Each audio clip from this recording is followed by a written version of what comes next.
Greetings, I am Lies and I use she, her. And I am Scandal and I use they, them. And let's play a game together! Hello, Nyakakyo! Greetings! Hey, welcome! Glad to have you. We are just getting started. Here we go! Because we had, a destroyed young lady just covered in blood and sadness. And here we are. Here we go. Hunter Nya, I think I may require your assistance. I look to Piper, but she doesn't take her eyes off of Aurora. She's tense, brow furrowed, and rigid all over. I'm sorry, that sounds hilarious. That caught me super off guard. I didn't think Piper was, I am here, ready to stab this person in the face and stand down. It's fine, I get it. Also, we have not used our authority as a main character, at all. Our position literally is in charge of a ton of people, and we've done it none, and we're literally doing it right now for the first time. It's taken us some time to assert ourselves. It'll be fine. Yes, okay. Stand down, Piper. With a quiet growl, she concedes to my words, falling back to stand by my side. Why would Piper be so... Anyway, I'm fine. Whatever. I don't know. Concedes going... Does Piper have trouble with authority? Who knows? What the hell do you think you're doing barging in here like this? Woodridge? You've got nerve. Aurora rolls her eyes. Take a shot. Time to say yes. We're already here. The eye rolling is immediate. Her posture is visibly off-kilter, legs shaking as she slides her hand down the doorframe. I have to say that we didn't lock the door, so while Piper is upset, it really, we did leave, the door open to people barging in. It doesn't also mean that everybody has locks on their door, depending on your era or your time period, so... It's true. On the other hand, it seems like if we are the police, we'd want one. I can't even. I'm like, what was this stupid? I can't find her voice right now. It's Crispin's sister. I know, and I'm just like, funnily enough, I'd rather be anywhere other than here.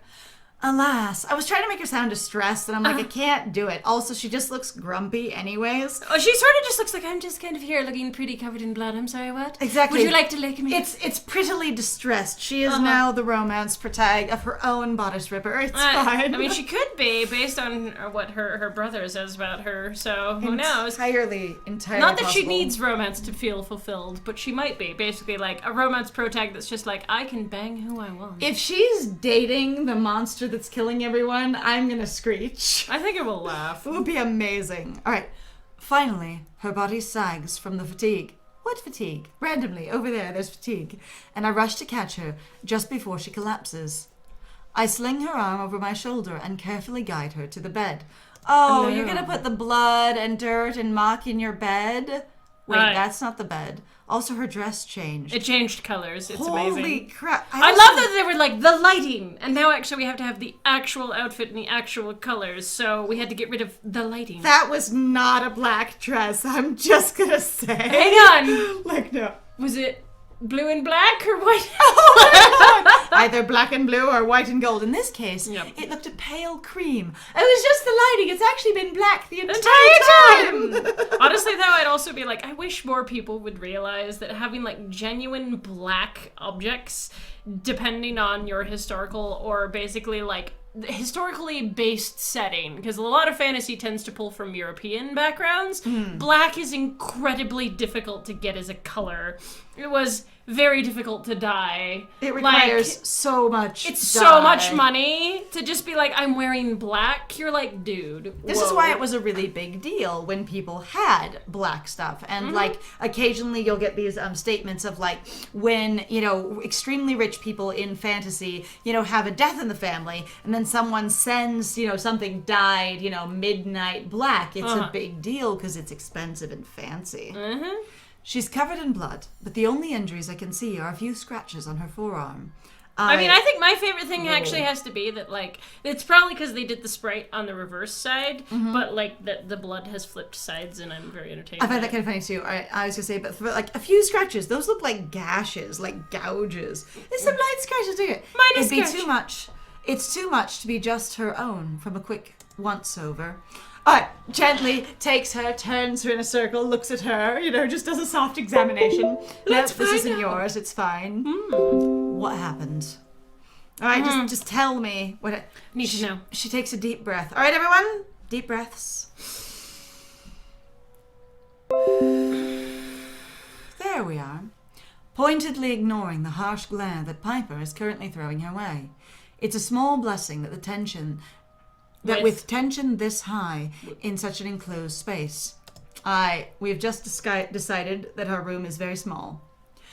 I encountered a little trouble on my evening walk. Piper scoffs loudly. I know what your evening walks entail. Oh, do you? Then why did you share us with us at the outset of this investigation? Or does your characters automatically get updated despite the fact that they're not the ones who find out? Because, the only way we found out about that is that, technically speaking, as far as we know, and that doesn't mean that she can't know otherwise, but I'm like, why would nobody tell us any information? I'm so tired of people We've not never, knowing our shit. it was I want you to get a sense of this investigation. Okay, so like August said, I want you to get a sense of this investigation before we give you information. Harry said that. Or Harry said that, sorry. I could forget. They were in the same room together, it's fine. I was like, anyway. We were informed of this, yes. We were informed of this, and then we went to go get information of the investigation, and I guess we're still getting it because we haven't been informed yet. Anyway, I feel like, especially if we're kind of dating Piper now, that she would have told us that she knew this. Except we're not kind of dating Piper. We just know that we have horn for Piper, and there hasn't been any discussion about, dating Piper. There has been none about horn. dating Piper. There has just been I feel close to you and I want to kiss you now. That's really what's happened. Mm-hmm. All right, evening walks. Of course you do. When you say trouble, a creature, the one that's been giving you hunters some actual work to do. Wait, she knows about the creature and she knows it's been giving us trouble, and now she's just going to talk about it when, previously she was like, I will be as obtuse as anything. And also, unless it's basically just solid misdirection? Maybe. I'll say this is a wild change of character. I'm sus. Yeah, Suspicious. Sus. Yeah, I don't get it either. Piper takes a step back, scoffing again. And I wonder if I'll get anything out of Aurora with her here. Be like, down, Piper. Down. Chill. Honestly, maybe. Though I can't help but smile. We also think it's appropriate to mock the individual in front of us, but we feel like it would be unhelpful because we really are vaguely slut-shaming, and it's fine. Or we're just, Well, really, I know what you get up to, and it's like your character doesn't really have anything to counter it, and it'd be like, it's fine. There does feel like a level of, painting her that way and then shaming for it. Yes. It hasn't been explicitly stated, but it does, and also with the way she dresses compared to other characters, feel a bit like that. She's cute when she's angry. The last time I encountered it, it was receptive to my visits, but this time, not so much, as you can see. Okay, so one more thing here, just real quick, because she has advocated that, she wants creatures to rule everything and or be, the dominant force in existence. I don't get it either. So I'm going, and we've had other people, even though it's not her, say that their mission is about, savage, vicious, wild creatures. So having it be, receptive to her in a sort of either feral or tame way seems like it would be outside of her intent, her religious intent. Especially, again, she really is literally advocating for monsters should act like monsters and they should feed upon the people. That is what they should do. So this doesn't make any sense. Oh no, now that, maybe it's supposed to be ironic, honestly, of going you're the one who's been advocating for this and now you're getting attacked. Isn't it charming? But the very thing you wanted. But it shouldn't be me. But not me. But not me. Not me. Because I I'm very understand they special. should be like this. Maybe that's it. Maybe. As you can see. The last time? What the hell have you been up to, Woodridge? Visiting a creature that brutally murdered a number of our colleagues? I know exactly what you do at night. What have you been up to? I was actually going to mention that seems very silly. I know what you do. You were posturing then? It's fine. It's okay. Next, you'll tell us that you had a high fucking tea together. The highest of teas. Does you see that tea? It is up there. You see what it's laced with? It is up there. It is. Whoa. Whoa. I placed my hand upon Piper's forearm. I guess on the metal guard, hoping my touch might soothe her. Through the metal Calm floor. her down a little. Guard. Through the metal guard. Uh-huh. Maybe the bottom of her forearm. I put it on the bottom of her forearm. You're like, I'm gonna... Oh, hang on. I started to put my hand on top of, then I just rotate and turn it under. And I correct awkwardly in the air, and Piper sort of looks at you funny, like, gets deflated by the fact that you're weird. Okay, I can totally picture this gesture. If you start to reach over just very casually to put your hand on them, and then you're just kind of like, there's this hesitative pause, and you try and figure out, should I go up? Should I go down towards the hand? Should I go up towards the elbow? No, I'll turn and go under. Pep, pep. Okay, But I gotta avoid the leather straps. Yep, it has to go between the leather straps. It's very awkward, it's fine. She takes a deep breath. Up, here we go, breathing again. We are all going to be very chill during this playthrough. Many deep breaths. And be great. Holds it and exhales in renewal. She nods when we make eye contact. Her smile is soft. The way she looks at me, telling me all I need to know. She's fine. Aggressive is fine for her as far as we know. That's normal for Piper. Piper is kind of grumpy, so that is Piper. Hi, Piper, I'm fine, she says grumpily. That sounds right. Sounds accurate. Okay. As if she isn't fond of keeping her head, Aurora... Sorry. Aurora lets out a manic little burst of laughter. It would appear that she's feeling better, I assume. So we're saying here, our character dialogue, as if she isn't fond of keeping her head. We expect her, basically, that she's putting herself in danger from us by being either lighthearted or less serious. That is what I'm hearing. Going basically, her life is in threat because of the two people in the room. The judgmentalness of, like, your character is hilarious to me. Of going, like, she isn't fun. She just likes to be crazy. That Aurora, she just prefers to go bonkers. And so, she's showing more of herself. She's relaxing a little bit, being her true self, which is ridiculous because I never got that impression at all. That she was a lighthearted kind of person? Yeah. No, not really. Not really. I actually always thought she was really strict, but that's fine. She did seem very severe last time we met her. On the other hand, she was extremely like, I'm not giving you anything. Na. But like strict, but also like I'm fine fucking with you. Yeah, she seemed very, very contained and controlled. Oh, what a surprise. The hunters have fallen in love. What? Bro? What? Bro? Okay, it took us like 30 minutes with both of the other couples, if you will, to figure anything out. We touched Piper once and she's like, oh, you're in love. I've honestly actually always found that trope to be kind of annoying in regards to games in general, where they're like, there's one gesture and you're like, I am going to fucking end you. You know what? That is so over-assumptive. I have run into so many people where I'm like, I've played that game where you go, oh yes, look, and then they look at each other. Oh, they must be dating. Just really obnoxiously. And people are like, stop it. And you're like, yeah, because it's stupid. Okay, so it doesn't work. There's this actual meme that I love where, one person is standing and looking at two others in the distance, whether they are fictional characters or people in real life or whatever, and they're just like, wow, those two make such a good couple. Oh, God, yes. And the other one responds, they certainly are standing next to each other. Yeah, it's a Bob's Burgers thing, and it was really funny. They're like, oh, wow, this thing, because it's, especially, I don't know if anybody in the audience, has experienced what I've experienced, but I think Zarzapan knows what I'm talking about, where when you experience super heavy heterosexual, life, especially if you were ever raised Christian, and then I was specifically raised Mormon, there was so much, you were near each other, you breathed near each other, you did a thing near each other. Oh my God, are you involved? Yes. And then there's a level of going, there's so much, picking apart literally all of your relationships, especially if they were, you were perceived to be a boy and a girl kind of thing. Or even sometimes there's also that level of shaming that would happen of going well, there are two girls or there are two boys. There's such a degree of no homo being Mormon. It was so tiring. All right, the hunters have fallen in love.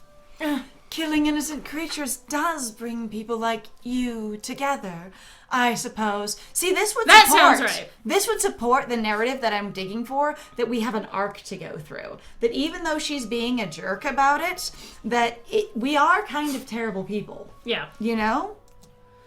Put a sock in it. We should arrest you right here for being in contempt of the agency.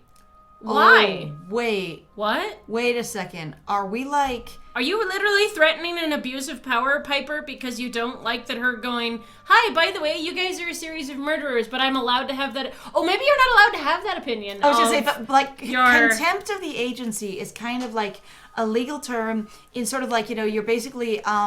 God, I can't translate it in my head right now. It's kind of like contempt of court, right? Yeah, you're not showing like, any respect. Exactly, like you're just being disrespectful to the process. And so they have basically you're not allowed to essentially either defame or downspeak, you know, the agency. I mean, we have a name for where we work now. It's not the Hunter Society. It's not, called, you know, the it's agency. Unless it's called the Enforcers Agency or whatever. But like, your government is the agency. Ooh. Also, again, like, nobody can speak out against it. That's really horrifying. I mean... Or even just be like, you guys are literally on the job. Please don't be macking.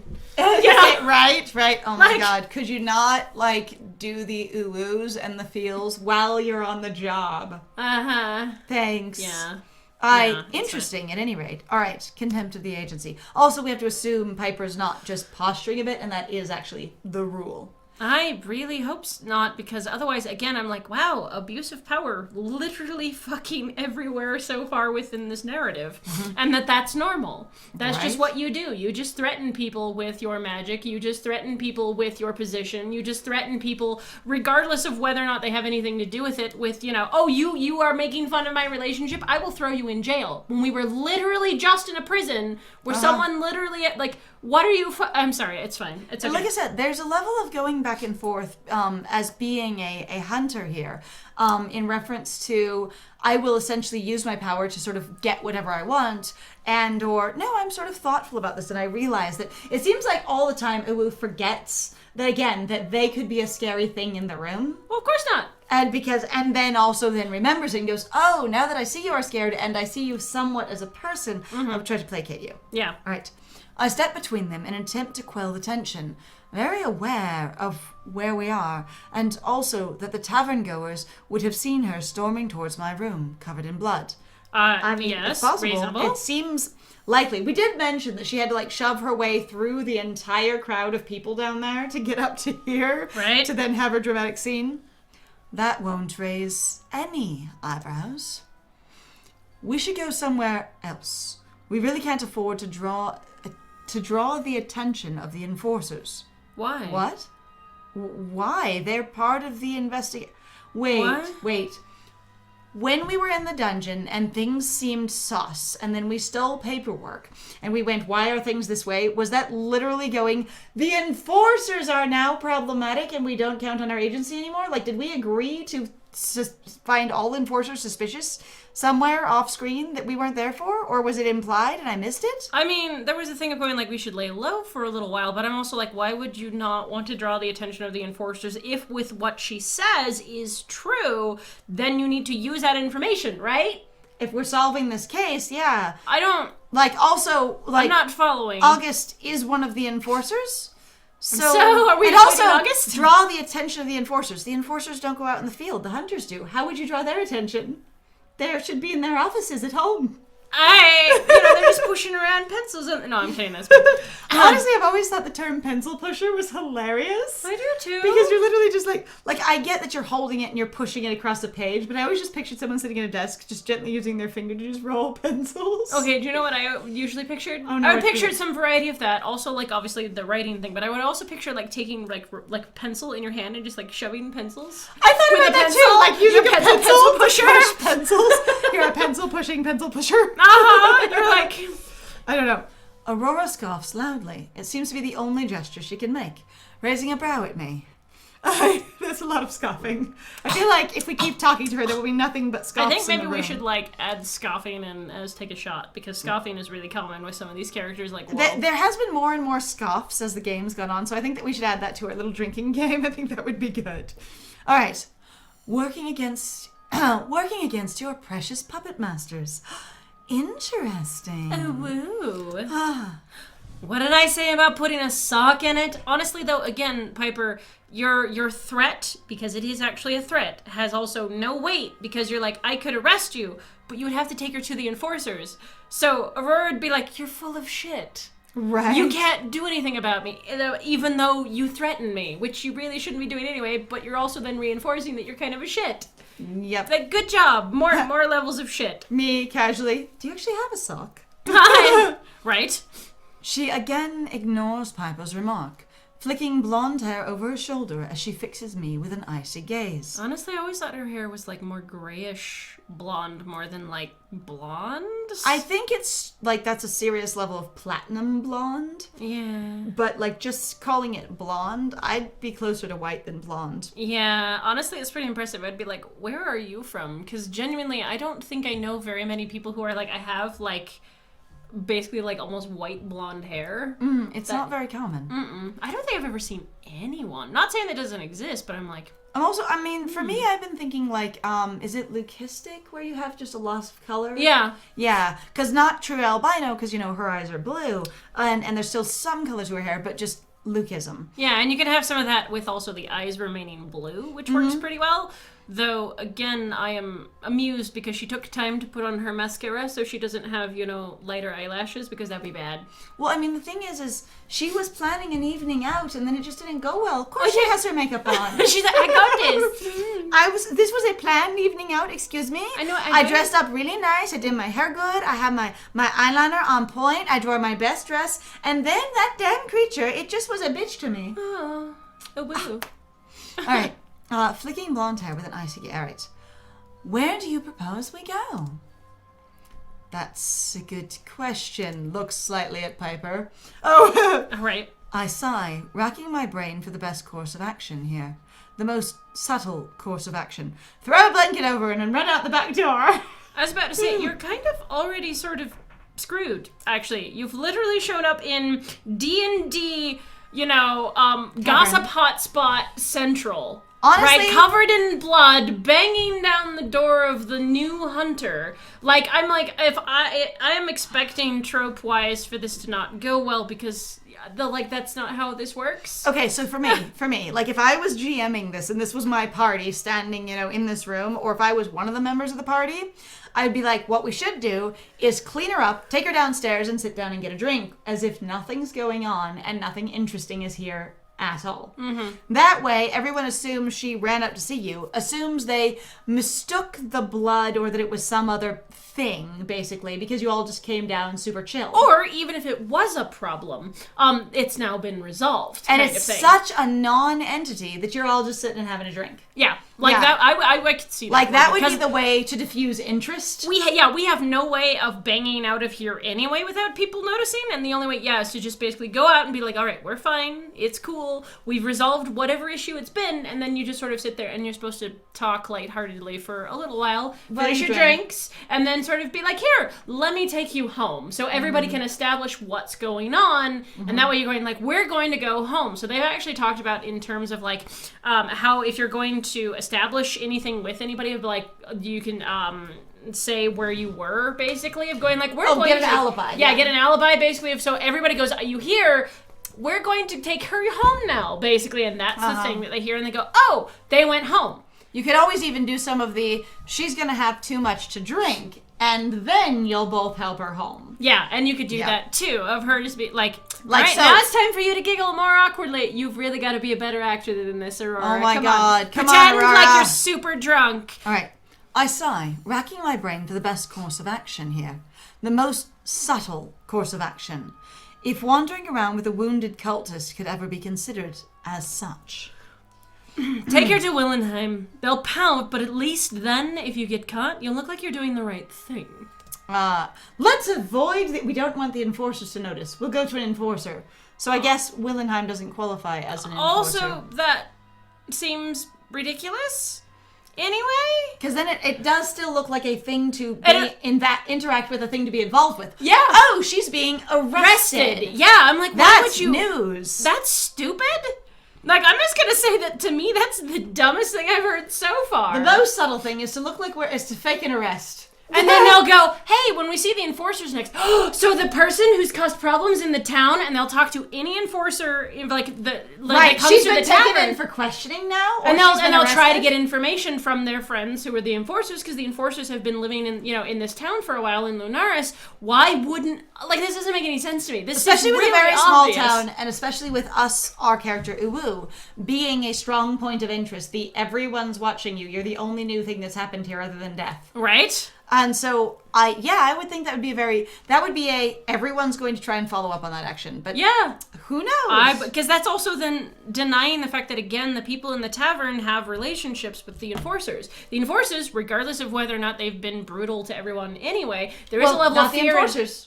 The Well, hunters. I mean, the enforcers, though, are a part of the agency. Does that make sense, though? They're Right, all but all they haven't involved. been out being brutal. They do it from behind the scenes. No. They've been hunter-enforcer teams, so they've been out together. It's I don't true. believe you at all. I'm It's annoyed. true. It's hard to tell what they actually do because, you have a hunter enforcer team, and then it's like the enforcer sits behind a desk unless they're on a hunter team, and then they do not. Do not. All Then right. they hang out and they have a great time. Right, and they get married apparently.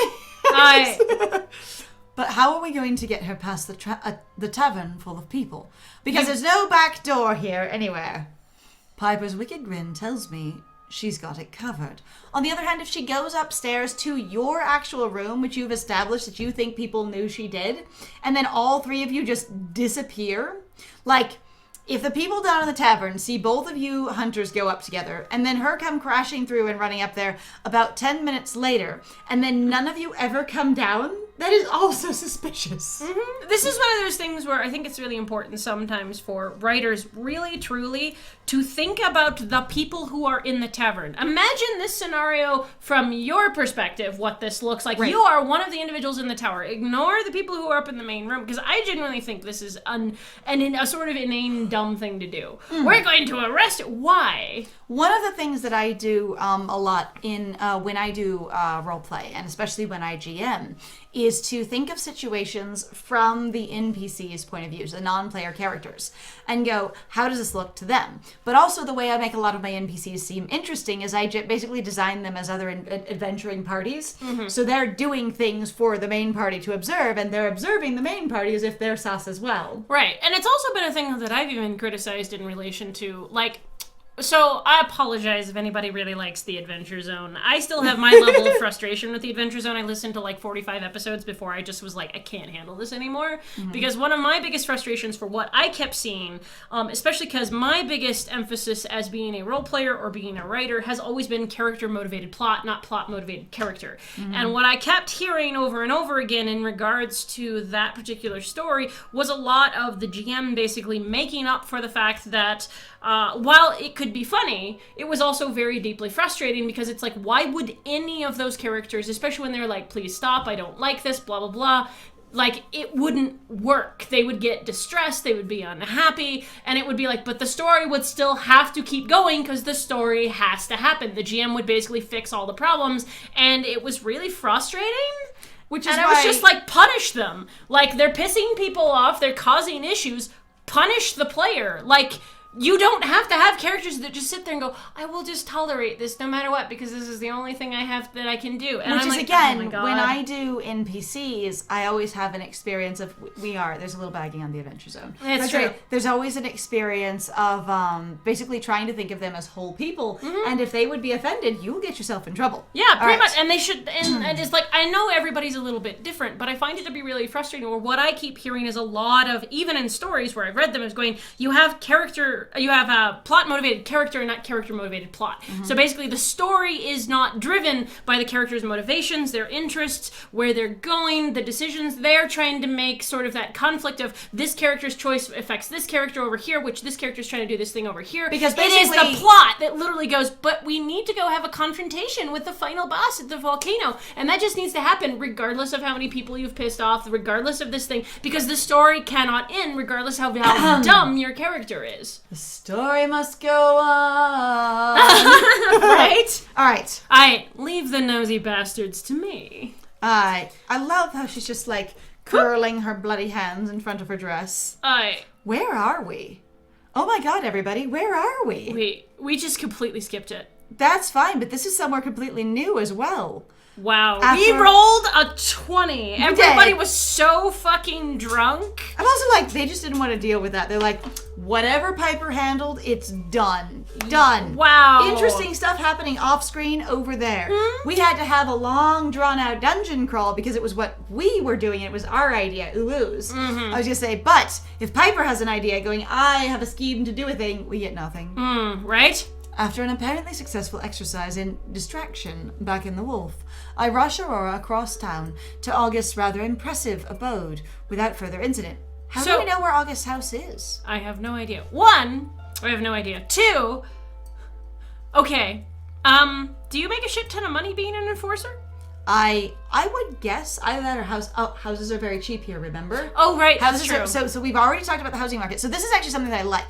So I'm actually going to build up their world building here, or prop up their world building here for a second, because we actually have discussed the housing market and that it was cheap to live here. So if August has a very nice house, it can be, even if enforcer pay isn't all that great, which it might be. I was just say, since it's a high government position apparently, then they could have a really nice house because real estate is very inexpensive. It's true. And so I love those kinds of things where essentially the question would answer itself kind of thing. And also I think it's hilarious that their office aesthetic is similar to their home aesthetic. And that just makes me giggle so much. All right, yes. After an apparent... Okay, rather than this. They stand in the doorway and stare at her with a crinkled nose. So I guess we knocked on the door already. I was about to say, how did we get in the house? That was the other question. I was like, I say, apparently August doesn't have a door. oh. We just walk up and stare straight in. Not And the they're just magic. like, Pep, pep, pep. And So you smack remember- the magic over the door. It's August is so extra going like, no. I don't need a door. What I need is a wall of magic. A door of magic. Remember when we talked about how the forest exit of the dungeon and how you could just see it? And I was talking about how do you know it's the forest exit? It must be open for you to know it's the forest exit. Right. So no doors, just magical barriers. August just bought into that idea. August was like, that was actually my idea. All right, crinkled nose. Crinkly nose. Can I just think that their nose is adorable while crinkled? That would be great. I would love that. I'd say that it's nice to see you, but, We're not going to get her cleaned up, are we? Can we come in?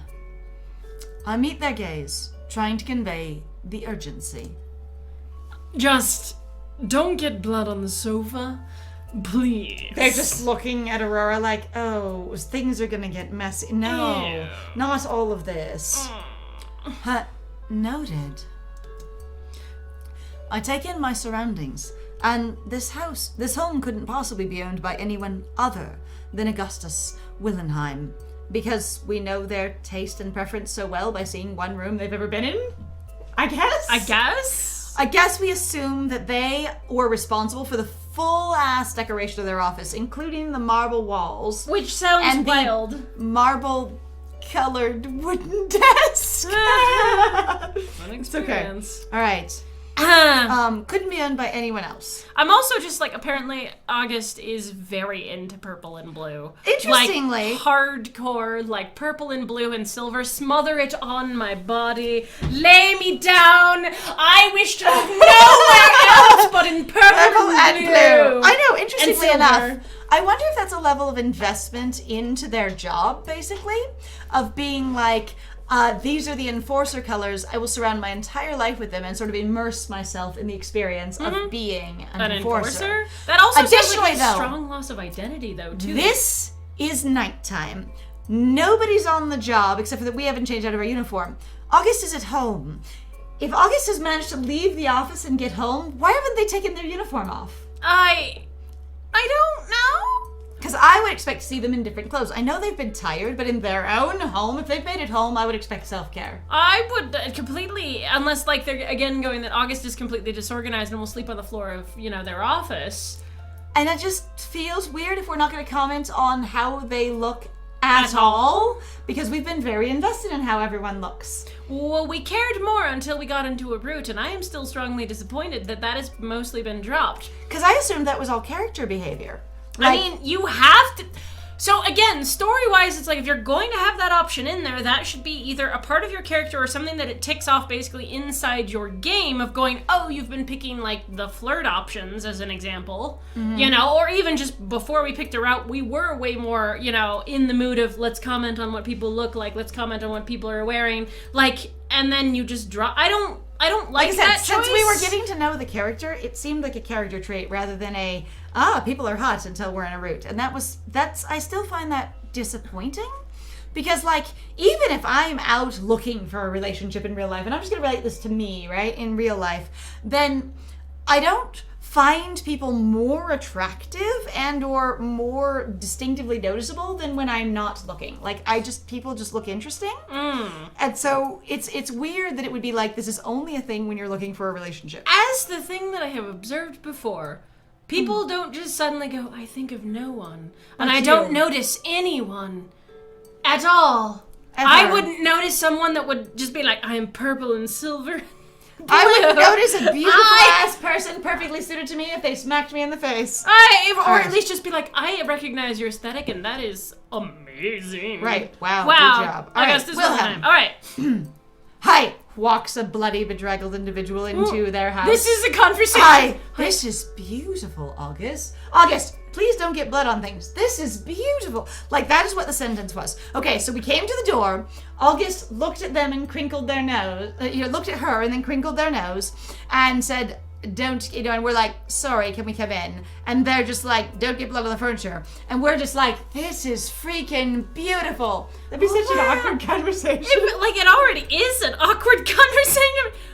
Thank you. It's nice having my own little sanctuary, though I don't spend as much time here as I would like. I'll comment on this. I spend a lot of time on the floor in my office. Okay. Headcanon, and I don't know if we ever play August Root, but you need to have a scene where you fall asleep with August on the floor of their office. Honestly, I think that would be fucking hilarious. That would just be adorable and cute and good follow-up to like the setup. Either that or what you're doing is you keep walking and going, and then I have found August, and I have knitted a blanket and I put it over them. Right, I've made August a pull-out And here's a cot pillow. for their office so that they can just sleep there. I retrofitted it to the bottom of their desk. It just, clicks out. It's fine. It looks great. It's very beautiful. And I made sure to make it purple and blue and silver. There we are. True. All right. Now, do take a seat and explain exactly what you've been up to, Miss Woodridge, in detail. How is she supposed to take a seat and not get blood on the couch? You're being contradictory, August. It's fine. Aurora obliges, not getting blood on the couch, crossing her legs smoothly. Smoothing the rumpled, dirtied fabric of her skirt. I'm also really entertained that now Aurora really wants to talk to everyone. Like, I really am like, I get it. Maybe it's just truly supposed to be ironic, and I find that really funny. Like, she's like, oh, you're going to trust your organization, basically, or you're not going to trust them. But then, okay, so she made a comment about us going, we shouldn't let we don't want the enforcers to notice. And then we immediately take her to an enforcer, and she's just cooperative with this? Yeah. I guess? I don't know why, it's fine. I guess basically her whole worldview has shifted as well since she got attacked. The boo-boo. Though I feel like, I don't know. Boo-boo. A biggest boo-boo. Okay. It's your turn to read. She appears to have been making friends with the thing that we're hunting. As you can see, it didn't accept her peace offering tonight. Yeah. A boo-boo. A boo-boo. A whole ass boo-boo. August tenses, their anger obvious, but they refrain from any outbursts. Why? It's fine. I don't need to know. I take a seat. I was going to say, why? Angry? What? I don't... If Piper knew and you guys had been working together, you should know as well, unless Piper was literally just fronting when she was like, I know what you're up to at night. Like, that would have been insane. However, there has been some bunkery things that have happened, so... Some bonking has happened. Oh. Not yet. It's okay. At least supposedly, according to the sibling, there has been some bonking, so... I take a seat beside them as they watch her.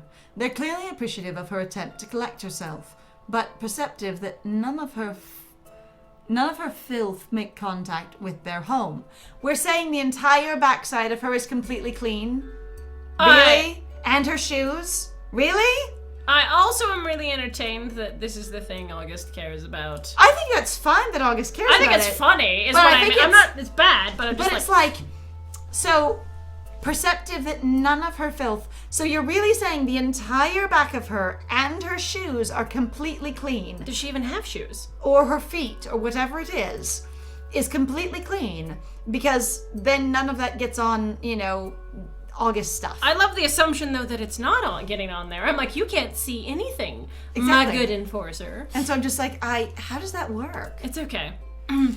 Firstly... Oh, also the thing that I think it's really funny sometimes with your character being like, this is clearly what August is preoccupied with. August having a completely other reaction. Because sometimes, again, there's the thing that I always find to be really funny in regards to stories, especially when they lean really heavily on first-person perspective. They sort of forget sometimes that you're doing first-person perspective, and it's basically going to be filtered through what the character believes is going on. Uwu believes that August is watching carefully to make sure Aurora doesn't get filth on stuff.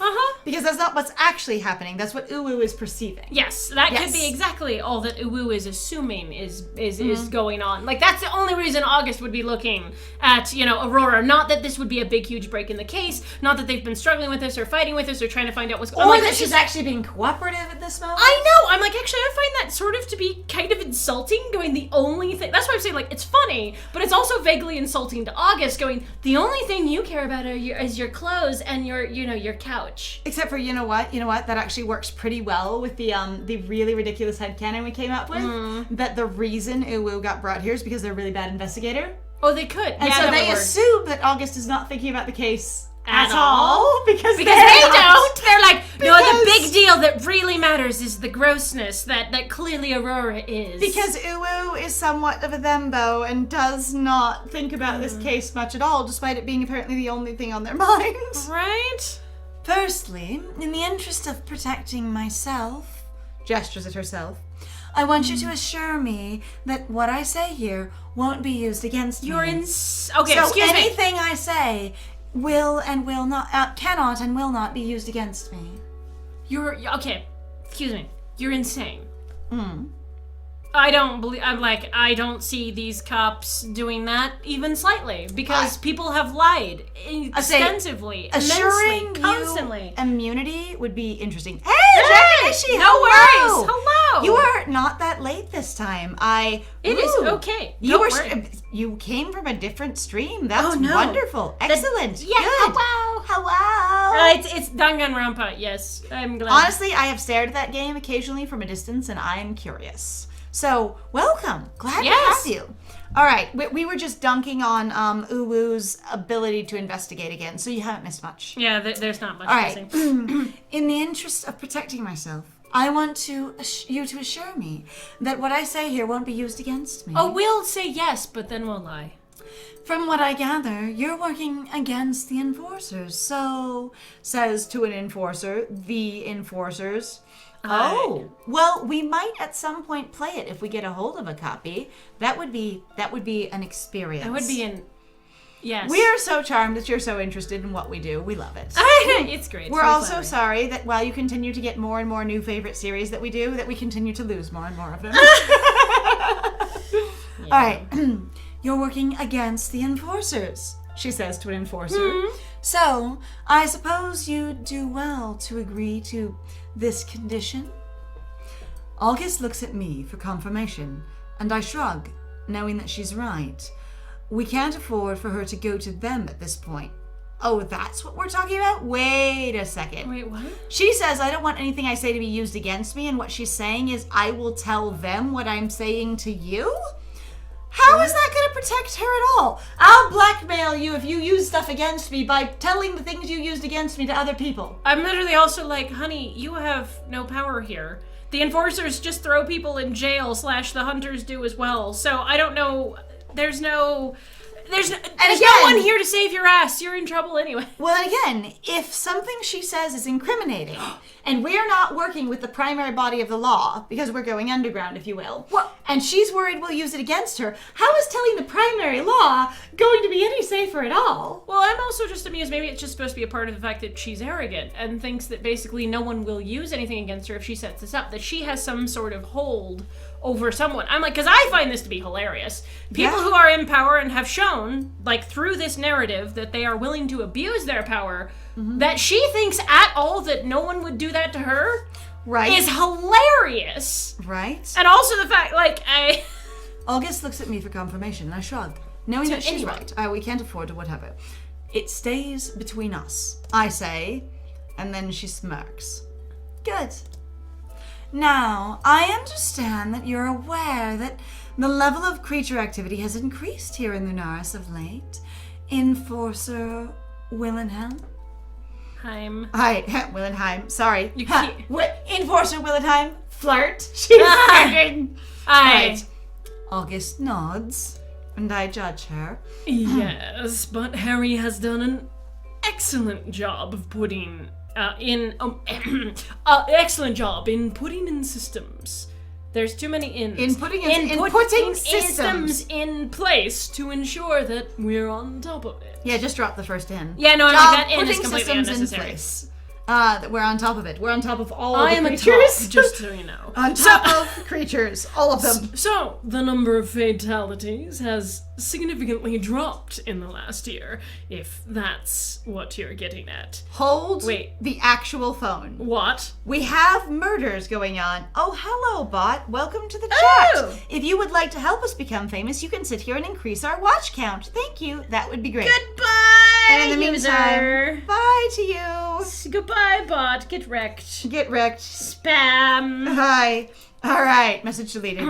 Someone should just come in and type message deleted like that. It'd be kind of hilarious. It kind of would. All right. Okay. So what I'm hearing here is basically that people were dying in this town all the time anyway. And then once it was enforcers dying, it became a murder investigation. Yes. That's pretty freaking horrible. We had theorized that, but I feel like this sentence is confirmation of that. That's oh, hey, yes, welcome. Thank you. I love it. Everybody, Message deleted. yes. Message deleted to the chat. You've all done love it. that. I approve. So good. What is that little emoji? I don't know, but it's very cute. I think it's a little happy face going, whoop. Oh, little, right. Like it's got a little hat. It looks like a hat with like a little scarf or something. It's red hat, yellow scarf, and little eyes. Poop. I see it now. Just peeking in is very cute. Oh, hey! Oh, you're drawing goblins! Yay! Goblin drawing! Honestly, one of the things that we do here is since we treat the game very much like a podcast, it is good for listening, and we've had a surprising number of artists that come and listen and draw, and we support this activity as both of us listen to things and draw as well. So it's true. Lovely to have you. And that is also why at the end of every one of our playthroughs, I thank everyone who was here, who was quiet in the chat, because we value you guys too. We really do. Also, again, I don't blame you if you're quiet, because part of the thing is we read out more or less most of it. So, you know. Checking is she drawing as well. Yes! Everyone drawing in the chat. I'm very proud of all y'all. I love this. This is so good. All right. But anyway, we have just confirmed that our theory that basically police lives or hunter lives and enforcer lives are more important than civilian lives is true. And I find that fascinating for this narrative. And I'm waiting for like a bigger arc to come of this, to this to be a thing in Uwu's life. I'm excited for it. And if it doesn't happen, I'm going to be really fascinated by whatever they do with it and just go like, enforcer and hunter lives are better than civilian lives. Just damn wow. They don't need investigating. They don't need anything special done about them. We just put more force out there to deal with, quote, the monsters. But once we're dying, it's a big deal. What do you got, friend? You got this great. I kind of don't want to say it because I find it to be shitty, but fuck it anyway. So blue lives matter. Pretty much. This feels like you know what? Dragon Issue said it a while ago of basically this game has not aged well. Either that or again, maybe it is in the narrative. I'm suspicious. I don't think it's there because there's a level of what feels like a lack of self-awareness in regards to what they're writing. that I don't know if the writers get it or not. There's a bit of inconsistency that suggests that it's not something they're doing on purpose. Yes. And it's very interesting to me that they're nonetheless so consistent with it. They're not super consistent. In the sense of continuing to build on the same theme. Or at least just talk about it once in a while. I was going to say, especially in reference to things like this. Like, this sentence to me really does say police lives are more important than civilian lives. And I find that amazing. All right, what are you getting at? If that's what you're getting at.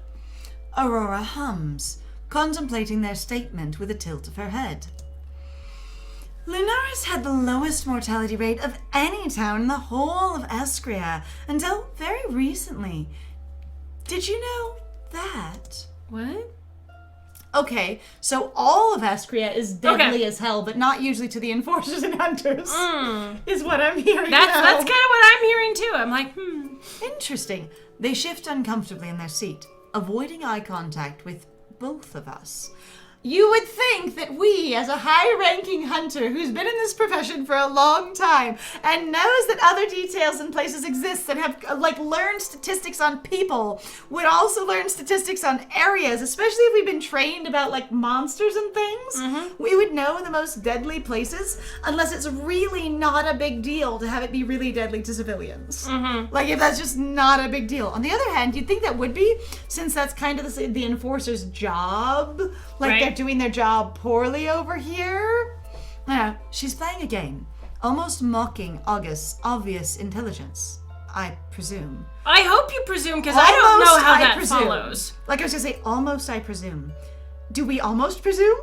I'm also kind of like, how is that mocking August's intelligence? I feel like there's either a context or something I'm missing that the character isn't explaining, and that's fine, you don't need to. Sometimes, okay, so one of the coolest things that sometimes I really enjoy when authors have the ability to do it is to really convey their world without exposition. So they really just sort of drop you in a world, and they don't spend a shit ton of time basically where characters have to explain, oh, this is what a door looks like. This is a door. They just go, let's say, because Lovely Casagenic is actually in the chat of going, I turned with Meeting in the Flesh. Yes. Which, so if anybody needs to know, Casagenic is actually one of the two people that actually worked on Meeting in the Flesh, and we loved the hell out of that game. But one thing that I thought was really charming was they were just like, I just turn off my alarm beetle. That is what you do. You just kind of go, I just call it by its name, and due to context and pictures and sound, they were able to convey basically what the alarm beetle was. In the same way of describing, casually as an aside, buildings made of flesh, or like a chitin door lock. You don't explain door locks here are made of chitin sometimes. Right. It's just there. It was very immersive in a very desirable way. It's a more basically like a naturalistic exposition. Some exposition can be necessary, but I love stories and you can find another I think one of the really good examples of it as well. And I haven't seen it for a while, so you're gonna have to forgive me if I'm wrong. But I believe I remember another one that was really enjoyable was actually the second Chronicles of Riddick. Oh. The one, or is it the third one? I think it's the second one. I think it would be the second one. The second one, where it's the one where you have the necromongers. Yes. That one really just assumes that you know what the hell is going on, or you'll pick it up basically by context of what people are talking about. Because there's a lot of stuff that they discuss that you're kind of like, what? And the thing is the characters know what it is and they don't feel the need to explain it to you, but by the end of the movie you feel like you got everything. Yeah. Except for what a freaking half-dead is. I never quite figured that out. Well, and out. that's the thing, is part of it is also going they clearly knew what half-dead was and they could keep to their concept, but it was your audience was okay, I don't need to know, but I would like to know. So it didn't feel like you were basically being shorted something. There's a way to do it where you don't have to explain everything as well, because it's there's you also want to leave some mystery, and also going if you explain it well enough, basically by context or what's going on, it shouldn't be necessary. There's also something that I mention a lot in a lot of our playthroughs in reference to when people do world building and when they have basically government systems, or when they have complexly different worlds from ones that we're currently in, where I talk about soft world building versus hard world building. And if you're here and you've heard it before, this is going to be a little bit of a rehash of it. But I try and be a little bit cleaner with the description every time. But basically your soft world building allows you to walk in and see stuff, and you don't have to understand how and why any or all of it works. And your hard world building says, this is what this is where it applies, and this is why, basically. And so if you walk in and you have hard world building, you can find plot holes and discrepancies if they don't have a very tight concept of their hard world building, because they can contradict themselves when they say this is how it works and then they try and use it differently. But in soft world building, when you don't know how it works, it can really be used anywhere. And I feel like for especially inexperienced authors, soft world building is the best way to go. Because then you don't have to worry about keeping track of 500,000 things that, even if you're very passionate about your world, are also new to you. Right.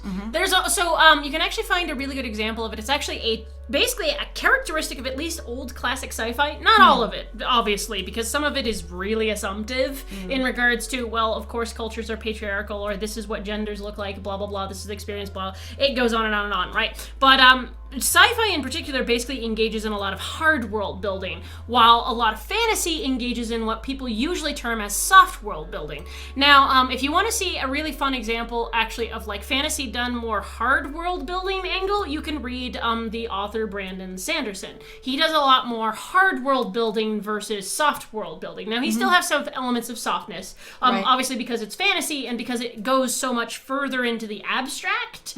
Like, for example, the one series at least that I've read that I really like of his is his Mistborn series. Even though, like, I have my own issues with the other two books, I really like the first one a lot. First book, really good. Would recommend first book. Yes, it's fantastic. But basically what it is this, like, where he starts out going, like, I have to explain, like, you can't explain how or why it works. It's just that fantasy element of going, people can ingest metals into their body, and they can do this burning action within their body to burn the metal, and it is the art of using then your magic by burning your metal. And then you have extremely specific powers that manifest from very specific metals. Then gets into hard magic rules, basically, or a hard world building system, where they're very strict about you can only use a certain amount of time, you have to, this is only push or pull or blah, blah, blah, etc. And basically, the idea is that part of the reason that we pick apart world, like the way we pick apart stories the way we do, is in reference to what they've established and whether or not it then continues to make sense.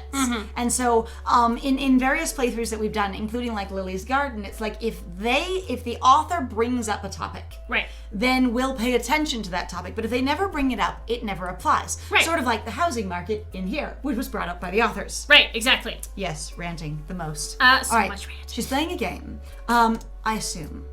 Of course, I was aware of that, yes. Don't you think that's awfully strange? That all of a sudden one of the most peaceful areas would turn into the epicenter of creature activity? Wait, so it used to have the lowest death rate and now it has the highest death rate? And it was all because of creatures the whole time, even though we were looking for a murderer at the beginning of this investigation? Again, we weren't getting, though, a lot person at the very beginning. We weren't told that it was a murderer. We were just like, we're trying to find the killer. The killer. The killer. And that could have been a person or a creature, so... All right. Also, especially, again, as we've pointed out, going like, we are very... At least in regards to this character, this main character is very used to basically looking at vampires, half-werewolves, whatever, as you are a creature. So that could have been, creatures. The killer is a creature. Why not? It's true. Okay, I can see that. Yeah. Oh, actually, I kind of love that. In the narrative of depersoning the non-humans, really, it's you assume your killer is a non-human, and so they are equivalent to an animalistic creature or one that walks about and buttons their own suits. Right. And because they're all the same, they're just creatures. I kind of like that. Like, I don't know that they're specifically writing it, but I kind of like it. All right. Epicenter of creature activity. I love that they went for epicenter. That's lovely. A good word. That one day they began descending upon us in droves, stronger and faster than before. Did no one in your agency investigate a potential cause? No, because it wasn't killing hunters or enforcers. Which honestly sounds about right. And also, I am still like...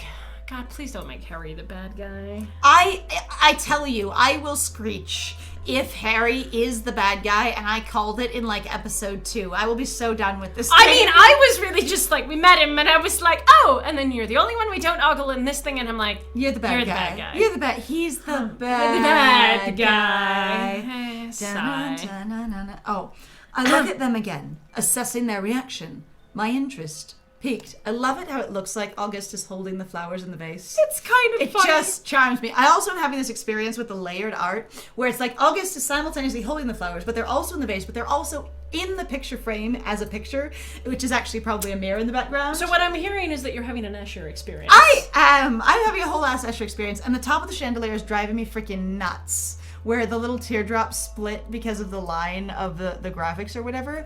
Like, just they fade out and they sort of run slowly into the actual, line of the room. That's okay. You guys, Cold Cereal depressed the first 10 minutes. It's true! We did! God! We're not here to ferret out plots in the first 10 minutes, but sometimes it happens. Honestly, I was very, God, Doki Doki Literature Club, I feel so bad about it in some ways. Especially because, in some way, the fact that we ended up getting basically a content warning copyright strike, which was really frustrating, where I don't know exactly... Not a copyright strike, just a content removal. It was a content removal, yeah. Yes. But it was really frustrating because we have a jerk character who's in this really, desperately sad game. And I was just this is just sad. And everybody, though, that I ever saw that ever played that game, though, I was also really confused because I'm this just seems depressing. Why is everybody this is cringe, basically? And I'm this is depressing?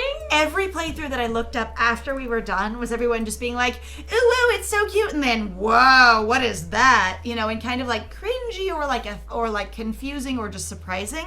But a lot of, I would have never got what a lot of them got. And I went to a couple of the big ones like Markiplier and Jacksepticeye, and then I also went to a bunch of different smaller ones. And everybody was just whoa, oh no, oh my god, no. And then just oh damn, not what's going on here? And holy crap, everyone's sad. Anyway, but I feel the author in Doki Doki Literature Club did a really good job of portraying depression accurately. Yeah. Because honestly, you can only call it if you see it. It's also been, though, a frustrating thing to realize, actually, when I was looking at Doki Doki Literature Club, I had this moment of, where we were playing it, I think I even mentioned it, of just being it makes me realize how much I've seen, basically, depression characteristics in other characters, but because the author is just going, well, they're just a little sad, woo. And they'll get over it when they find love, or they fix the world, or, yeah. Because basically the thematic or story framing says they're not actually that sad. The depression behavior... doesn't actually get validated. You'll just feel better once, something happened. I'm I always found it really frustrating. I'm just that makes sense as to why then I found a lot of this irritating, because it was just you're just sad. So Benares was never on my radar before I was called here. I only knew of its existence because of Harry and James's notoriety. So I certainly didn't know this. You probably have already read that line if you're looking at the screen, but I hadn't read it yet. And that's actually nice. I like that they actually answer the question of, did our character know about this? No, they didn't, but it's interesting that Aurora would think we don't know and is trying to play ooh against August, because that's what I feel is happening here. No, absolutely, and that's fine. I have a question, though. I can't remember, is notoriety typically used as a positive or a negative? Because, infamy is bad. But I say notoriety is usually completely positive. It can be neutral of just being really known, but it's always positive to neutral. I mean, there is sometimes where people are you're very infamous, and it's sort of that fun, edgy, I'm the bad boy. You're so notorious. Now, notorious can be, if it's not notoriety, but it's notorious, then it can be negative. But I'm just socially, I'm trying to because I can't remember, usually I don't hear about notoriety. I guess most of the time I hear that it's neutral, or it weirdly has become more negative, because I always thought initially that it was more positive, but then it's sort of... in this case I think it's completely positive and fairly straightforward in that fashion. Yeah. But I certainly didn't know this. Escria is made up of cities and towns far larger than Lunaris. I think to myself in my own head. So for Aurora to claim that this sleepy little place is the hotspot for creature activity makes me wonder where she gets her information, since we don't have the internet, and how she's surveyed all the other towns. Does she have access to the Enforcer files? I was going to say, to Enforcer files, so she actually knows this, or is she just fronting? And if she does know this, because August is going that reacting side-eye, this is accurate information, and I don't know how to, and I don't want to engage with it, and because, they have been sort of secretive about parts of the investigation and stuff like that, and going, I can't share things with you. I would be fascinated if Aurora's like, I have access to like all kinds of inside secret government documents, and I know exactly what the statistics are around places, and I'm then going to leverage this intel against you. I think it would be really interesting to know as well. I'm just like, that is... See, that is also, though, a good point. So, again, funny thing you can also use in your own stories, though, is really, like, when a character tries pulling this, you've got to realize then going, okay, now you've just implied that this character either has somehow either extreme access to shit that they probably shouldn't have access to, or they've got other connections you don't know about, and you can use that as an interesting bit in your story, because I've noticed a lot of people don't actually tend to think much about that aspect. So, again, that problem of going plot-motivated character versus character-motivated plot. Is your NPC or non-dateable or side character fully fleshed out? How do they know what they know, and does that affect the rest of the plot? And so in this case, I think it's really funny though, but it also supports our headcanon that Uwu is not very investigative by going, this information is very alarming. It's not alarming that she knows it. The information itself is just alarming. And an investigator would immediately find her to be suspicious. It would be alarming that she has massive amounts of government statistics, unless we do like a public census and then release it every year of, here's the deaths for all the city-states, this quarter. Because that would be an interesting world-building thing. Beyond alarming. August?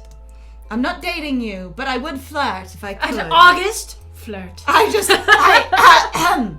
August, I say flirtily. A deep breath. And August. Oh, gotta breathe. Oh yeah, deep breath. Hold. And out. Relax the tension in your body. Stretch August a little bit. is wiggle. also letting the stress out of their body. And August finally responds. I am aware that there was an investigation, but that nothing was found. We chalked it up to the simple fact that we aren't doing a good enough job of eliminating creatures as a country. It isn't this area, it's all of us. It's That's not different than... So, we're not doing a good job of eliminating the creature... What? So basically, the fact that it's a hotbed here means the entire country isn't doing well at it. You're having a safety incident in one area of the manufacturing floor, which means safety is a problem in the entire manufacturing floor. Which is not actually unreasonable. So we've talked about systemic issues before, but so like if August is actually aware basically of the systemic implication, or they're taking it personal, because sometimes people go, I represent the government, the agency, the company, I take this personally, this means we're all failing. Which, again, though, is going, this is a failure, not recognizing what they're talking about is a systemic problem. Which is actually why it was really funny at our old job, where they would be like, if there is an issue over here, it is an issue everywhere else. Because that means there is an attitude problem within the culture of the company that is causing people to be dumb in this particular area, or inane, or basically not pay attention, or hurt themselves more frequently because of some... You're having a culture issue that creates a behavioral experience that creates danger, kind of thing. Right. And I think it's interesting that August is like, we decided that since there was a lot more danger right here, it was a problem with the entire thing, you know? Yeah. All right. That they're multiplying at a rate far quicker than we, and everyone else can effectively handle. Damn those Inhumans, just breeding like, rabbits. I'm also having to think of going like, are we ever actually going to run into the... So, it seems like there's also a minor implication that there is actual, like, monster creatures, which is weird to say because I consider werewolves and vampires and whatever to be in the monster class. Right. Basically, in terms of, like, fandom language, but if there are creatures that basically only have animal-level intelligence, like... So when Uwu first saw the creature in the woods, the strange mashup, like a horror creature, that was both alive and dead and growing and decaying at the same time, which said all that way is kind of more fascinating, I would say. But there wasn't an experience of, oh no, a creature at all that was not one of the things I've been trained about, so much as just a, what is that creature? And we've gotten this far into the game, like chapter 5 now or whatever. Something like that. Where we haven't been introduced to any creatures at all, except for vampires, werewolves, and demons. Yeah. And so I would like to know if there are essentially non-sentient, non-sapient creatures, or if there are only basically fully sentient people creatures and some of them just look way less human. I would actually like to have the classification that, basically enforcers and hunters use to basically make their decisions on. Right? Where we decide that this vampire youngling is too far gone. I am still annoyed about that. So that one actually bothers me, and if you weren't here for when we murdered a young new vampire in the forest, you'll have to forgive us. I was gonna say, but the basic experience is like, Uwu and Piper take down this young rabid vampire, and I say rabid, like blood-crazed, extremely hungry young vampire. Yep. And there's a really quick, like split-second assessment of, she's too far gone, we'll need to kill her. And my question is, if vampires are competent, talking, mature people, what does too far gone mean? She's fully into vampires, so once she's fed, she'll be able to speak again? Right. Or she's too far gone, she's so hungry that unless she eats a whole person, she'll never become coherent again? Right? Like, what is too far gone when vampires are rational, functioning people? Also, I love the lack of, almost like the complete lack of conversation around how do the vampires feed themselves in this world? I know, I would Like, love in regards to know the clan that going one. like, we have this arrangement with the enforcers. What are you doing? Do you guys all keep, like, a cow herd? Right? Do you Like- need people blood, or do you just have like do a you bank? have a thing where people donate their blood to you so that you can continue to subsist and exist in the universe? Do you just eat animals in the woods? Do you like, eat are you other of the vampire monsters? variety that also goes here? If you eat basically animals, you'll become more animalistic. So, like, what are your vampire rules? There's a lot of and So- again, I appreciate that, like, in that way of going, like, your character just goes, this is a thing, so you go, like, okay, so I just should accept that. Well, but I I'm was also gonna say- confused, because for me, I have so much contradictory information and background, I'm constantly going, well, where does this apply on the vampire scale? See, and basically these things wouldn't be questions if we didn't have vampires we were interacting with. Yes. If we didn't have a whole host of vampires, supposedly quite a few that our good friend Finn is in charge of, that we're interacting with, and had our initial vampire exposition of Uwu, or the MC, telling us, this is what vampires are like and this is how I recognize them, and I'm trained to hunt vampires.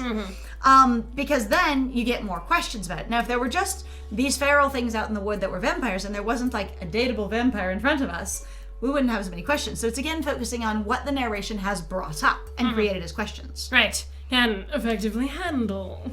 Another quiet hum, and I gather that she's simply testing them.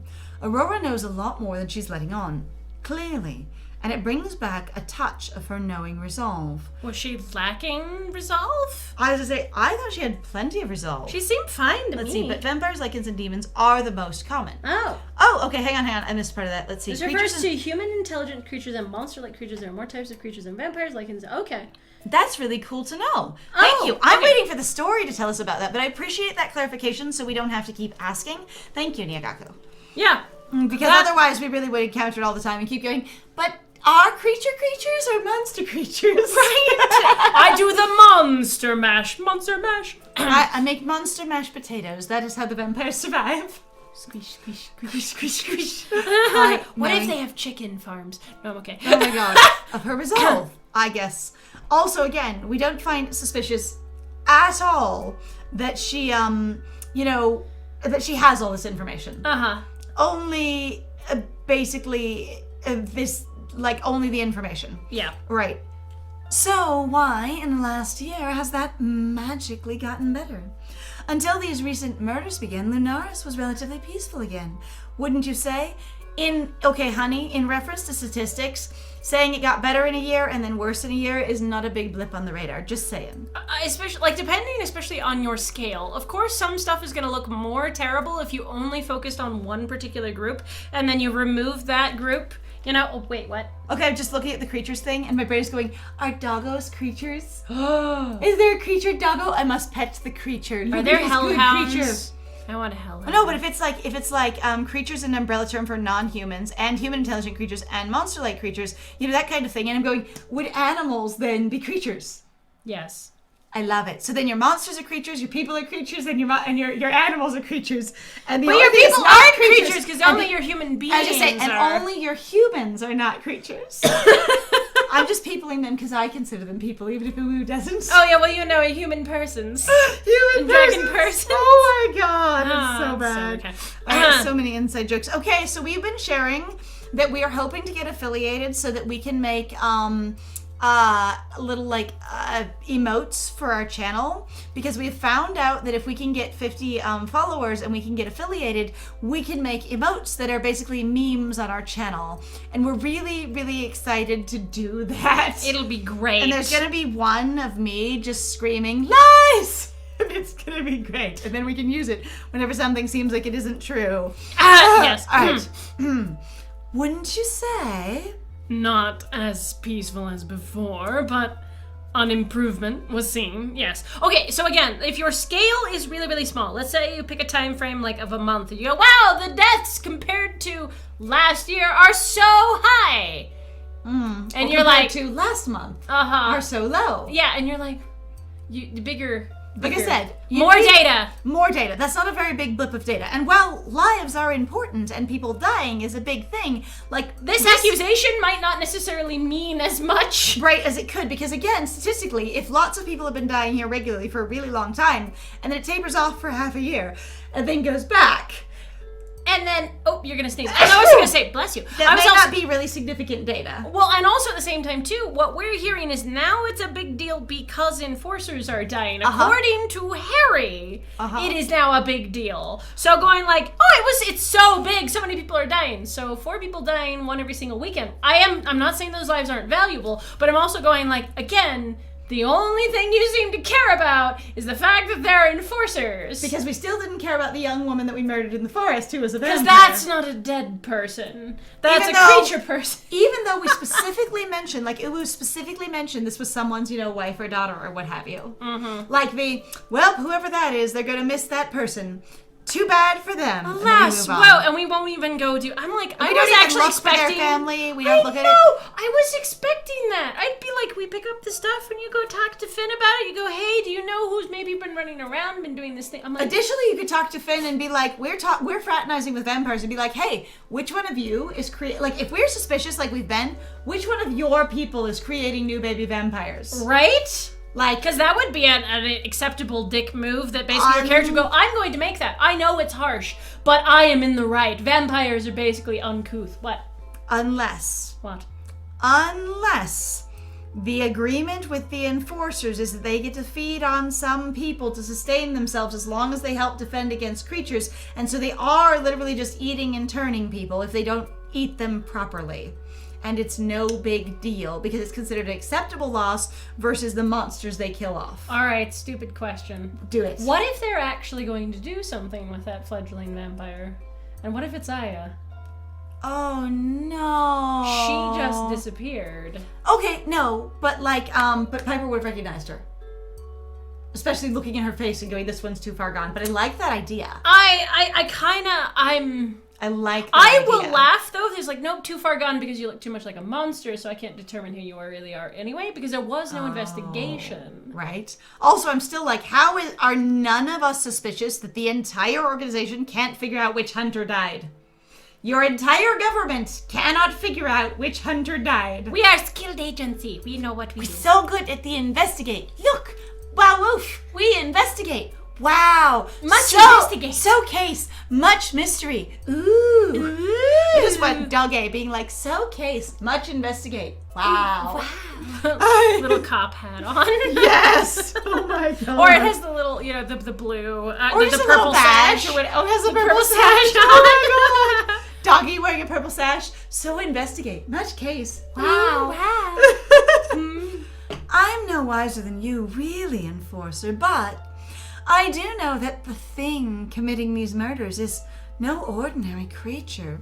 And normally I'm very good with creatures. I'm very Disney Princess of the Night. Disney Princess of the Night. Come to me and you'll see.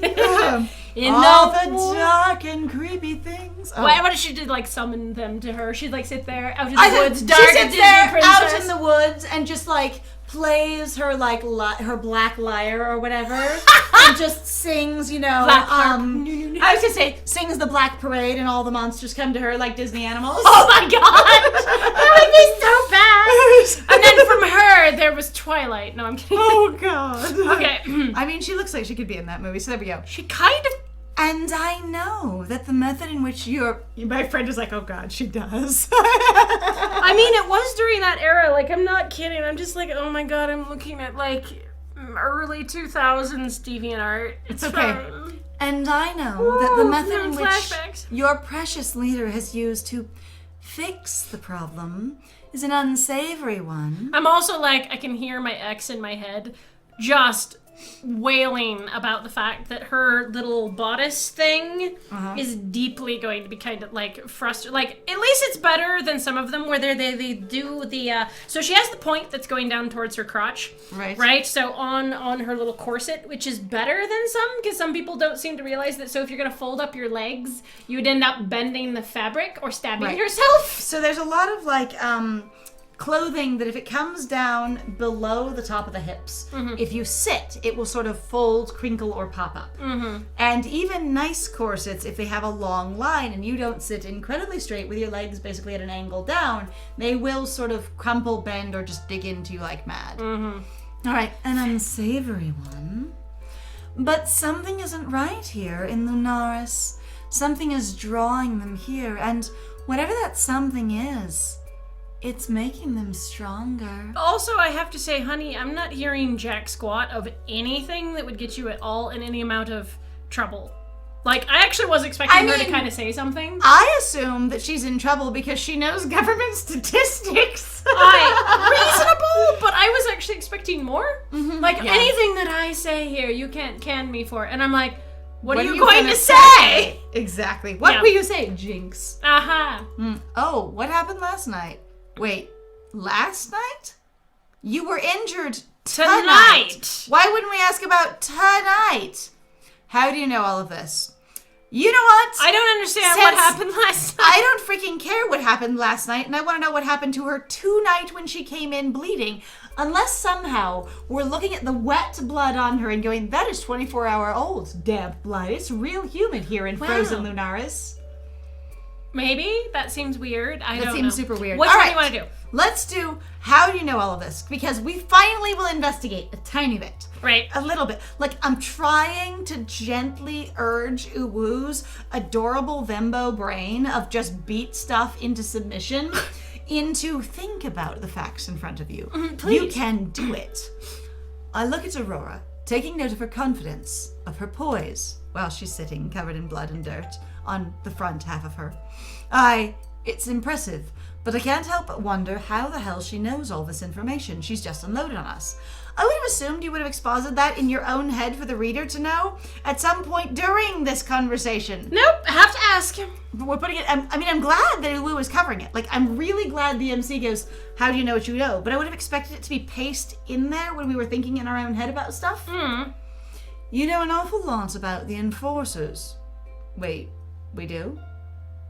If the Enforcers are your government, it makes sense. Okay, basically we're saying, about the government and about basically the statistics of things, I guess. Okay. Even more than us, apparently. Except for August seems to know, so not us. Unless you mean us the... Damn it. You're so flaily. Unless you mean us the hunters. I'm sorry, I'm You actually got yourself, too. I got Good both. job. I gestured so hard, I took the headphone out of both of our ears. Both, okay. It was amazing. How? With a wild gesture, that's how. She shrugs, nonchalant, not quite getting the gravity of the situation, I feel. By the way... I feel like she is disrespecting So me. how come Piper didn't come with us? I think Piper is... Oh, no, Piper's distraction. Maybe that's what Piper's doing. So Piper's distracting people. Caused a distraction and then didn't come with us is still causing a distraction? I think so. That wasn't really established that Piper stayed in the pub. No, it wasn't. Because I thought Piper was coming with us. I did too. All right. I think they can't handle more than 3 characters. It's okay. In a conversation, it's fine. It's okay. It's a hard thing to actually write crowd scenes. It is. Honestly, I've been really impressed that Freshman Fantasies could do it. I was just like... I was shocked. I was really amazed. I was like, this one thing. Someone in your writing room knows how to do this. Wow. What? Wow. She shrugs, nonchalant, not quite getting the gravity of her situation, I feel. The situation where, again, she's putting her neck at risk because both of you could just kill her, as far as I can tell. Because that's what we mentioned back when Piper was there. People talk. To the twins that alienate everyone by telling them they deserve to get gobbled up by monsters for daring to be afraid. Oh, is that your philosophy? That if you're not afraid of the monsters, they won't eat you? So she's offended at going, this went wrong because I was not afraid and the monster still attacked me, so now it's an unnatural beast. But everyone else is getting eaten by monsters because they're afraid and thereby their rightful position is as prey? I didn't get that at all. I didn't either. What? Sounds unlikely as I go to roll my eyes. Yes! Believe it or not, there are people in this sad little town that are more afraid of the enforcers and your hunter pets than they are of the monsters. Actually, I do believe that. Yeah, totally. Actually, except for those people are the monsters for the most part. just so you know. Like there are people in this town, and by that you mean vampires and half werewolves and demons and witches. Except that as long as the witches apparently, only go and work with the enforcers, then they're okay. You're the acceptable minority. The acceptable minority. Are you an acceptable? Who's an acceptable minority? Oh, an exemplary minority. An exemplary, exceptional minority. And that they are the monsters. They see you talking to the things that lurk in the catacombs, the vampires, the lichen, the demon. Is she talking to us? Because August definitely has not been doing that. Yeah, I was about to say, no. They may smile and seem friendly. I think she's talking directly to us, not to the hunters, the enforcers, because this information doesn't apply to the other ones as far as we know. Or to the organization. And seem friendly, but they're just as much of an untamed creature as the ones that lurk in the woods, that you don't allow to drink in the tavern or sleep in your beds. Wait, who's letting monsters sleep in their beds before we can? I need to know. All right, who's letting... I did the What dating. happened last night? Okay, if she talks about what happened to her tonight when she got these scratches tonight, I am going to be pissed that they didn't tell us that it took all night for Piper to do a distraction and all the rest of the night for us to walk over to August's house. And we're here early ass in the morning on the next day at August's house. It's okay, we'll be fine. It's fine. I kid you not. Tell us what happened last night. How did you find the creature? Before it actually hurt you. The other night, the one before tonight, current. Except for the sunlight streaming in the windows is not encouraging. Aurora daintily clasps her hands in her lap, taking her time to respond. They're already clasped, dear. The sprite doesn't do anything else. It's okay. Oh. I often check the graveyard and the forest surrounding the Ibex before I sleep. I like to know that there's no creature out there that may need my help. And what kind of help can you even offer, dear? You have Lux for that. Does she not do her job sufficiently enough? Wait. Who's Lux? We don't know. We haven't met them yet. Okay. Hey, Delta Whiskey! Hello! The ears have appeared in the chat. Hello. Poof. Adorable ears. Poink! And now we just need the rest of the face. Who? I just love the idea that you show up with ears and it's just like leaning over the send a message bar. Just poink! I am here. I'm listening. I listen. It's very charming. Anyway, welcome. Greetings. I've been wondering where you were and I'm so happy to have you. All right. Lux is an incredible guard, but she doesn't care for the creatures in the way that I do. She simply serves to protect us, not them. That's right. You did have a hunter assigned to guard them. I remember that. Why do you require a night guard? Exactly. Before Aurora can speak, August pipes up. Because we were fed up of them calling in problems and using our limited resource. The only real issues they ever had were some angry townsfolk with a kitchen knife. Hi. Woo, sparkles. There's the eyes. Yes! There are the eyes. Drakonishi is helping That you is excellent. be visible. So good. Oh no. Hang on. Hold on. Don't do anything in the chat for like 5 seconds, please. Hang the crap on. Okay. My friend's gonna do this. It's okay. I appreciate you having to run for groceries, but like... I get to give ears. Can I actually make these bigger? Can you make it with... Oh god. Can I make it You can do it. You can do it. Maybe make it bigger. Maybe? Hang on. No! Stop! Shenanigans are gonna happen. Hold on. Can I do Alright, this? you can do this. You can do this. Just do go it. slowly. You need to grab the corner also. Oh, no, it won't. The ears don't get bigger? No. It also is like it's too tall. Oh, it can't even It freaks function. out. Yeah. Alright. Ah, fine. Sorry, we were playing with the chat. It disappeared. Oh, no. Alright. Well, I hope your grocery shopping went really well, and hopefully the chat will actually come back because it's still invisible. No. I was super entertained. You killed the entire chat, my I friend. did. I'm sorry. I was having too much fun. Chat death. No. Okay. Dang it. Oh, look, we have chat. Yay! It's working. Oh, it works Thank again. you. Okay, it just reset. Thank you. Excellent. Okay. Feels in the chat. Dead. Death. Yes. Death and Brilliant. everything. More like you. Bye. Oh my god, that was so good. That is beautiful, Amazing. and I love that. So good. So nice. So good. I'm gonna So try. nice. You are. We're like you. Bye. Okay. I've already noticed the Ibeck aren't exactly popular around here, so we assigned Lux as an unofficial guard to keep watch. Also, I'm still just like, the Ibeck is the building and their order. Yes. Because I want to look around the Ibeck. Why is the Ibeck the building and the their order? That just seems unnecessarily confusing. We are the Stone Church. We practice stone churchery. Yes! The most stone churchery. What's your stone church like? Is it hard? Is it? Oh god. Unavailable? Is it an emotionally distant, but also wants me to have a good time? Is it a tall, strong edifice? Is it a powerful, soaring force? Reaching the sky. A pillar driving for the heavens. Oh god. How many references can we make without getting in trouble? Okay. Anyway. That fits so well. She was listening. She went, Anyway. Just, if you two would Character calm turns down. head, looks direct, going like, Look shut through the up, screen. If you just give us a second, we could, tell you the story. please. It would work. As I, not you the narrator, as I, the character, was saying, I did my usual nightly check, and I heard something in distress in the forest. Does the Snow White hand gesture of the, what is it? Oh no. Up by the face, you know. Uh-huh. I found a creature.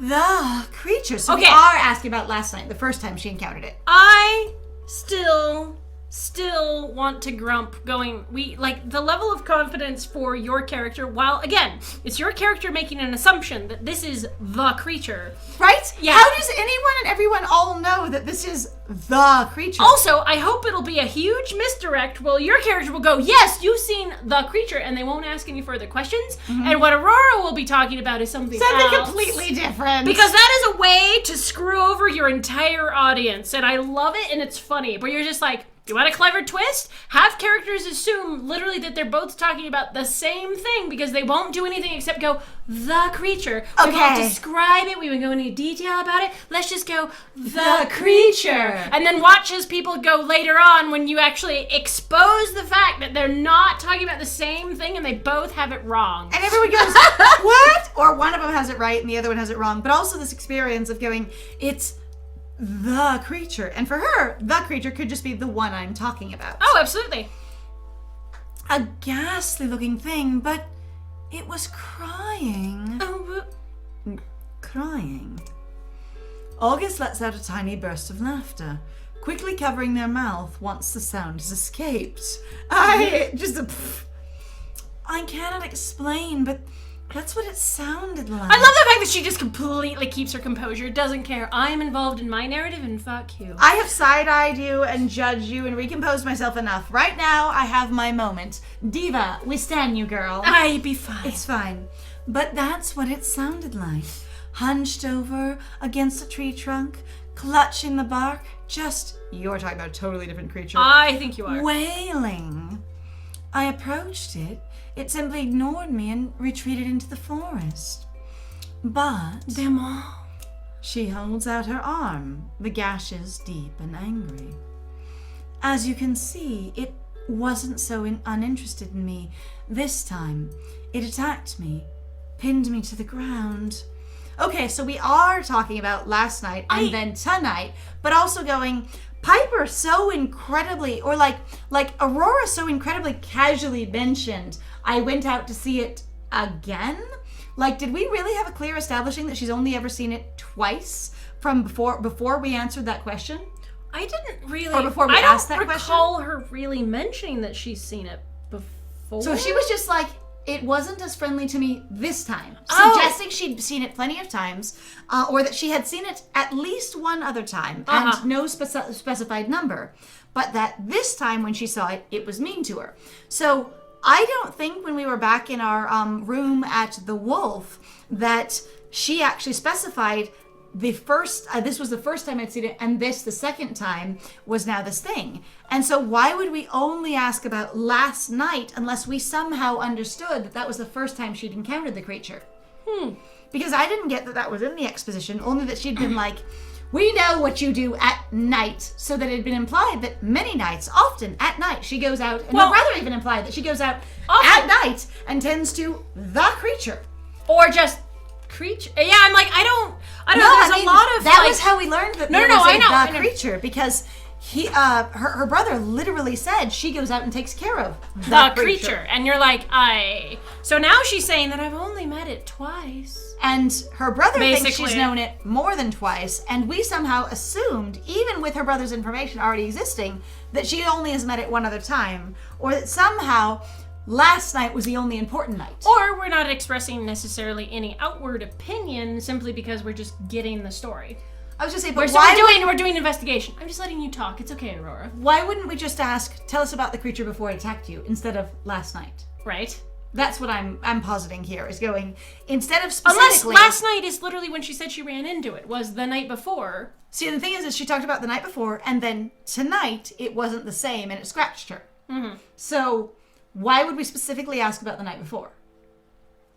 Which was not the night she was scratched. Oh, that's true. That is a weird question, actually, to now ask, that especially we know if you assume that the game does have continuity, and she was scratched tonight, not last night. Why ask about last night? Yeah, that doesn't...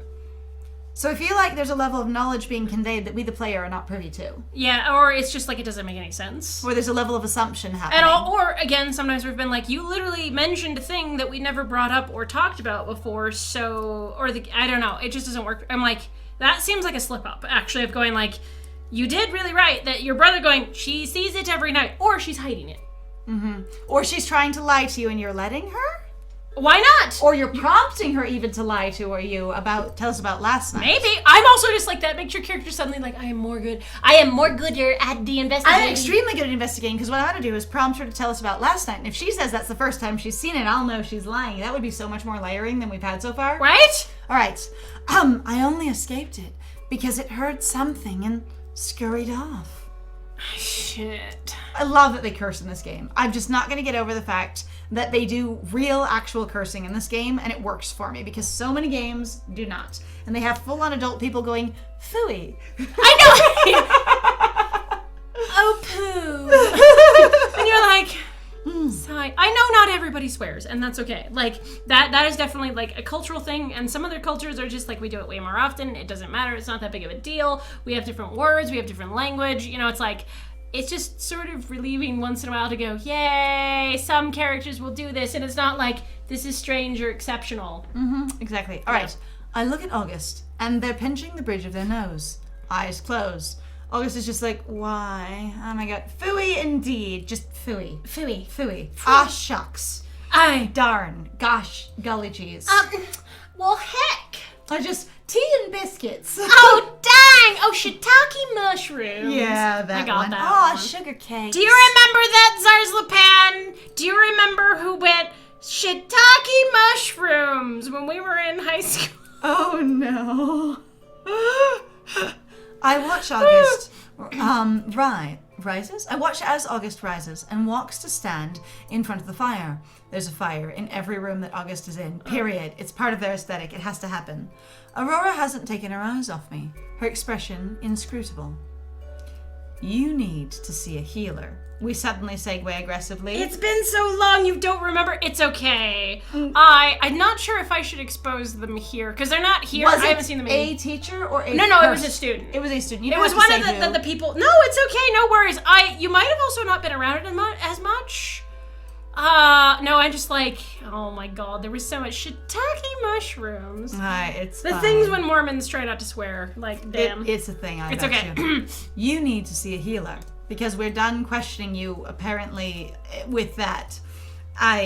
She shrugs, uncaring, sparing her bleeding arm a fleeting glance. Is it still actively bleeding? Because again, those don't look like scratches. Those look like deep freaking gashes. And your character, she holds out huge gashes. Like, that's what your character also literally said. They said that they were deep. Okay, something like that. No, they really did. I was like, whoa. It's okay. At any rate, like, if it's still actively bleeding from when she received it, to when she ran to the end, to when we created a distraction, to when we ran across town, to when we've got here, that is a serious wound, and I do not see how August's couch would be saved from it unless she's very thoughtfully letting it bleed only on her dress. Stands up, it's just bleeding all the way down her thigh, kind of thing. Oh god, it's going to get to the floor eventually. August being like, oh god, I need to get her out of here before she bleeds on everything. It is every the sad. thing. All right. Just like I said, it's just a scratch. They're right. You don't know what that thing is, and you're unsettling enough without suddenly sprouting horns. We know that species can be communicable, so I had to think about languaging that. We know that species can be communicable, and so you need to get looked at. It's very important. Quick, before you are communicated into another dimension.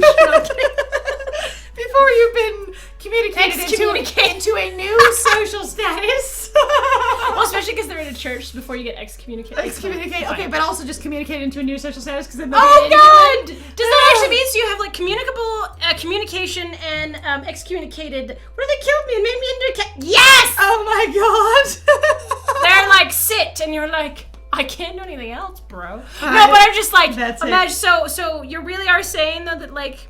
I apologize, this is probably mean and sort of tasteless, but basically, like, religion is a communicable disease. It really is, honestly. In that sense, because, you know, you get excommunicated, so you were communicated first. You're communicable, like, you've obtained this communicable disease, which is going to an organization. It's communicable, so you're communicated, and then you get excommunicated when you get out of it. Yeah! Oh my god. That's so terrible, I apologize. Excommunicated in the church is vaccinated? Oh no! Oh god. Alright, well, that's an experience. If anyone in the chat has a religion and they don't have a good sense of humor, they might be leaving now. We might have trouble. Alright, I love the little ghost emoji. It's very charming. It's lovely. Yep. Like, all of your emojis, I'm like, they're so cuddly. Why are they all so cute? Because they are. Because they are cute. Because Delta Whiskey is adorable. That's right. Alright. You should seek out Ezra. The only healer in the entire game. Oh. We know he'll be discreet. She stands and quietly heads for the door, as if the moment to leave this place couldn't have come sooner. Suddenly she's in a hurry, after she's been composed in every moment. Before she reaches for the handle, oh no, there's an actual door. Oh no! Our idea is smashed to the dirt. Wait. You should have someone accompany you. Yes? Yeah. She says, really, really about to bleed on the carpet. August actually not caring, us being very worried. Like, August going, I know how to clean this carpet. I have magic. I can totally clean this carpet. I can clean this entire room.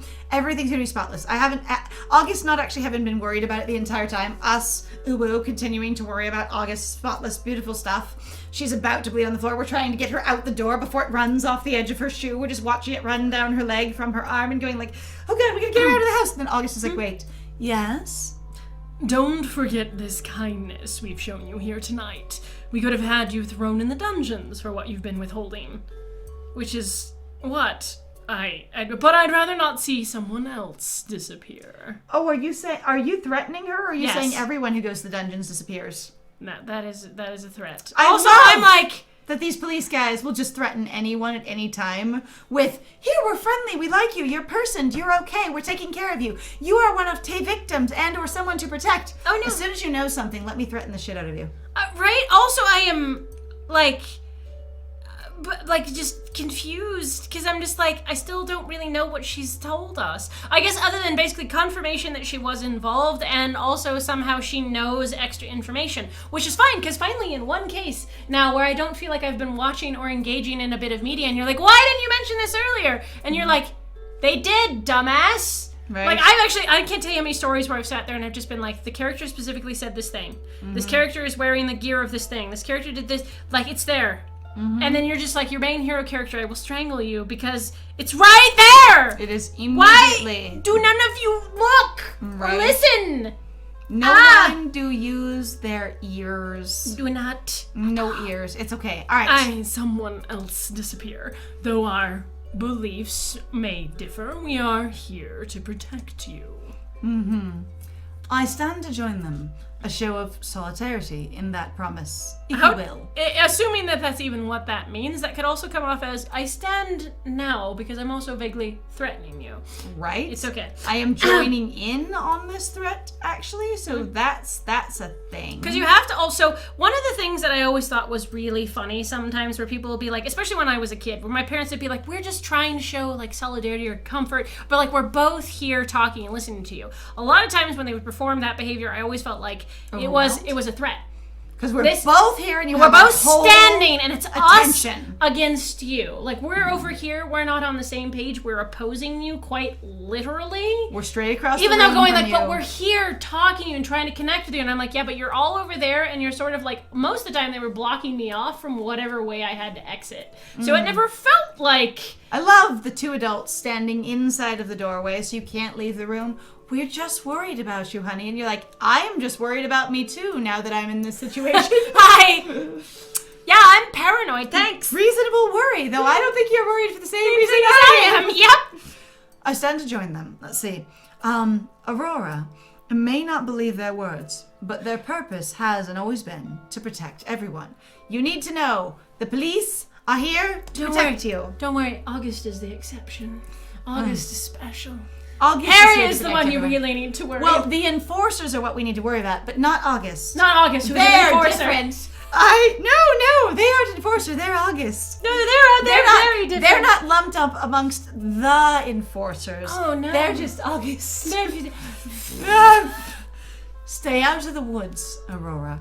Creatures like this are not something you play house with. Especially in regards to the fact that she literally also went, enforcers/hunters are considered to be more monstrous than monsters. Like, again, I'm like, I this is a good thing. Like, not saying that August needs to be aware of it, or even your main character needs to be aware of it, but like, this is a good thing to keep in mind if you're writing, going like, being aware of your power dynamics is really important. Sometimes this can be basically, like I was talking about, this is a threat. So they're not being comforted by August going, no, please understand me. It's going like, I am suspicious because you might want more things out of me. You are literally the people who, you literally just tell me going, we could have made you disappear, so don't fuck with me. And then going, no, but I really care about you. But Can I'm you here to imagine the protect total you. whiplash Right? being that person where they're like, we would have fucked you up.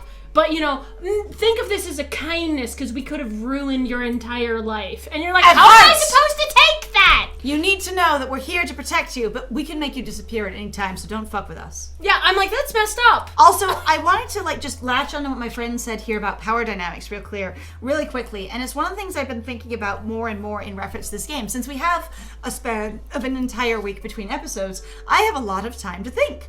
And the thing is like, and we're not interacting with this game at all, except for here on screen, for the actual playthrough. Yeah, we haven't touched this. And so it's all just basically my own mental, cycles going without any other like research or like exposure. But I've been thinking about the fact that it's really, really weird. If they're not going to have a massive arc, which I still don't know that they won't, with our main character in reference to seeing Inhumans as people, then the level of power imbalance between like us and at least and three of our possible date options is amazing, because we have asserted over and over again that we are a person that literally kills demons, vampires, and werewolves. And that is our job, and we're very comfortable with it, and something we do regularly, and it's also something we can do without getting questioned about at any time. So, like, can you imagine the distinctly uncomfortable power imbalance of, I'm dating a half werewolf, and if I ever kill them, no one will ever ask any questions, ever? Same thing with a vampire or with a demon. Like, as a cop, you could just be like, they suddenly turned on me, or things went bad, and that these people, these inhumans, these creatures would know you have that power. And so that would be a level of conversation and connection to try and build that relationship that would be really wild. And I'm kind of, again, I'm really fascinated that this game took that direction to go, you are basically Blade Hunter, and you have you have an opportunity, or Blade Runner, and you have an opportunity to date a replicant and still have your position as a Blade Runner. Which, if you don't know that reference, it's basically, you are a vampire hunter, and you have the opportunity to date a vampire and still be a vampire hunter. But also at the same time, too, so you have to go a little further than that, since most people tend to think of vampire hunters as sort of agents, like rogue agents on their own. Okay. This is a state-sanctioned, basically, vampire hunter, where they have all the power, and they have a ton of influence, and they have, you know, resources that most people will never really... The police are vampire hunters, and they have an option to date vampires. And, like, those vampires would have to be completely, like, you would have to know that your partner could lord legal power over you at any time. Or also it would be really interesting. So I've heard a lot of people discuss like what happens basically when they marry someone who is, and you'll forgive me, I know that it's socially socially race applies, but you are really I'm bad. keeping my hand over here. I'm not moving anymore. Yeah, you're done. I can't do it. I've gestured too much. Okay, so socially when people go, hey, I am a different race, right? So like basically couples who are like, I'm black and you're white. And they have talked about going like, wow, I got ridiculously treated like as a almost different person, or going like I was in other scenarios where I'd get picked on and I'd be like, yeah, okay, so now me as the black partner, I just expect people are going to treat me like shit, and then suddenly up would come my white partner and they would go, what the hell are you doing? And they would be talking to the person and they would fight back, and I was kind of like, oh, you can just do that. And I can't because I'm socially not allowed to because racism is real. Right. You know? And it's one of those things where, like, I think power imbalances in relationships are very interesting. They're a very interesting concept for, like... Especially like in fiction. Like in fiction. I was going to say, specifically in fiction and as, like, essentially like role-play concept or things like that. Or, like, you know, your fictional ship. And I don't really engage with other people's relationships in real life, so it's not like, I find power imbalances fascinating. It's I find them to be a really fascinating concept to explore. And I think it's really interesting here to go, there is a lot of power in your relationship that may very well affect how you would behave towards your partner if they could kill you at any time with no consequences. Sort of like if you've ever dated with somebody that you've lived with and they owned the house or the property or your name wasn't on the lease kind of thing. And if ever things aren't going well and like the relationship seems to be going downhill, you could be afraid that if you're not compliant, you won't have a place to live. And this is sort of the thing of basically going, if you were in a relationship with one of these inhumans as a hunter, and then it started to get rocky, do you think any of those inhumans, any of those creatures, would be concerned for their own safety in a very reasonable way? And that you might become dangerous to them if the relationship doesn't go well. That didn't happen to me. Anyway, we're fine. Anyway. Creatures like this are not something you play house with. Make no mistake, this is something even you cannot feel sympathy for.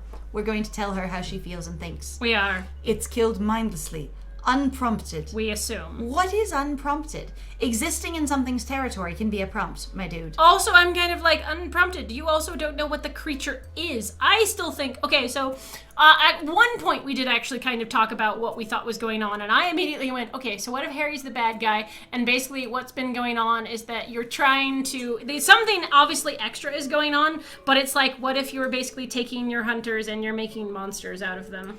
Because there was a weird level of the way that they described this monster was like, oh, it sounds like basically, I mean, it's Full Metal Alchemist.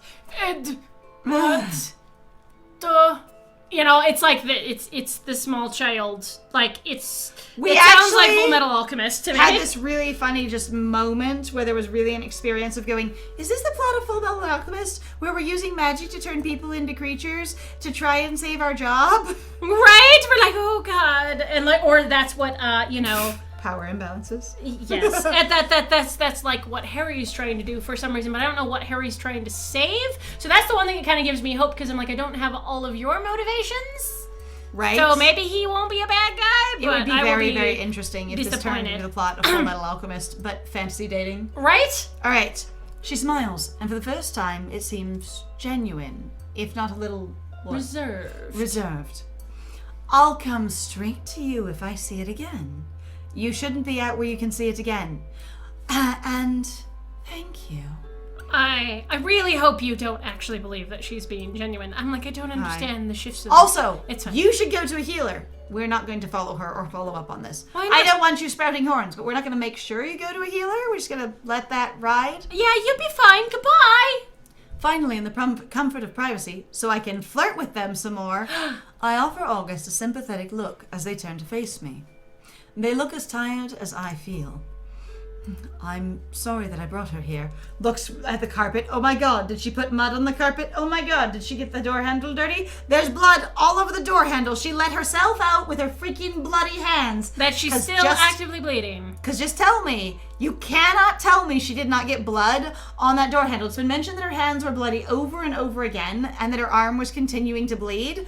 And she just let herself out. Mm-hmm. There is blood on that door handle. Like, period, bro. And I feel like if we thought August was projecting that she needed to keep things clean, that we would mention it. We would. We would. Going, I'm so sorry about your door handle. You did the right thing. Do not apologize. They take a seat, sinking deeply into the cushions with a grateful groan. They were perched on the edge before, very official, and now they're comfy. And now Now melted into the couch. Couch consumes them slowly, just slurp, slurp, slurp. Is it bad that I remain unfazed by such conversations? Not knowing a bloody thing has become the norm, apparently. You? Not disrespect intended, sir, ma'am, but, Ma'am, sir. Ma'am, sir, but, we still don't really know anything.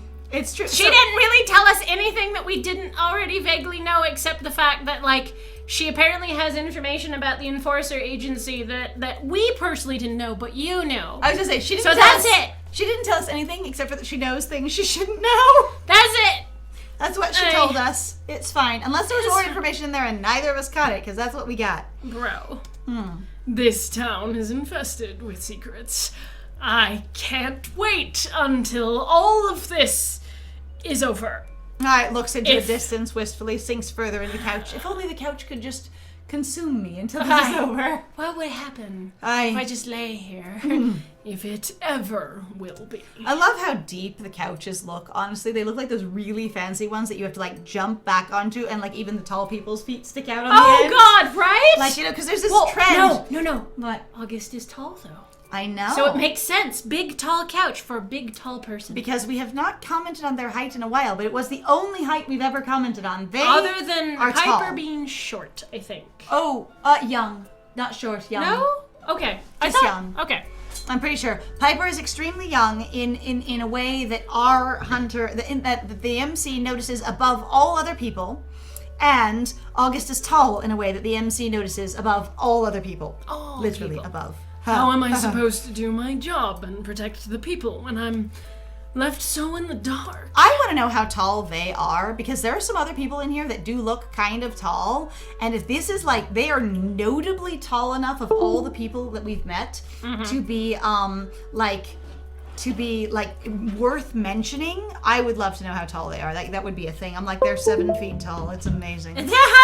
That would be fantastic. Actually, I'd be like, you have broken the... excuse me, it's just a stereotype. You'll have broken the Bishonen mold. Because most of them usually are anywhere from like 6 feet, like 5'11" to like 6'2". 6'2" is the height cap for Bishy, as far as I've seen. Yeah. Like your average hot guy is, you know, especially your like white hot guy, is your 6'2". Yeah. That's your tough guy. That's your assassin. That's your soldier. That's your cop. That's your 6'2". Yeah, sounds Your about tough right. white dude is 6'2". All right. Or 6 foot even occasionally. Pardon the dog outside. Apparently there's a dog outside. Borf, borf. I bet you it's the chihuahuas. Oh God. You care enough to keep trying, and that's all that matters. The people of Lunaris are lucky to have you, August. But I'm not lucky enough to have you. Flirt. Thank you. Ooh, whoa.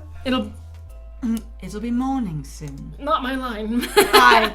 We know that you know it will be morning soon too. Do you enchant your windows to have the beautiful light streaming in at all times, or is that just like street lights, mage light outside going, August, my living room is amazing. It's set next to the primary street lights, like next to the town square. So it's just streaming in at all times. Street light, edge light. I don't like light. It's a lighted light, lighting up my lighted living. Oh God.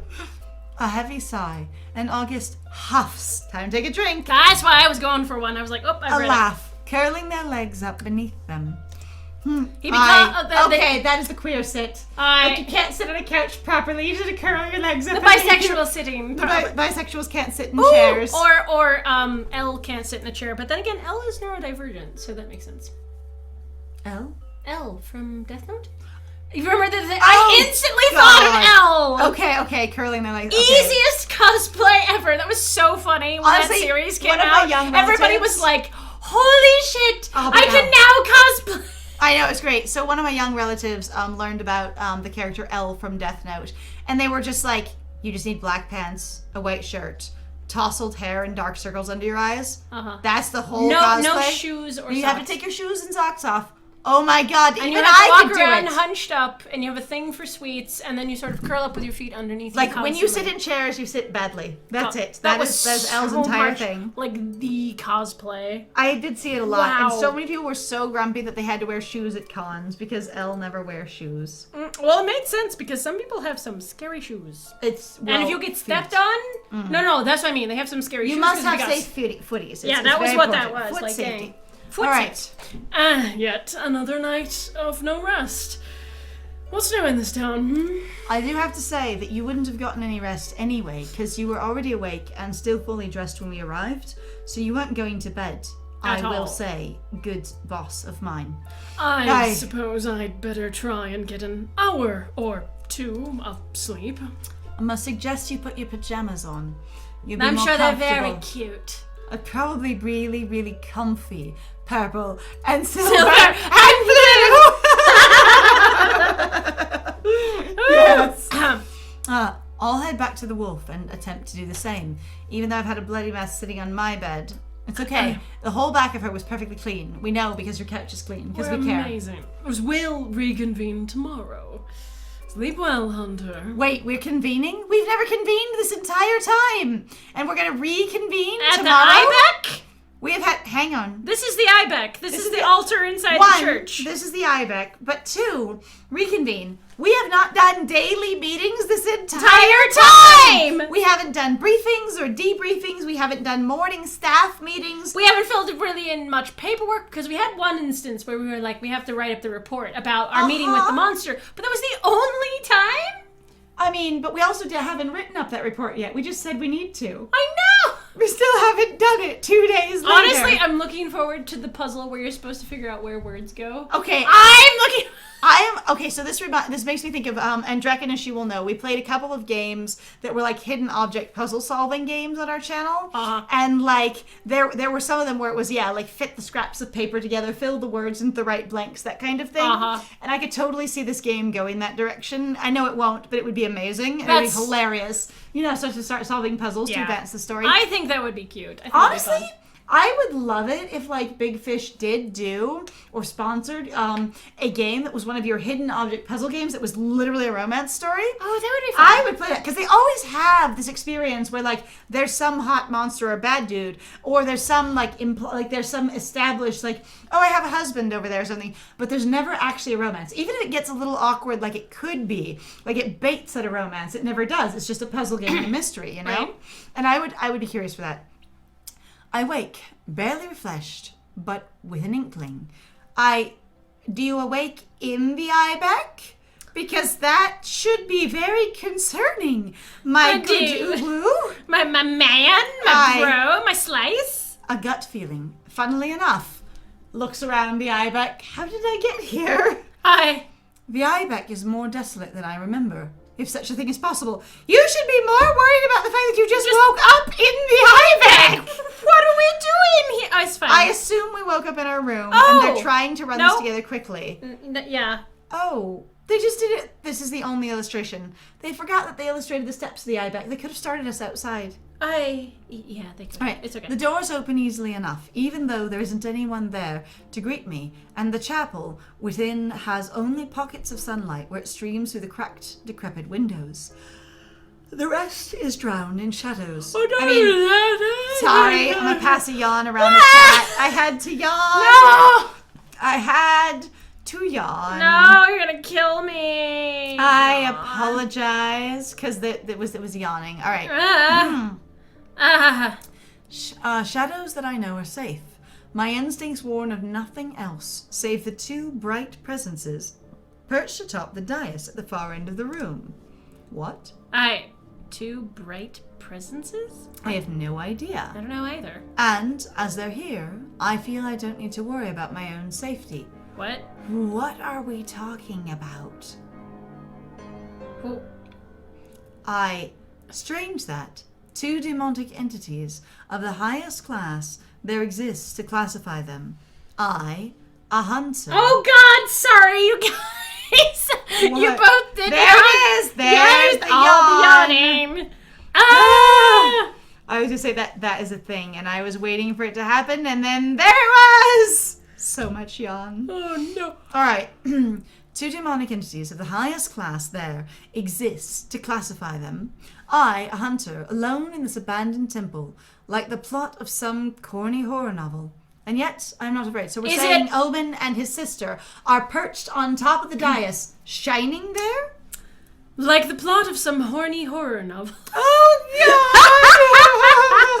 I mean, oh my yes. God. Okay, so at one point, I actually was like, here, let me torture myself briefly for a period of time, probably about a year and a half ago, where I listened to two romance novels that I just wanted to die listening to. One of them was about the Four Horsemen of the Apocalypse. Oh, God. And the other one was about vampires, and it was so bad. I remember my friends screaming about this. So my friend used to have a job where they could listen to audiobooks at work while they were doing their other stuff. Yep. And, like, they would just text me in the middle of the day sometime going, oh my God, this book!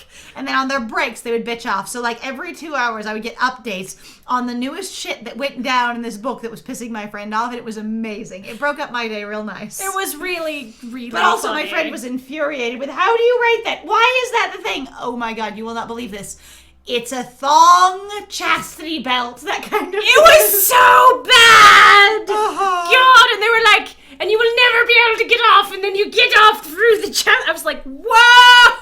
And they also actually contradicted themselves when they wanted it to be hot and stuff like that. It was also so bad because they felt terrible, because I was like, they kept going, like, especially for several of the characters, like the Four Horsemen one in particular made me furious, because it was just like this powerful, amazing, like one of the stereotypes of the, like, the Four Horsemen, and she's completely a mess. So you're trying she's to like, write she this. can defeat all these people, and she's a badass, and she's supposed to be marrying Lucifer, but the person who's fallen in love with her, she's decided that she wants to be with him and not Lucifer, and it was this stupid, and they would, But Lucifer owns her and has claimed her and put his own chastity belt on that would not release until such time as whenever. Yeah. And there was this massive, I got the impression of this massive imbalance between she is empowered woman, hear her roar. And she could beat up anything, and she had superhuman strength. And then also I am the girl protag, ooh woo.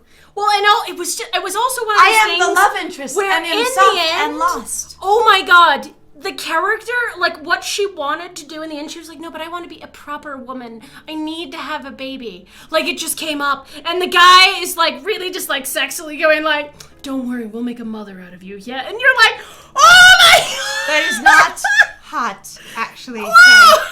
All right. And Anyway. yet, Don't worry, we'll make a mother out of you yet. Because he was such an alpha. It was yet, so bad.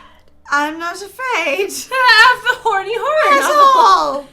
Elaine and Omen's conversation peters out as I close the door behind me and approach them. Why are they shining presences? And why are they perched like crows on the edge of a dais? Poink! Them just sitting, and you just mentioned Elle recently perching on his toes, and these two just perching on their toes, like up on a platform. Why? They sound like little birds. But also, since when do they shine? Pep. The way they tilt their heads in perfect synchronization reminds me eerily of the Woodridge twins, because all siblings apparently be like that. But their expressions are quick to change to big, similar grins. They're not here, though. Ooh, I didn't expect you here. He slides off the dais and comes down to meet me. I incline my head at him in greeting. I don't tip it to the side, just incline it. But my eyes are on the young woman who looks remarkably like him, remarkably like his choice of glamour. Hey, finally! We finally mentioned it! They look alike because of their glamour, rather than they look so like siblings. Yeah, magically they look like siblings because they're using glamours. Who remains seated. I thought she was perched, not seated. Excuse you. She stares back at me and smiles, bright and soft, and raises her hand in a small wave. Hello. Except for now, they're both here. Ta-da. All right. I'm also like, okay, so these are all me, right? That has always cracked me up. That I feel like I appreciate everybody wants to make like characters super distinctive, blah blah, whatever. But I'm just like, if you're going to say they look remarkably similar, do not be afraid, my child. Use the same model. Right. Make them look remarkably similar. Your character's literally going, they're eerily similar. Just use the same model. Because I would tend to say, because I think they use the same model. Because, model. she's got a much smaller chin. She's got an edited nose. Like, they have... much smaller little tusks. And I'm like, just use the same thing. You are weak.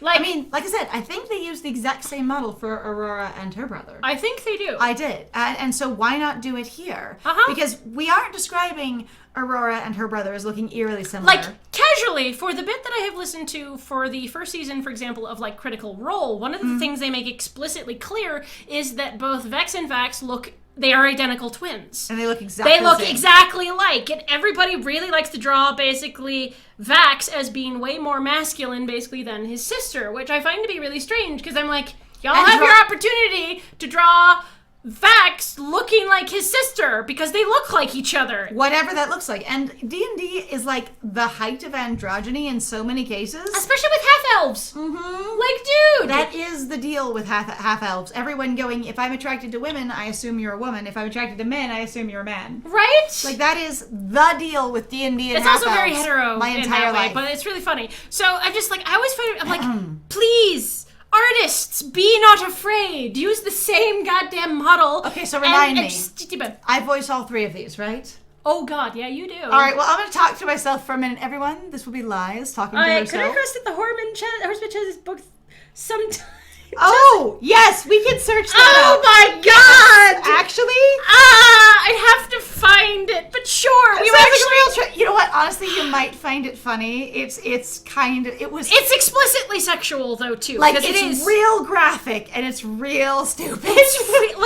It's one of those things where you read the book and you're kind of like, whoa, this author could not write more than two people in a room at once at all. It is some of the most awkward, clunky dialogue. They are incredibly like, I don't know what I'm doing. The author had a real big picture though. Like she went for it. A really wide vista of what she wanted to do with these various mythologies that she grabbed hold of, this Christian mythology and stuff like that. And she was picturing this huge epic scope thing. And I feel like it's early in her writing career. But yeah, we will track that down for you. I don't know. Like, we'll try to preview some of it. I don't know legally how much of it we can share, but I think if we're kind of doing the same thing like we do with... just give them the book title and they can go look it up. I think that's what they're looking for. Okay, I can do that. It's true.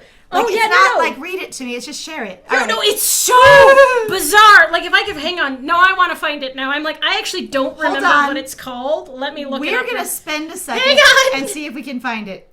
Horseman, I can't remember. Was she war? No, she wasn't war. Say, no, war was the problematic Hang on. one, right? Just try 4 Horsemen romance book, like on the internet or whatever. It's fine. I have to find it, guys. It was so damn funny. You bet. One of the things that we like about the way we've sort of branded ourselves. You found it so fast. Oh no, it's Immortal Writer. At least I think it is. Hang on, that might be like the middle check. book, but let me double check. Really, what's the name of the whole series? Because usually they'll tell you. Well, that's what I think it's called. Lords of Deliverance is what it was. Oh my god! It's so. What was it called? Immortal Writer. Immortal Writer. Thank you. You know, because of the horse. Yes. Hold on. We will This confirm is so bad. and get it into the chat. What have you got?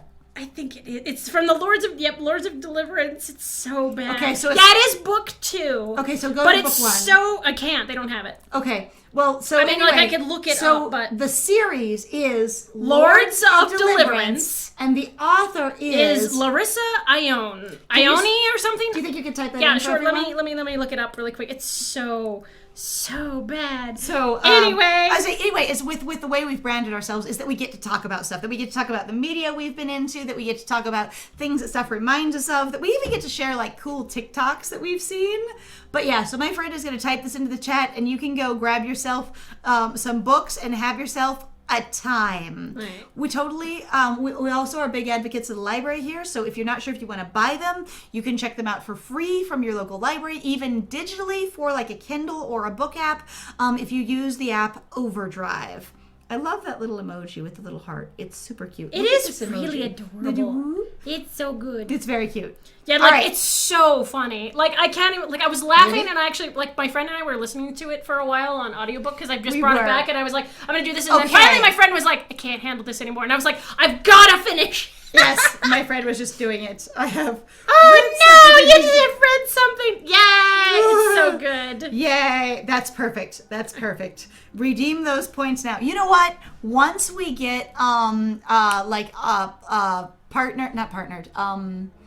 affiliated. Once we hit affiliate on Twitch, we are going to have like points that will do rewards and things for people like watching the chat and stuff like that. And we are absolutely going to have like rewards, like book recommendations, or like, share the dirt on stuff. Like we will figure out fun rewards, and you guys can even just spend your chat points on stuff, and we will segue and do it, and it will be fine. Right. It'll be great. Like again, like I kind of want to read parts of it on the stream anyway because it was so bad. Honestly, we haven't done a just share and talk about book for a while, and since people can do that like on Twitch with actually like video like movies as well as like shows, I don't know if they're supposed to, but they do.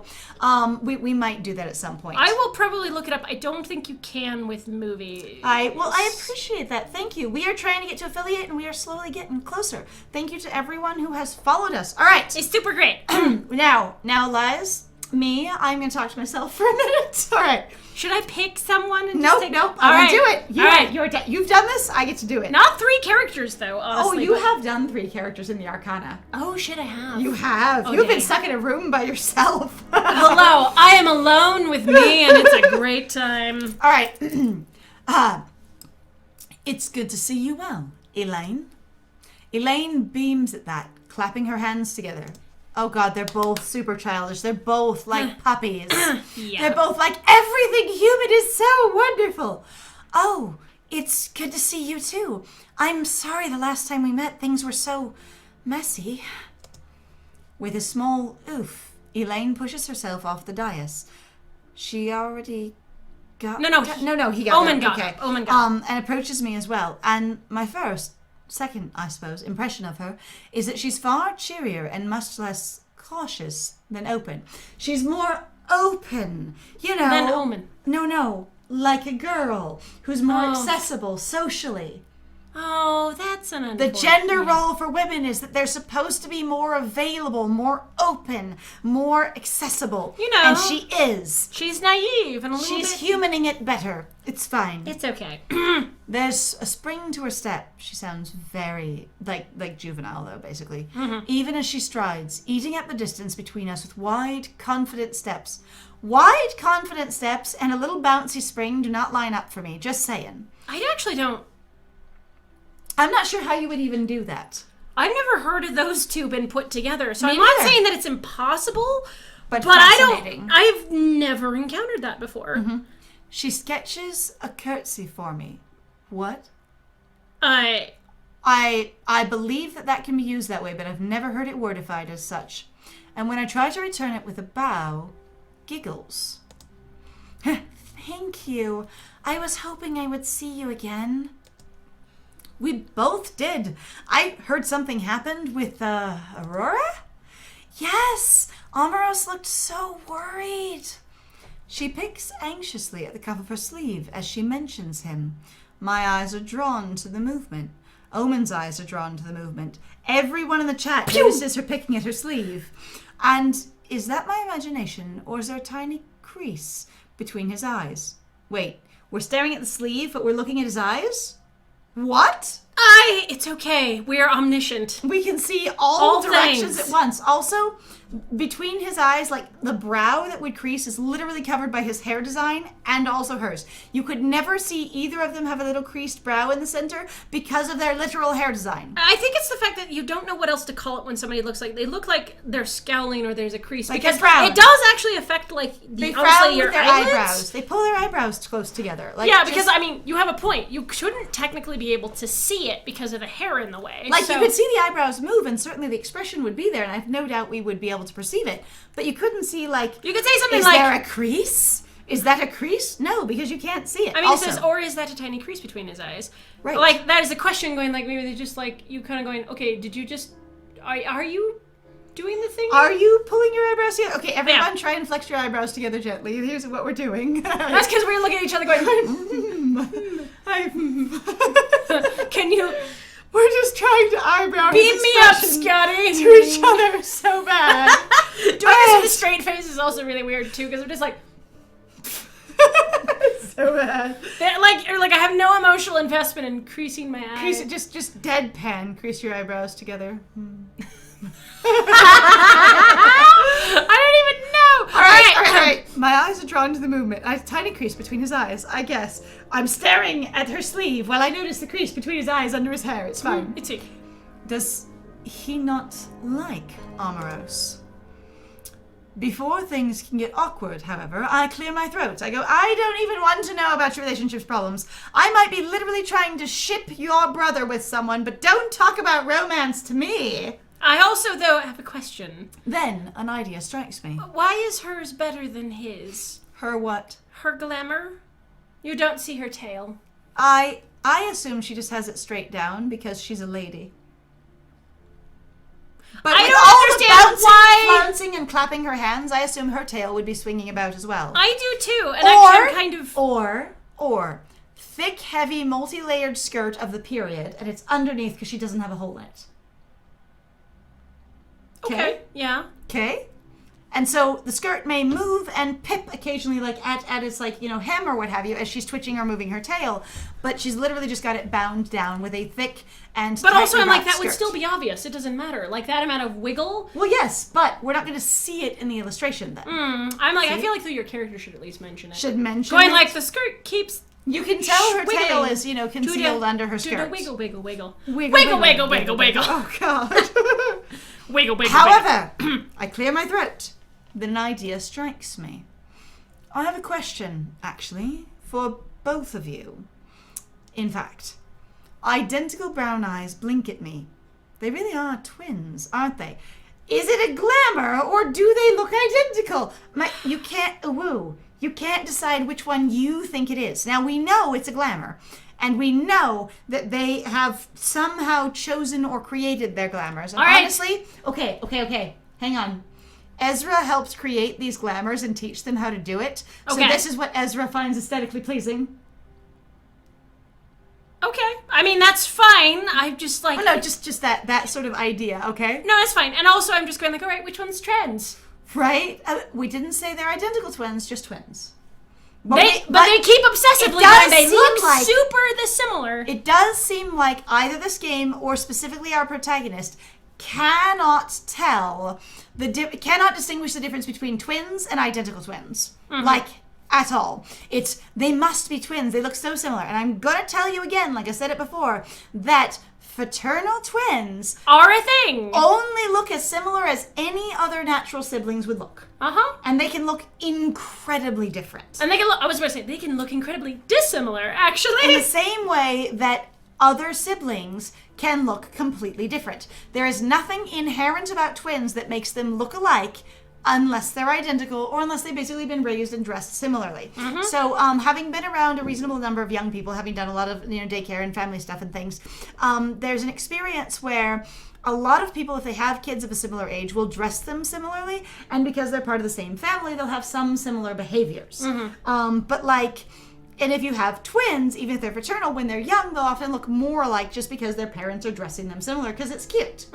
But it doesn't mean the kids actually look similar at all. Yeah. All right. They really are twins, aren't they? Even if it's only their glamours. I mean, even if not human ones. When we were speaking with Aurora yesterday night, she mentioned something. Let's start out vague. Start out strong and vague, like a good thimbo. We got it. It seems in the past few years, supernatural activity has been at an all-time high. Why would we tell them that? How would we think this would help them or interact with them at all? August figured it was only because they were worsening faster than the enforcers. What? And our hunters could control them. Okay, but we have our doubts. They were worsening. The supernatural activity were worsening faster than the enforcers and our hunters could control them? Like you guys showing up. This is what I'm also like, this conversation doesn't seem to make much sense. Going like, hey, so we've observed this thing. Do you actually know what's going on? Like, instead of like the level of like weird roundaboutiness of like, let me weirdly explain. We are, like I said, start out strong and indirect. The thing that I love where people pointing out sometimes where it's difficult. It seems like some writers do not comprehend that what they're doing is they are having one character exposit to another character that should know basically what the hell is going on. And I'm wondering kind of if that's what's going on here, because some of this seems like either it has nothing to do with them, or you're really going like a weird, like, let me go out here to try to come back to here to explain the point that I'm trying to make. I like indirect for the win. I was just saying, there's just this experience of going, what are we hoping to get for them? Also, they are the supernatural activity. These people literally are the supernatural activity. That's why I was like, what are you just mentioning? Going, hi, as people who are supernatural, have you noticed that the activity in this area has increased at all? Because you said you'd been here for, 2 years? Yeah, kind of. All right, anyway. So, I don't... That our hunters can control them, but we have our doubts. And I know instantly I was correct to doubt, as the very air seems to change. Omen sucks in a deep breath. Time to breathe! All right, breathe deeply, but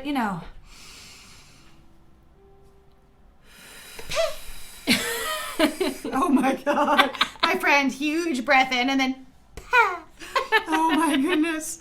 All right, let's see. Omen sucks in a deep breath, his hand going to clutch at the back of his neck, eyes averted. The only way he ever looks awkward when he can't hide behind pillows.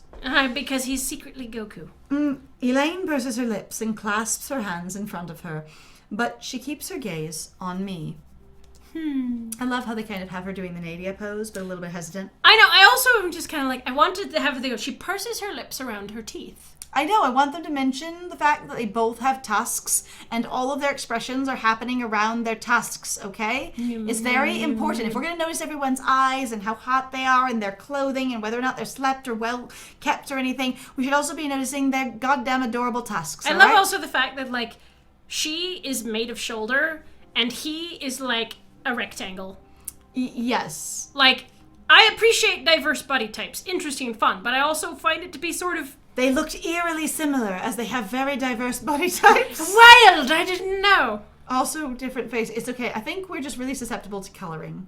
And also, they both have pointy ears and tusks. It's fine.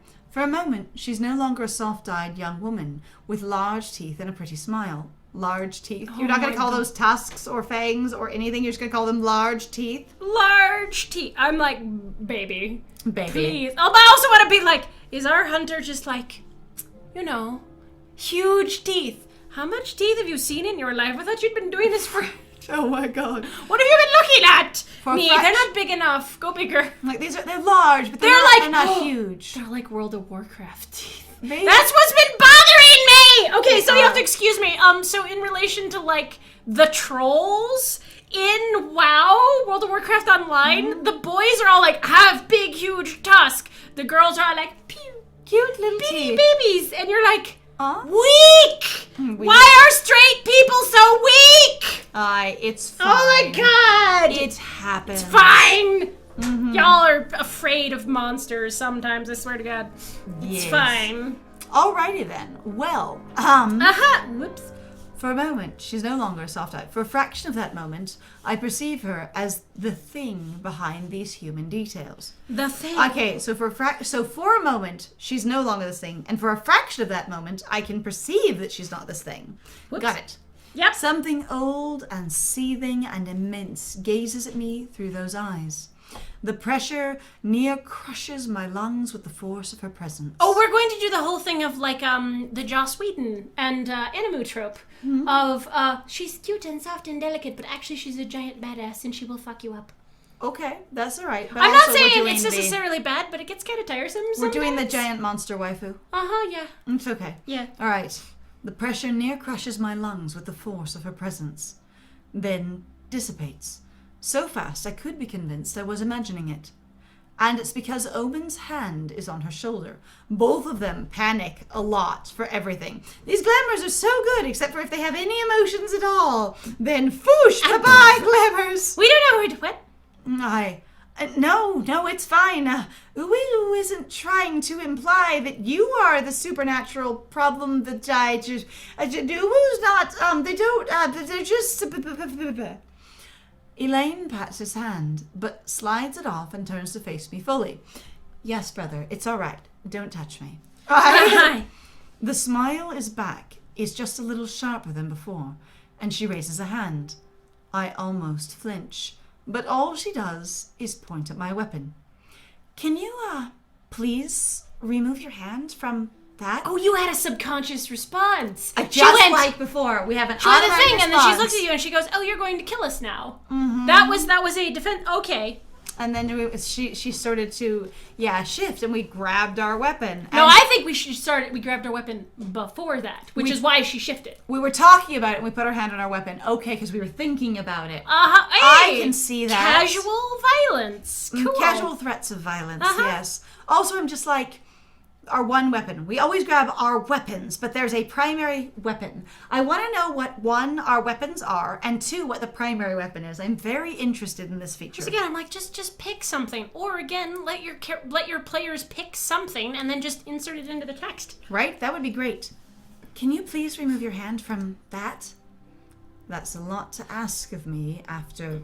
Looks her up and down like we do. As you do. That. Elaine inclines her head. You have a point, I suppose. But all the same, it will do you no good here. Weapons are useless inside of the... whatever this place is called. Where are we again? Oh, I forget. She's right.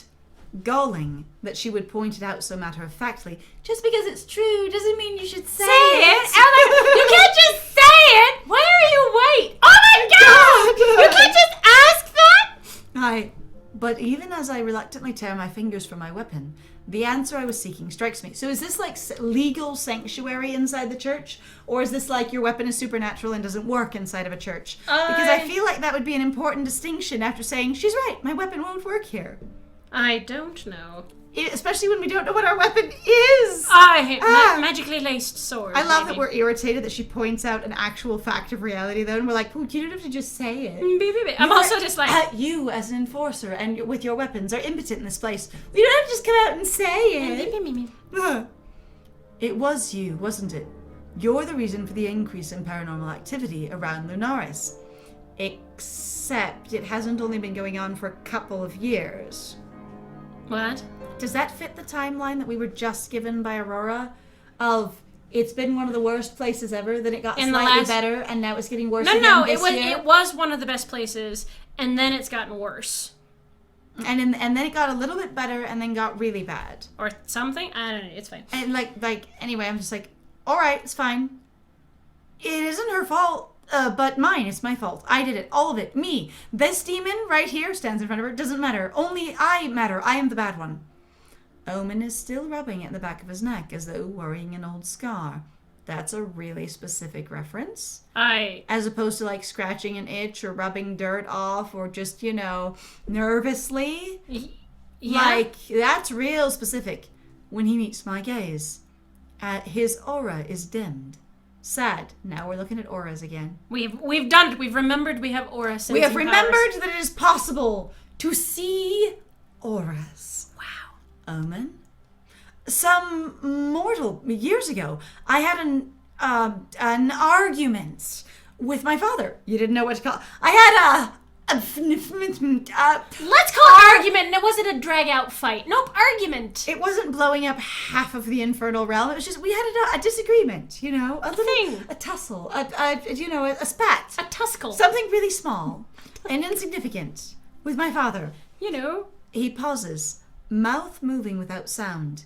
Elaine shifts on her feet, where I watch her from the corner of my eye. But she doesn't move. Her presence is once again extinguished, tightly under control. Have you noticed there hasn't been much music in the game lately? Or is that just our sound? It's just really quiet. We're also talking pretty loudly, and when you only have one headphone in, it really makes a difference. No, but I'm just like, I think it's gone quiet a lot of times for Gravity, and it's kind of been like, darn, because I wanted more music. It's okay. I'm fine. There's none here. Yeah.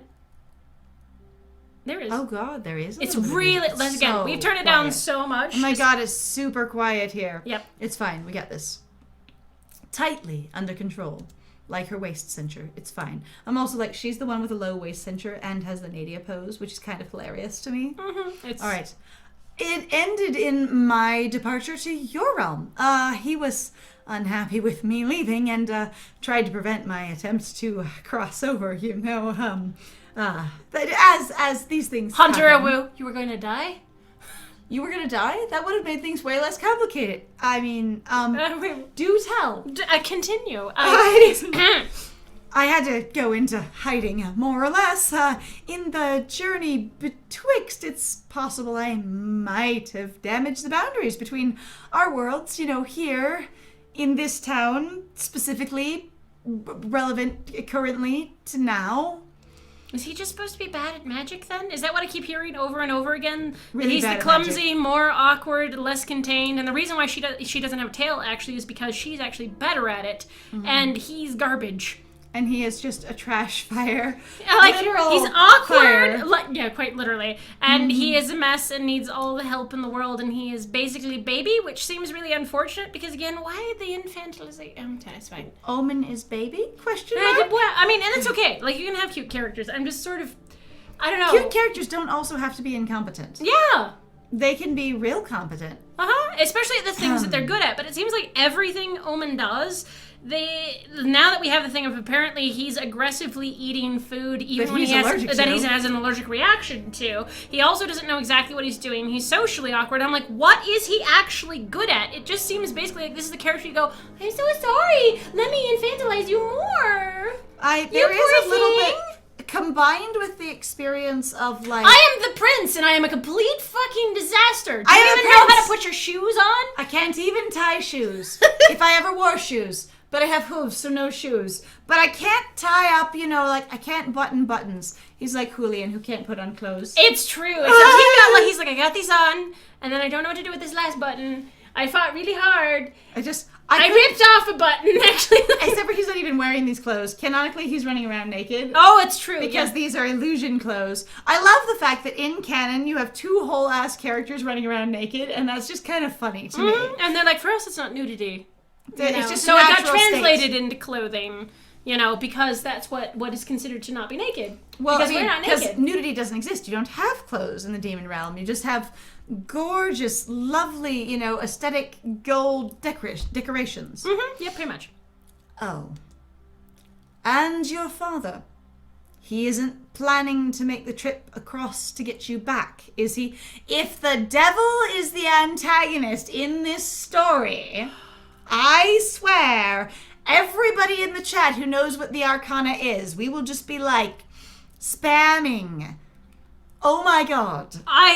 Honestly, if that's what it is, I will It's fine. I prefer Harry over that, all right? Okay. I actually Just gonna do it. shockingly would prefer actually having basically a character that you're connected to, has a plot, is a part of the story, has motivations, have thing other than just being like, I am the big bad over here in the corner and I wish to take over the world.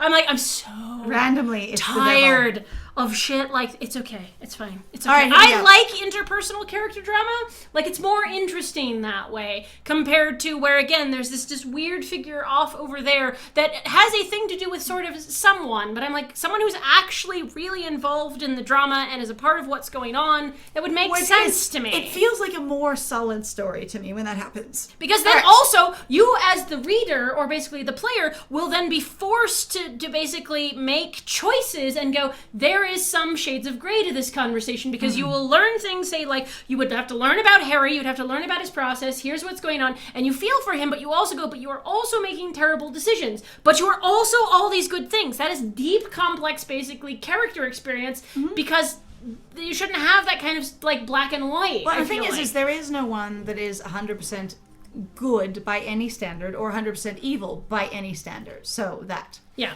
And your father. He isn't planning to make the trip across to get you back, is he? The thought leaves me cold as much as it makes me want to stare at the ceiling, rolling my eyes out of my literal head, and wonder out loud what exactly this town has done that caused so many fucking problems to become attracted to it like flies to a bloated corpse. Ah! Looks up to the heavens. Ah! Hang on. Goes over to the pews, grabs one of the rotting, cushions, picks it up, Screams into an old decrepit pillow, yes. puts it down, pats it gently, it falls apart slightly, you awkward. Walks Tries to back stuff it towards back in. them. It's fine. It's fine. I just gently just kicks it under the pew. It's fine. Point, point. Aye. That would be just the thing we need, wouldn't it? Lucifer himself coming through to give us another slap on the ass. No, he cannot wander. That's Elaine. Oh, sorry. My bad. Wrong one. The tail moved? I So know, I thought- had the same impression. I I was like, thought oh, it's Omen was Elaine. emoting, so he was going to say something. No, he cannot wander so far as us. And Omen took, measures to stop us from finding him? What is... Wait, to stop you from finding the devil? What? I think How that does... has gotta I think be that's a typo. reversed. I think that's To stop him from finding us. us. Like, I can't think of how that sentence would actually And that also doesn't even apply. make sense.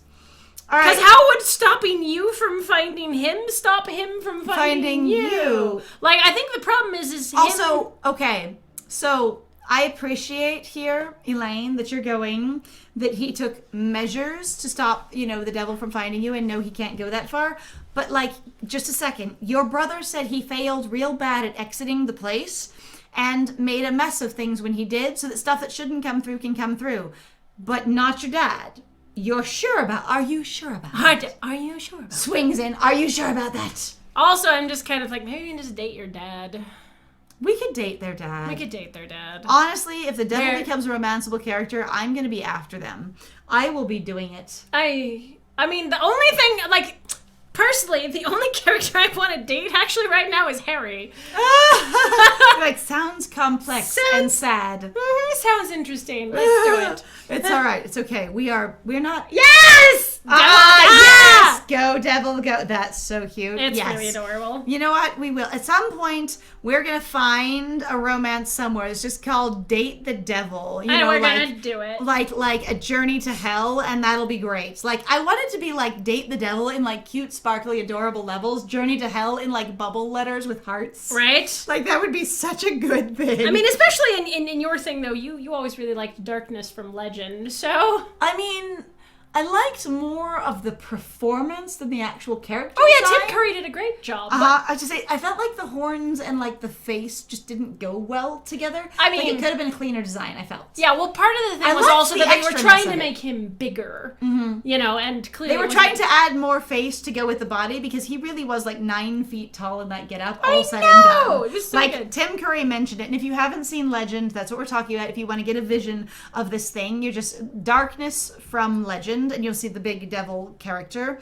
And like the thing was, is he had on prosthetic legs and prosthetic, hooves and risers, as well as these horns and stuff. He's like, it was like almost 11 feet tall. It was ridiculous. Yeah, and it looks really cool. It does. Honestly. It looks really damn cool. I thought, like, again, they were trying to make his head bigger, and I appreciate that because it balanced out with what they did with the whole bodysuit and everything. But it was one of those things where you go, and indeed his face. Yeah, as I say, kind of a small face. Like the face was a little bit small. Like they got close, but didn't quite get there. But he did a really great job in that role. Like he sold the character to me in every possible way. Yeah, and I only actually got to see that movie only when I was older. So like I saw that maybe after a couple of years after I got out of that. And I have to say, if you like 90s fantasy movies and you've never seen Legend, I would recommend it. It has like some of the biggest, most epic like camp fantasy you're ever gonna see, as far as like hitting every possible story beat of like, the princess and the wild creature boy and all the fae and the fairies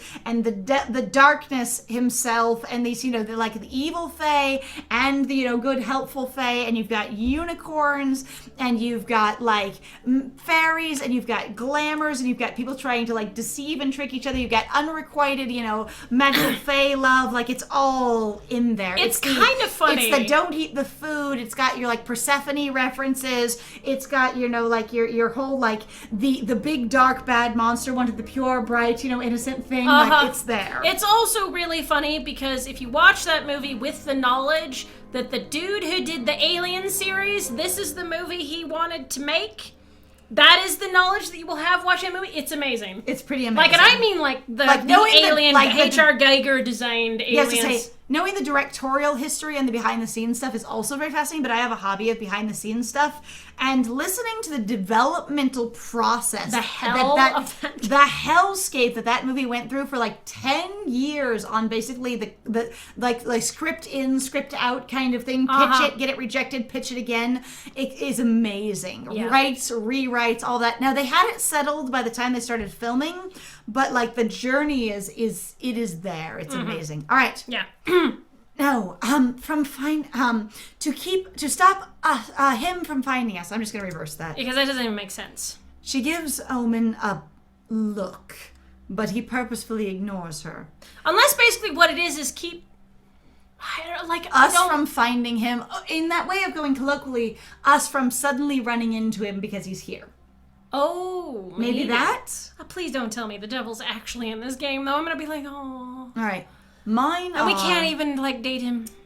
Mine are on the hand he is still using to rub the back of his neck. Wait, mine what? Eyes, thank you. She looks at him. Right. So again, we're having that omniscient vision again. Of where looking at even when we're everything. focused on one thing, we can literally see everything. Again, I find this to be annoying because they're like, it sounds like you're trying to write from a first-person sort of perspective, especially with the I and me and I. Like, this is a first person. The view is omniscient. Or yeah, so it's like more first person third omniscient, which is really weird and feels a little disorienting. It's okay. Hunters are omniscient. That's how they get the position. Ooh! Ah. What position have you received? Hi. What's your favorite position? CEO? Oh. Honestly, no, because companies, so much. But wow. What's your favorite position? Asleep? In bed? Snuggled in blankets. Yeah, that'd be nice. That's a good position. All right. I had assumed it was a nervous habit, but now that I am paying close attention, I can see something that looks like it might be a scar snaking out from under his collar. Okay, so we relate it to a really esoteric reference. Rubbing the back of your neck is like worrying an old scar. And now we're like, no, it is a scar. I feel like that follows very strangely. That also seems weird, but that was also the thing of, the criticism that I have had with people who go, and now I was a character that either I was married, or I am a widow, or I am actually married, and I have a ring on my finger, I literally cannot fucking stop playing with it.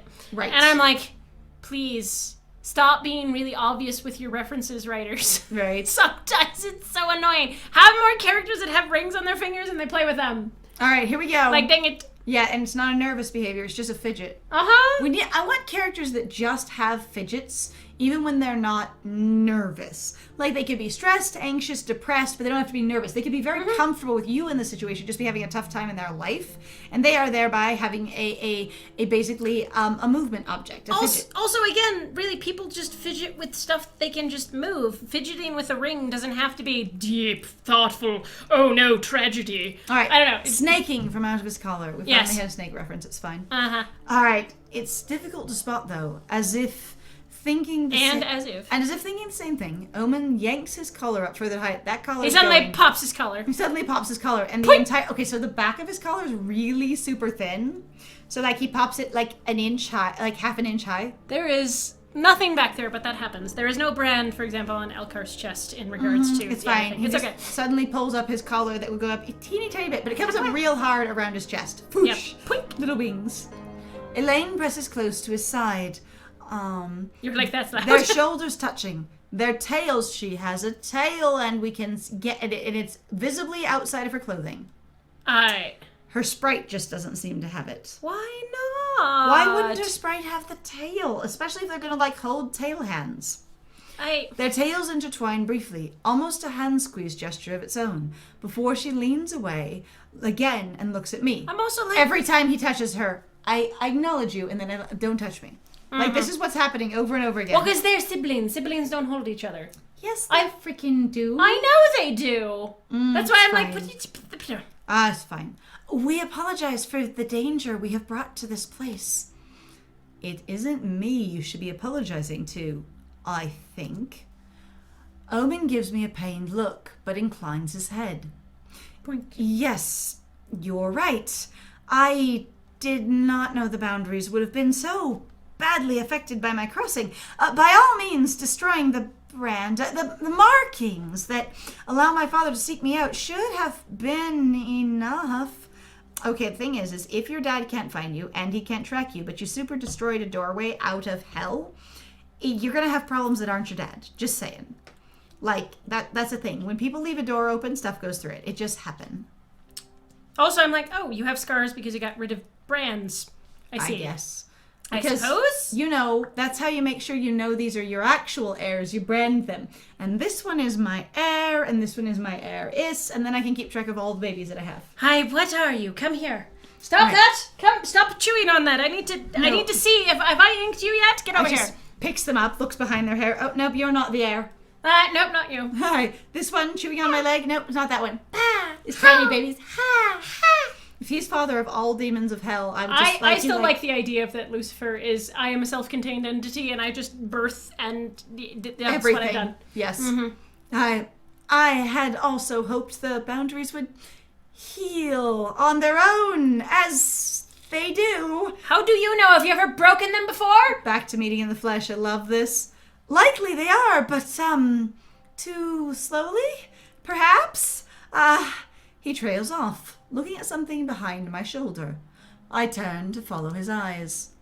Armoros Woodridge stares at us from where he's half peeking from the front door. His eyes widen like a cornered rabbit when he realizes we've noticed.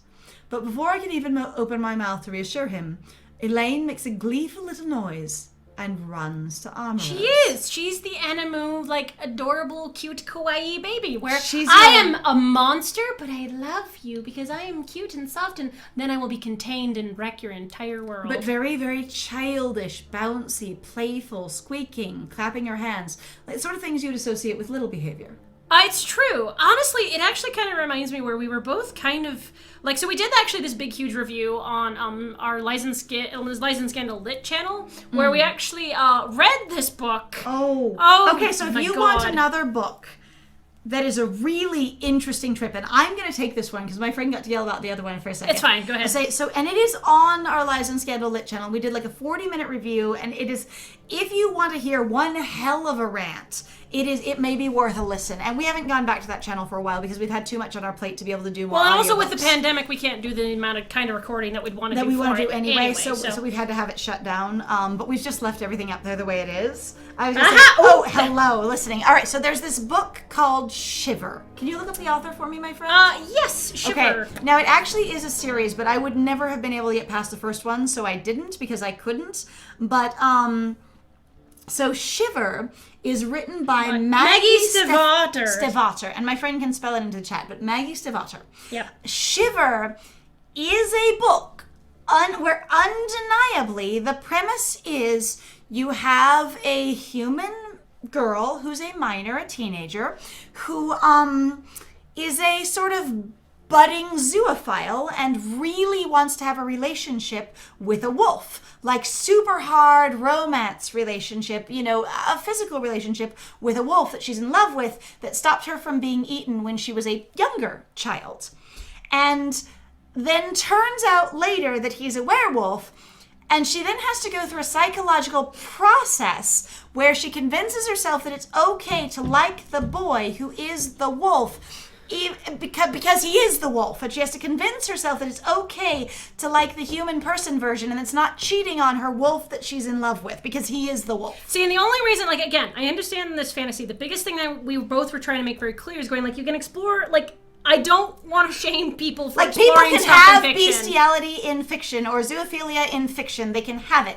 It's just a weird topic for your teen romance that was super mainstream popular. People tried to make a movie out of this book, actually, as well as it was good reads, good teen reads, got all kinds of awards and stuff. And it's it opens even with a rape scene, with a rape allegory, where basically everything there of the wolves trying and failing to eat her. And it just warnings for rape mention here is because it is exactly like a rape scene. They're tugging at her and worrying at her. She is staring off into the distance. Every single key marker of a distressed woman being raped is this first scene, except for it's wolves trying badly to eat a young girl. Oh yeah, trying badly to eat a 10-year-old or something, 10 to 12-year-old. And it's really disconcerting and fascinating. And then the other wolf, saves her, the one that becomes the love interest, and she falls in love with him as a natural wolf, assuming that he is completely just a wolf and really comfortable in this experience with herself. But what we're referencing here is that her mom behaved in an incredibly juvenile fashion. All the adults in that book were written like trash. We often complain on our channel that children are written badly. The adults in that book are written like disasters, okay? They are just written really strange, okay? And we break it down in our full, review pretty thoroughly. But her mom is written as sort of this juvenile, infantile, bouncing around, spinning and clapping and squeaking gleefully at things and looking to her dad for, to her husband, the protagonist's dad. So the reason why we say dad is because honestly at one point we were it sounds almost like a daddy dom in a little situation. The dad is very much in control. I am the masculine man. I am here. My wife is disorganized and she's an artist. And I, indulge her. And take care of everything. But the mom is really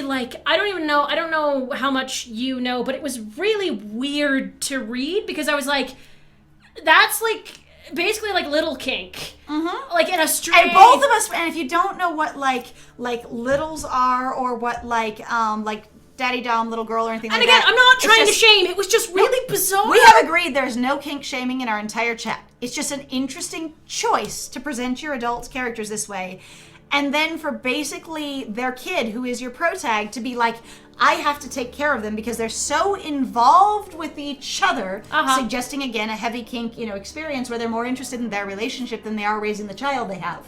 Which doesn't represent people of kink at all necessarily, but it is a thing that can happen. It sounds like poorly written kink, really. Anyway, I was but it's just the book was a freaking trip, and I have to say, if you want the audio, if you do think about the audiobook. The audiobook is really well performed. Both of the voice actors, because they switch back and forth between the male character and the boy and the girl character, and they each have their own chapters with their own voices. But the thing is the voice actors do an amazing job with this book. But both of us found it deeply uncomfortable to listen to this book at different points, not only because of weird ass inconsistent world building, absolutely insane adults, but also the protag herself disrespecting the one rule of these particular type of fantasy werewolves. And constantly the only danger is something that she actively puts him in. And it feels like the author retcons constantly to make things harder. It's weird. The author author cannot be consistent with her own story at all. So on the it's other really hand, frustrating. like, we went and listened to a short interview with her, and what she wanted to do with this book was affect people deeply emotionally, and the response to the book says that she did that. So she did a really good job achieving what she wanted. And I always tell all artists, I say, if you're making the art you wanted to make, then you are a good artist. Then you are Done. successful, yeah. And it doesn't matter if anyone else likes your work. But that book was not for either of us. Oh, yeah. Mm-hmm. Anyway, Amoros, let's see, it says, okay. It runs to Amoros. Runs to Amoros. But anyway, so both of us just had flashbacks to the main character's mom in that book. Yeah. Omen snorts. The sound, almost a laugh. Oh, more snorting. All right, there's Shot. a snort. Take a shot. I was almost afraid that you don't like him. Wait, that's a weird... What? Who cares? He kept the news of Elaine's arrival from me. That should be enough for me to resent him? He says that, but his eyes are soft as we look on. So both of you are just staring at them hugging each other, Yes. I guess? We've both turned around and we're now looking at the front doors and just staring at the two people picturesquely framed, going, Going, I'm so happy to see you, yay! One of them a bundle of fluttery energy, and the other one going, hi. I'm also really kind of... So I want to know where Elaine's relationship with Amoros has even started, begun, whatever else, because it sounds like basically she showed up and then they ran into each other and it was just pure love at first sight. I'm also like, there's a level of Amoros kept her arrival from me. That's why I'm saying that So- doesn't make any so sense. I'm Why going- would he do that? Well, hold on. Okay, go ahead. So one, Elaine didn't seem to have any interest in announcing her arrival to her brother on her own. Mm-hmm. Two, it suggests that Omen has some kind of rapport and continual ongoing relationship with Amoros, where he would expect that he would tell him things. And three, he's only blaming this on Amoros and not mentioning that his sister didn't tell him she was here at all. I know! It's always one person. You always pick one person to put the blame on. There's Well, always you more know, than one because party. the sister's just too soft and cute and woo. I guess. Kawaii. No, we are uwu. No, I kawaii. fail. We are uwu. I claim it. You are kawoo. Kawoo. We are kawoo. Kawaii uwu. Kawoo. Kawoo. Kawoo! Kawaii Uwu. uwu is kuwu. I don't even have in the world where you even spell that. I don't know, but if someone wants to try, I support them. I Elaine is holding Amoros' hand now, who looks remarkably less afraid. And whatever they are talking about is too low for me to hear, even with your hunter senses. But I see him smile brightly. especially in a church. I know, Do you where know the the church's acoustics- echo? They have so well. amazing acoustics. You've clearly never been in a church before. Oh my god. Ah. All right. I I see her smile too, and her tail curls affectionately around his waist. whoa. You. That is- I can now see up the back of her skirt. Yeah, Or her something. skirt just rolls up like curtains being lifted because it's not very loose, kind of thing. So it just kind of just lifts up like a set of like blinds or whatever. She curls her tail. I was like, whoever's behind her is gonna have a view. It's fine. Well, if it slides around to the front, though, it's probably more like the front, so it sort of raises. The raising of the. Kawooey! Yeah! Kawooey! It's Kawooey! Yes! That's so good. Also, the combination is amazing. I approve. That is really, really thoughtful, and I love that. Kawoo! Oh my god. Kawoo! That's really good. All right, I see her smile too, around his waist. They make their way back over to us, Amoros eyeing me warily. And I now can see, because this tail is still. Because the tail is up and around his waist. I I don't know how to walk. Both my arm and my waist is skirt. just seized by this person. The skirt is now basically a decorative waist piece. It's fine. Poosh! Where is her tail? I need to know. Important. Oh my god, I care so much about this tail. All right. Also, like, I still find it funny that, again, August must be super tall to never have mentioned anyone else's height at all. No kidding. Because there are distinctive heights on everyone on the screen, which I really love. Like, that's a really good feature of this game, where they have distinctive different character models and also distinctive different heights, you know? Mm-hmm. All right. I nod at Amoros when he glances at me.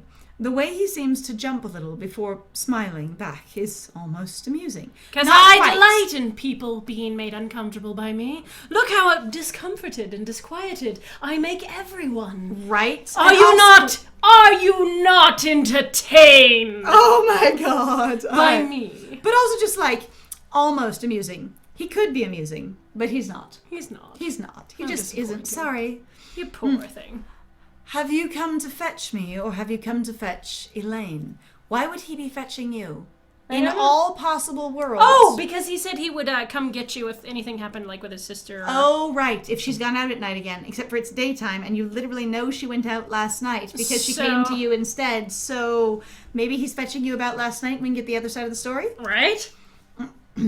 Was that one? Nope, your armor No, was 2. I'm all of You're them. 4 of them. I So I'm was like, do you want me to be... No, I got this. Oh, we have a first case of 4 people. I Lies swear. has broken through the barrier. I swear this is going to happen to you. The in kaiju another day. have breached the gap. Here we go. Oh, God. We're at a class 4 now. They've broken down the third wall. Yes.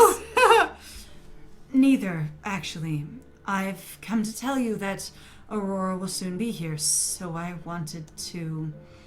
He trails off, uncertainly. Probably not that sure about betraying his sister's view on things, yet. And I'm not sure how much of that I can sympathize with. But after the mess yesterday night, I'm nothing if not glad I wouldn't have to see that woman again. Just yet. I have a feeling she would have something galling to say about this whole business that I should also make a report on. And the reports we should be writing are stacking up. Okay, everyone in the chat who has unfinished whips, now Uwu also has them. So unfinished work in progress, just in case. Yes, so whips. works in progress. If you've ever started writing something, or in your head you go, I should be writing that down, but you're writing a mental story to yourself, it's okay. Uwu is also that person putting off their work. It's true. All right. I scratched my head, thinking about what exactly will go on the mission report for this entire mess. Just doing so is already causing me a soul-deep pain. But later, when I've actually gotten a chance to unpack everything, I need to go find Alkar, at any rate. I say meaningfully to 2 people who aren't involved with him at all. Yeah. And hopefully one that is. Oh, that would be a good idea. You should really find him. That would be great. I could find him. It could be fine. Yeah. I could help you find him. Wait, he might be in his hideout. It's fine. We can find him. Make sure he stays out of trouble and all. Not that I say as much. I have a feeling that is the exact thought going through Omen's mind at any rate. The way he tugs pensively at his sleeve. Why? Does Alkar regularly get in trouble? It sounds like he got in trouble because people were being shitholes to him. Right? Because he, everyone's getting framed recently. Like, all the monsters are getting framed. Right? How much of this is practiced, I wonder? Human habits, human emotions, human tells. You're telling me that Omen is like, oh, this is the worried gesture. This, I know, Like, right? right now, that is what, like, this is the worried gesture. I'm like, I do not... Okay, Uwu, I appreciate your level of faith in Omen. But I do not think that Omen has done much study when he... Of like, being able to have practiced human gestures when he's real nervous, okay? Uh-huh. Like, I just don't think so. And so, the fact that you think that he's basically trying to pantomime human nervous behavior for your benefit is a stretch. That is also incredibly self-centered. But the part of it going human habits, human emotions, human tells, and us basically being suspicious of going, I'm reminding myself again how completely inhuman you are. The fact that you're not like us. You're It's a not dehumanizing one of me. thing for I sure, have to say, but- and it is. It's just like a straight out dehumanizing statement of going, I wonder how long it's taken you and how much work you've had to do to try and be even vaguely human. Amazing. And that is what I feel is going on here. But I think it's funny that we think that he's practiced it that much at all. Right? Enough that it seems subconscious by now, or perhaps not. Perhaps they are all real, given how alike Elaine was to him. You mean demons might act like people when they're in their own realm? Demons are people? Hashtag demons are people too. Yes! All right. But the smile Omen gives me is sincere, not in the expression on his face, but in the gratitude and friendship I can sense from him. I hope I'll see you later, Uwu. I'm sure you will. Demons are people too. Yes. Well done. I just we put have it done because it. I No, have I to know. do I it. was just like, we have put it in. That is perfect. It is very My important. friend has the talking stuff, so sometimes when they type, I'm like, yes, there it is. All right. He hums in agreement, reaches for me as though he wants to put his hand on my shoulder, ? But seems to think better of it, as I am a force, at last moment, and turns it into an awkward wave before walking away. Him doing that, he flails gently at our shoulder the same way we did at Piper's arm. Yeah, it was pretty Like good. that's what it is. All right, so like awkward flail. We should probably make an emoji at some point that's just awkward flailing. All right, because so many of the gestures in these games are really just mystifying. Yeah. It's amazing. Poof! And they all leave, and we stay in the church so that we can be faced by the person that we don't want to face. I linger for a moment longer, watching Amaros and Elaine's conversation. Not listening. Why? Watching. Why aren't we listening? And why are we watching? Amaros is smiling at something she says. You're right next to them. And the last thing I see as I turn away from them is Elaine kissing his cheek. Until basically the writer tells you about other things that are happening behind you. Okay, hang on. What I'm getting, because we must have gotten far enough away from them to not be able to hear them, is that we walked backwards away from them so that we could see them the whole time we were walking away and then turned around to leave when we got to the door. Tell me that I'm wrong. Wah! No. Come back. All right, so let's see. Man, so and- he walks away. Okay. Oh dear. Here it is. Here's the struggle, guys. It's the struggle. The struggle is real. Alright, let's see. Stays out of trouble, practice human habits, blah, blah, blah. See you later. I'm sure you will. I'm in agreement. Yeah, We're we walking. don't move. He walks away. You linger, watching the conversation. And yeah, I'm like, why Like would we were suddenly right not... next to them. I don't know why we couldn't hear them, except for again. So Your character suddenly going, it's impolite to listen in. And the last thing I see as I turn away from them is Elaine kissing his cheek. So what I've got is we were walking backwards towards the door, staring at them, or staring at them over our shoulder, watching them, until we got to the door. Like, we also have a real thing for watching people who either are involved, we think should be involved, or we want to be in. You know, It's or weird like, voyeurism that I'm not really fond of. Like, there's a weird level of us going, I will watch other people's romances, like, in a really entitled kind of way of, like, police get to watch anything.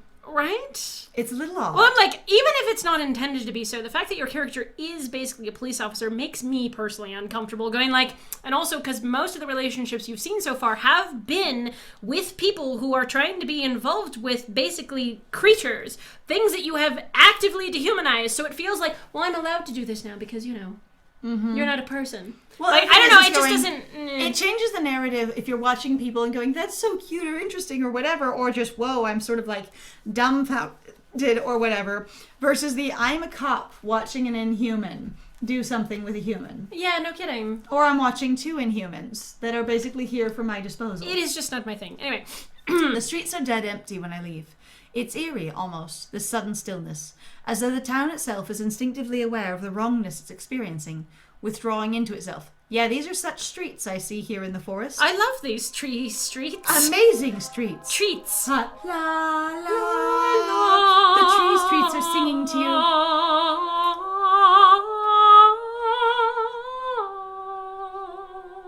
Nice. I wonder truly how much the people know, how much they're willing to know. From what Aurora said, it's not always been this way for the Norris, but I find it hard to imagine this before. And also she described it was better before, then it got worse, then there was basically a lull in it, and then it got worse again. Like, that's really what she described. Yeah? It must have been years ago, according to what she said at August's.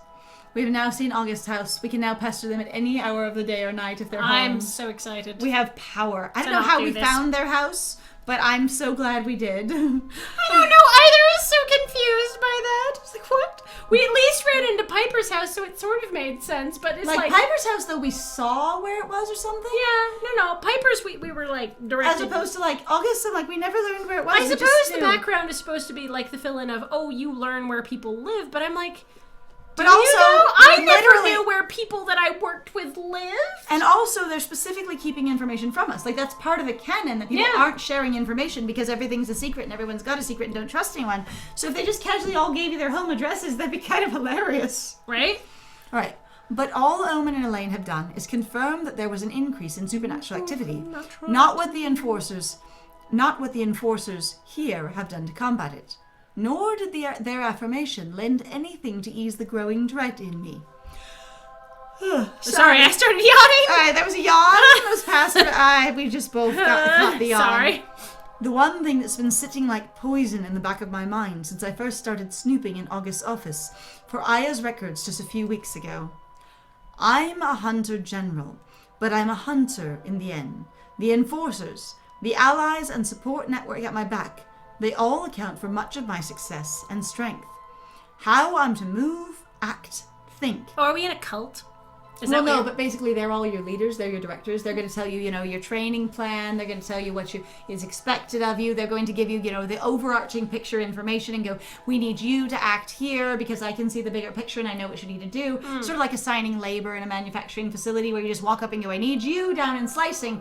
And they have no idea why, but they know that you know. I know. All right.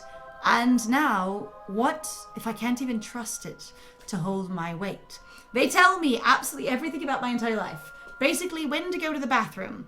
And that's why I said cult. It's not trustworthy. Because I'm like, moving and acting and thinking, though, is like, I get where every single, I know it's an exaggeration, at least in this case for me, because a lot of it is, being in an actual cult versus being in, a work situation is obviously different. Most of the time, though, the corporation, obviously, it has its own interests and is trying to convince you to care about it. Right. Okay.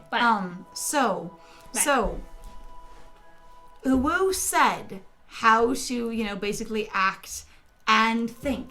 Uwu knows they've been indoctrinated to an ideology, and that's a level of self-awareness that's very interesting. Now, I know some people say they tell you how to think without realizing they're indoctrinated, but there's a level of it, it could be a piece of awareness of going, I know that I live and breathe this thing that is the agency. And also, again, you're never allowed to leave. It is literally, you are committed to this for the rest of your life. There is no retirement. There's no changing jobs. There's nothing. And so, that's a really interesting level of going, okay, what is it that makes you be identified to be a hunter? And then, are we going to rebel against it a little bit? Is that sort of the arc we're moving towards if we go, we understand that they could control us completely and now we don't trust them. And also, I find this narrative of I'm starting to not trust my organization to be a little bit awkward. I feel like it's not built up smoothly just for my access, but I think that's because a lot of the rest of the game is still challenging to access, so I'm still fascinated by it. That I don't know the full truth is nothing new. That I'm only ever told enough to commit myself to the contract at hand is nothing new. But those deliberate acts of withholding information have always been passed off as an attempt to protect the hunters and or to basically make it so as to not overcomplicate things. The thing I hear from management constantly is you don't give people too much context or it overcomplicates and confuses them. So protect you from confusion. To protect the hunters, and for the most part, that's been true. Not this time, though. This is... The sound of a bird taking flight snaps me out of my thoughts. Are we still in the city? Because we were talking about city streets. We were. It's because they don't have city streets. It's okay. But they do. That one shot. No, they just have the one shot, though. That's the problem. Well, they also have the marketplace. Oh, yeah, that's true. So where we did the festival. So they really could do, city streets if they wanted to and just stick us back there. Why are we in the forest? And blink, and I look at the sparse, twisting branches of the forest. I guess we wandered in the forest without thinking. Yep. Somehow, my feet have taken me here.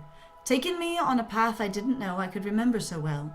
Actually, and when I look down at the ground, I see the rock which Alkar hides his cave. To which Alkar hides his cave.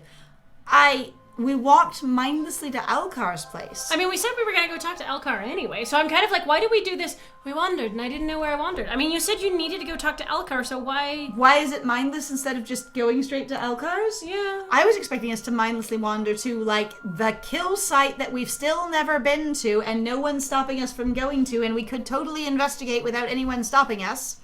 Or to the other 2 kill sites that we haven't been to, other than the one in the graveyard. 4 people have died, and we've gone to literally one of the murder locations, and no one's stopping us from going to the other 3. It's just the fact that we do not, hashtag do not investigate.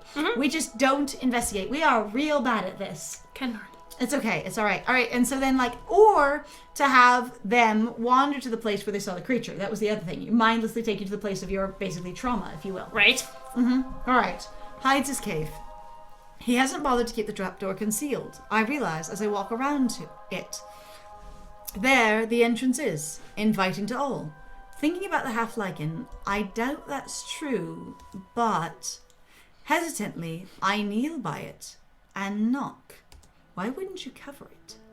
A long moment passes with no response. I'm also getting like Hobbit hole in the ground experience, like really giggling about this. It's kind of, I am a lichen in a hobbit hole. I am a ground wolf. I'm a dirt wolf. Dirt wolf! It's a dirt wolf. Oh my god! What are you? I'm a very dirty boy. I'm a very dirty boy. But also, like, okay, but like dogs, and like some of them like to dig. Like not all dogs, but some really like to dig. But imagine this werewolf that's basically like my dog instincts. When I am a dog, like to dig, so I just dig and dig and dig and dig and dig and dig, and then I get Ezra going. You know what? Let me just put you in a hole. It would make you the happiest thing ever. Like you've dug the ultimate hole. Dirt wolf. I love it. I support you. All right, let's see.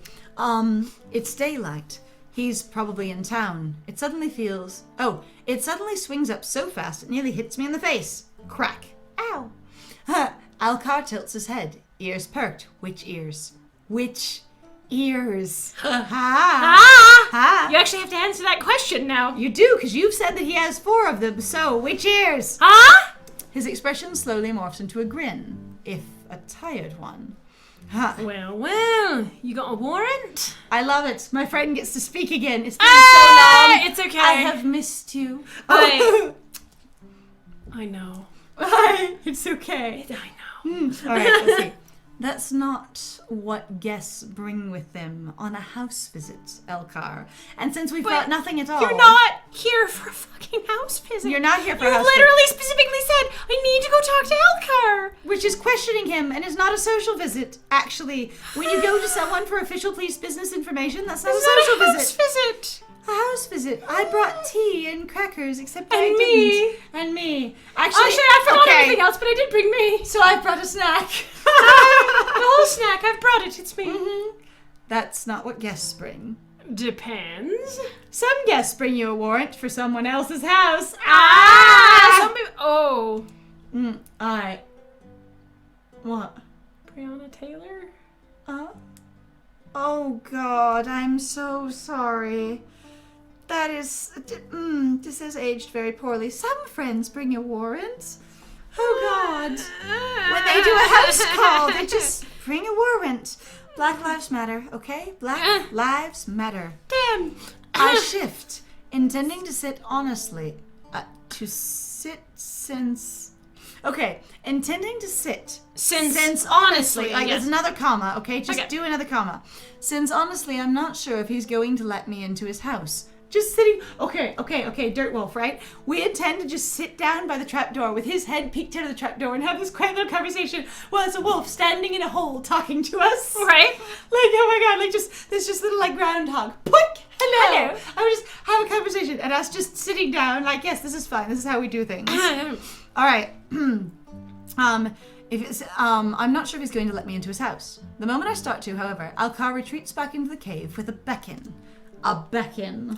We've been beckoned. He's been beckoned. He's gonna bend it like Beckham? Oh my God, like beckoning. Beckoning.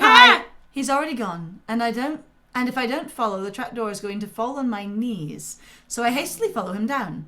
The latch is a little difficult to work out, but after a moment, I manage to fasten it the way I think it's supposed to be fastened. At least, actually, for once, you're like, I think. Nice. I think, like, you know what? The first time Uwu has ever doubted themselves, period. I mean, I think there's been some implications of doubts, but, like, that is a direct, like, I think that's how that goes. As opposed to the thing. Is that the thing? You know, instead of, like, I think. Uwu does very little thinking. They are decisive. They do deciding. They do. By the time I get into the cave properly, which looks the same, with just a bunch of messy blankets and pillows on one of his benches, proof that he really did just wake up, Alkar has already crossed the room. I watch him throw firewood into a small stove and put a kettle on to boil, then settle down on a cushion that doesn't look like it's been drooled on. On the floor? Wait, we're saying that other cushions have been drooled on, or we're just specifically, this is a discrimination thing. We assume that wolves drool in their sleep. And so we're specifically going, there's a cushion on the bed that hasn't been drooled on. Interesting. Notable. It's notable that it isn't drooled on because you're a dog. What brings you here, mighty hunter? Instincts. Alkar throws me a smirk. I dodge. Oh, he opens an iron chest next to the stove and pulls out a jar of something dried, then joins me by the cushion. Joins me by the cushion? We're just standing by a cushion? The one important cushion in the room? I think we're supposed to be implying that we'd find a cushion to sit on and we have sat on it. Okay. So when there's a level of, I describe in great detail what everyone does, and then I don't describe at all what people do, I never know whether people have done things that haven't been described yet. Prying the lid open, he offers me the treat. Yeah, we are really solidly being like, he is a dog, and we are in a dog's house, and it's amazing that there's not drool on the cushions. Is this dog chow? Flirt! Flirt with him in a derogatory fashion. Wow! We are just gonna insult to flirt. If you're a dog, everything you eat is dog chow. So, are you a dog? Nice! Good retort. I think more well like done. you're a pig, actually. Yes. Wow. Yes, I'm Yeah. just like, we are being a jerk right now. We are like, Wow. you are a dog. And again, like, basically our character's racism. I'm just going to say racism because, like instead of speciesism, because these are people. So we're just going to call them races because in real life, we don't actually have races. We just have, ethnicities. And here you actually have races. Anyway, racism is showing because even as we continue to get comfortable with people or get closer to them here and there, we still constantly deperson them every time we're faced with them anew. This is really tasteless. No, mate, it's fucking candied fruits. I love that he gets pissed off. It's so good. But again, I'm like, I cannot picture a healthy way to date this person as a police officer that kills people like him.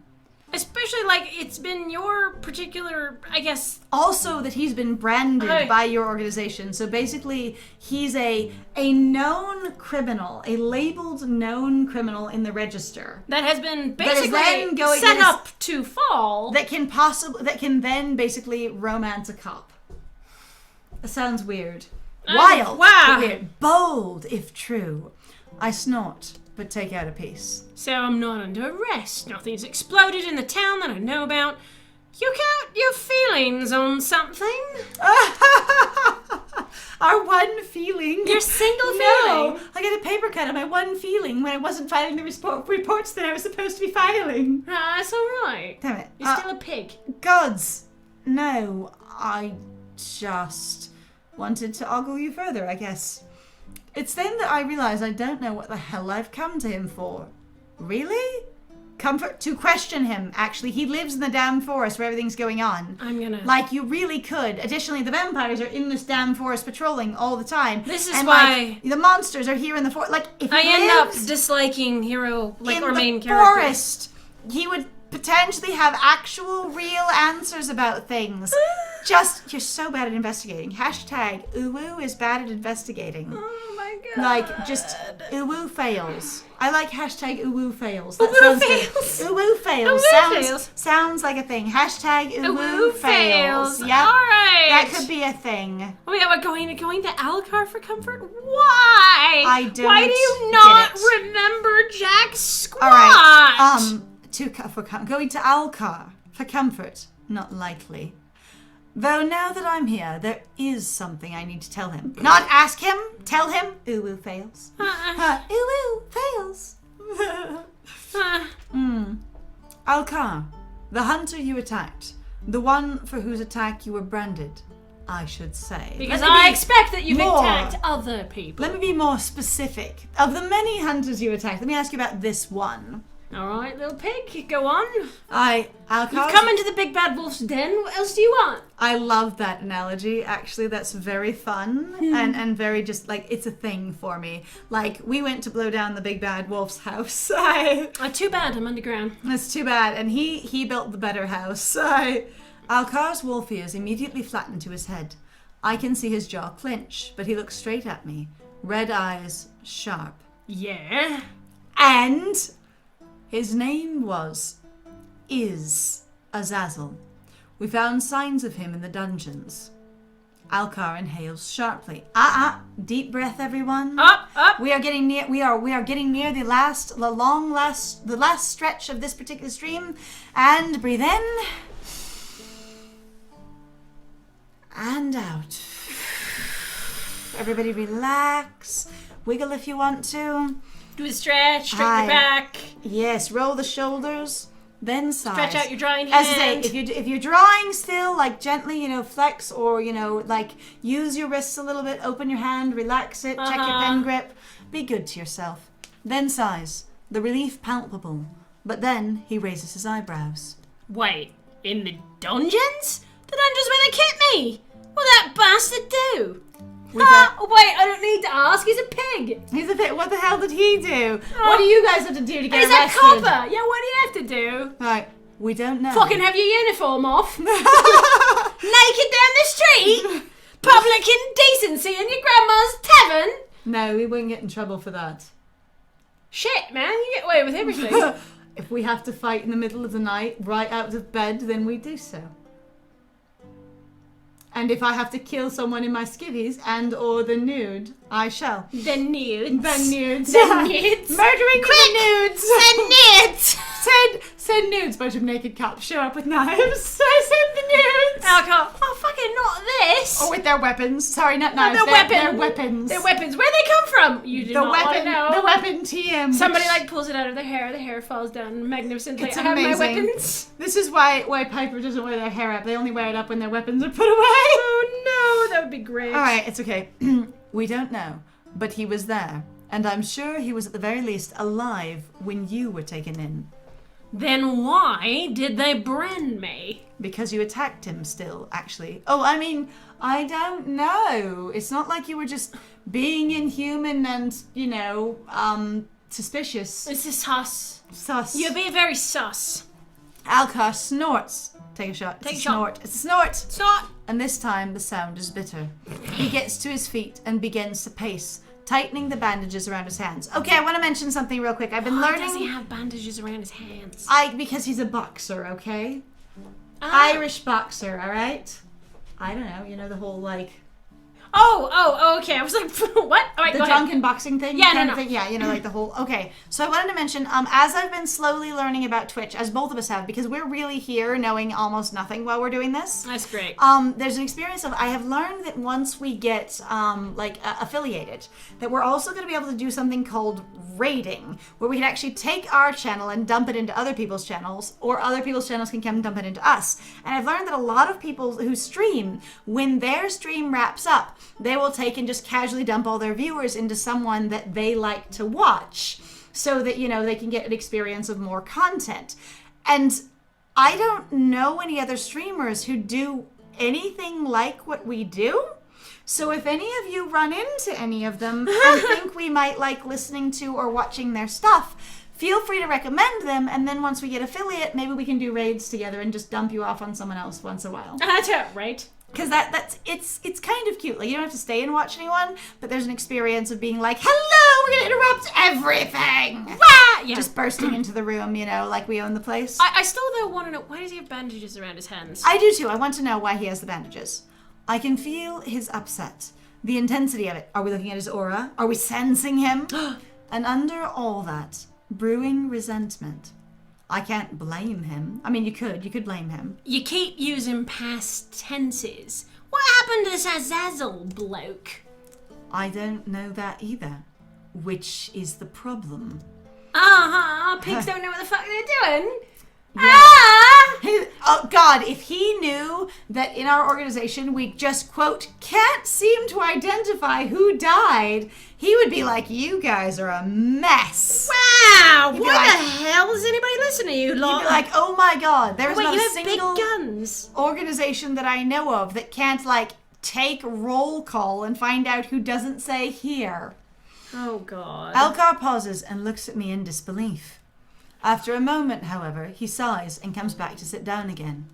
I guess that's why you're here. Because you don't know anything. You don't know anything. Ever. You are as ignorant as they come. Oh, woo, fails, hashtag. To tell you, Yes, I'm not here because I'm ignorant. I'm here to give you information. See, I'm telling you a thing. Your employers sure like to keep shit hush-hush, huh? I will. I figured so, but damn! Honestly, that looks amazing. The amount of spite and just the hush-hush. It's so good. But thanks for telling me. It's been sitting like a fucking gravestone on my mind since, well... Alkar brushes a thumb over the scar on his chest, absently. Yeah, you know what? I betcha it has. What is... Okay. Why not purposefully? Why does it have to be absently? What if he could just actively brush the scar on his chest? Actually what I was just going to talk about. Sometimes I actually find it to be sort of frustrating where lots of people seem to be like, no, but unconscious gestures everywhere. And I'm like, okay. People make conscious gestures People too. make so many conscious gestures, even in regards to like, but I have a ring and it's on my finger and I just play with it because it's there. I'm like...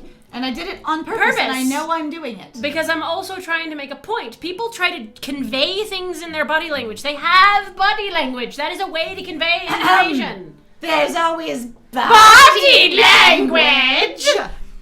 Alkar brushes a thumb over the scar on his chest, absently. Well, now I feel pretty fucking bummed out, actually. Can't believe they gave me this bitch of a mark over something that's never even happened. Is the mark supposed to be when you kill someone or just when you're a pain to someone? What was the scar with such a stupid story behind it? Stupid story behind it. He's so grumpy. Yeah. So grumpy. I was like, do you have stories? Okay, here's the moment. Do you have stories behind your other scars? Flirt! Would you like to express them to me? Poink! Flirt! Would you like to tell me the stories behind your other scars? Well, I'm sure you have more. Mm-hmm. I'm sorry. This shouldn't have happened. They had no right. That seems like strangely, we are completely against our organization and totally on your side. Especially because, like, okay, so weirdly, I feel like your main character has been bizarrely antagonistic towards Alkar? Yes, more than some other people, yes. Like, we've warmed up to Finn real fast. Yeah. I'm like, is it just because Alkar is supposed to be really rough? I think it's probably because of the brand.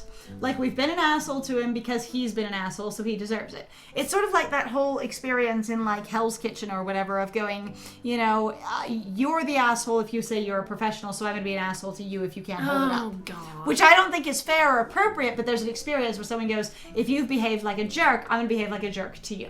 Yeah? Right. They had no right. They don't need rights. They only needed a reason and the upper hand. Thank you for actually spelling out the thing that we have seen this entire game, which is that the police, the hunters, the agency can do whatever it wants. I am the law. I am the law. Oh my god. I'm just so like, if we get our channel back and we get to go back to the Nadia route that we're playing in the Arcana, like, it's such an interesting narrative for her to be like, not only am I the law, because I make the law, but I am above the law. And I was looking forward to exploring that more, and at the moment, we are just frozen to hell on everything. All right. Upper hand. Upper hand. What's wrong is wrong. He's right. This looks like something you actually have to... Yeah, hold on. This is a decision. These ones are going to be a decision where you only get to pick one.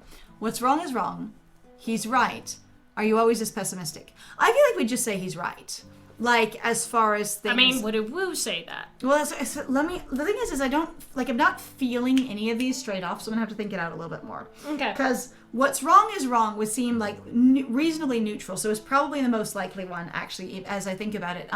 Because it's a level of going, if I have said it's wrong, then I'll say what's wrong is wrong. Saying he's right suggests that I didn't know something or we didn't know something, and so, you know, he has corrected or correctly labeled the situation. At least we assume. I have no idea. Kind of thing. Like, if we agree with him, it suggests that we're basically sympathizing with his position in a way of going, he has come to a thing and an observation in, you know, that we hadn't necessarily, you know, conceding to him. It's a sort of a concession to say he's right. Okay? And then, are you always this pessimistic? Sounds like it should be flirt. Yeah. Like, it really should. Honestly, we've been super flirty. I think we should go with, are you always this pessimistic? Because while it's not an option in the game anymore, we've been very playful with a lot of things whenever stuff gets heavy. Like Uwu has. That's true. Establishing them as being a flirt. So I think, as I've talked through this, now that I'm thinking about the character and what we've done with them, I think we would just be like, lighten the mood, are you always this pessimistic? Basically, flirting without flirting. incredibly shitty, honestly. Like, incredibly also tone deaf, being like, yeah, y'all are a fucking bunch of assholes. God, are you always this pessimistic? But, like, honestly, your main character has been shitty as hell to Alkar sometimes. I'm like, damn. Which also fits. Basically, we're not going to continue to sympathize with him. We're just going to be like, are you always this pessimistic? Alkar rolls his eyes at the ceiling, but then inclines his head. I'm not sure if this roll the eyes, take a shot. Dunk. I'm not sure if this counts for concession or if he just doesn't want to argue the point. But I accept it. Like conceding to us. So if we say you're right, we concede to him. But if we say, are you always so pessimistic? He has to concede to us, or we decide that he does. We sit in silence for a moment before he speaks again. And what are you gonna do about all this? Woo. Okay, flirts back. What are you going to do about gestures to his entire chest? All this. Theoretically, gesturing to the scar. Oh, yeah. Just gestures to the hotness in front of you. Like, all of this. Huh? What are you going to do about it? What are you going to do about it? I'll find the truth. I will just investigate it out immediately. I guess. That's all I can do, isn't it? No. That's what I must do. Now that we've come this far. Then that's all I ask too. All right. Fine. We'll see what you do. I mean, you're the cop here. All right. That's all You're the I little ask. top hat. If you need to go ferret it out, go and do it. Have fun with Get me that. a weasel about it. His hand closes around my wrist. After he has food in his hands. Well, one of us is still holding the jar, or the jar went away somewhere. Also, we never ate the food. We just took some. And we went doggy chow. Yes. Like an asshole. Like, honestly, we were real, like, asshole behavior when we first came in of going, oh, look, he hasn't drooled on at least one pillow. And then going, is that dog food? Like, since we do not have any kind of a friendly rapport with him, I can see how, if one thought of them as being friends, or if you were in his route and you had built more of a rapport, you could go, this is a playful thing done between either friends or people who are closer.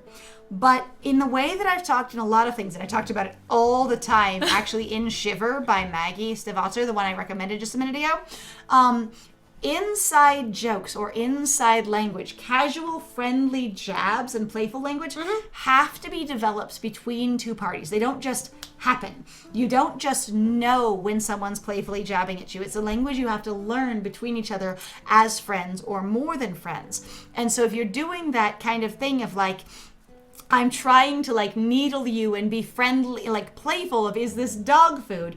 If you don't have a friendly, warm, casual rapport with this person, it's just an insult. Did I cover that fairly well? Yeah, no, it makes, I've had problems with it too in regards to sometimes where I read stories and you're really just like, wow, you guys immediately have basically an entire memography, even though you literally just met yesterday. And like, you I have haven't read spent stories. much time talking. Yeah, where you're just like, whoa, your lexicon has broadened and deepened and become the Marianas Trench. And it happened without you interacting at all. Because sometimes I've encountered it in books that feels completely natural, where they basically describe them meeting and like instant friendship, and they spend the night together. And I don't even mean like traditionally like your American girls sleepover night kind of thing, right, where they just talk all night long and share stories and connect, and then they self-describe by the next day. We've developed our own mean language kind of thing, right? Because we have so many things in common, and because we covered such a body of material that was similar and relatable enough that we immediately had inside, language. But if you don't build that, we've immediately developed our own personal in-group. Yeah. Right, I was gonna say, and if you don't build and write that specifically, it's really weird to just assume it's there, because not all relationships happen like that at all. Yeah. All right. His hand closes around my wrist. I raise my eyes from the floor to look at him, and the sheer intensity with which he stares back at me. The sheer sincerity. Or were you just looking at him looking up at the in ceiling? his eyes. I'm fine. It's okay. I'm gonna actually now be a little bit more frustrated because again, you're writing first person omniscient and it's really confusing. We're going, I don't see these things. Describes in great detail things you shouldn't be able to see. And the thing is it's at least consistent as first person omniscient. But it's confusing. But it is confusing as to what can we actually see and what do we just know about the room. I've had trouble with omniscient writing styles much of my life. Like even third person omniscient, if they know everything that's in everyone else's head kind of thing, is difficult for me. So this feels feels this is challenging. And so anyway, with a sincerity, almost carries the force of a blow. Thank you. Reasons? For reasons? For Why? what? I will get to the bottom of this, I say casually, after we've sort of been batting at each other and not been casual at all. And then there's a deep, profound sincerity of thank you. Is he challenging you? Is he challenging you to follow through on what you've said?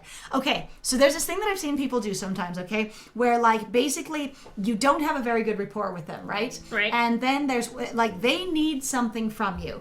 And you're like, yeah, I'll go take care of that. And then they look at you with this profound, intense sincerity. It's basically a challenge of going, you will. I'm counting on you. And you're like, Oh, no, I remember, okay, so I've had so many basically guy managers do that to me. It's the worst fucking thing ever. You're like, they basically are trying to demand a pact out of you from their intensity kind of thing. Yeah. Of going, and they do it in you like this promise, and this profound, and it's basically I get that you're saying words, and I don't really believe your words, but I'm going to try enforce on you from my presence of, you will do that thing. Yeah. I think that fits. Thank you. All right, and suddenly we leave going to the catacombs. We leave through an underground door in his house that is a secret tunnel to the catacombs. Secret tunnel! Secret tunnel! Secret tunnel! And then there was somewhere through there, and then die! And then a secret tunnel! It's okay. I venture deeper into the catacombs from his house. Except for, I feel like there needs to be some sort of an experience of a page break. Like, this would work if you'd written the whole thing in text and then you had a page break. I think that's what the black screen was for. But sometimes you do a black screen and they describe everything as if, you know, you waking up in your bed and then having to leave your bed. Oh, that's true. So you're talking about, like, basically consistency of writing, of, like, expectation. Like, if you're going to do a black screen, continually do the same thing because it gets sort of disorienting. Like, if the black screen is a, secret tunnel! The most secret of tunnels. Oh, we will discover all the secret tunnels. I'm sure that your emoji is out there searching for secret tunnels as we speak. I found the secret tunnel. Anyway, so yeah, there seems to be an inconsistency where sometimes when it goes black, it's we're going to the next scene somewhere else. And other times it's goes black and it's coming back to an experience that we've just had. Like, we're heading out of the tavern. It goes black and goes to the next picture. We are now immediately outside of the tavern. Mm-hmm. And other times it's not. So yeah, I think it's a consistency thing that I'm looking for here. Because sometimes I can't tell whether they're going to do a jump from one thing to the next thing, or whether they're just moving us from one environment to another and keeping with the exact same the immediate narrative. Mm-hmm.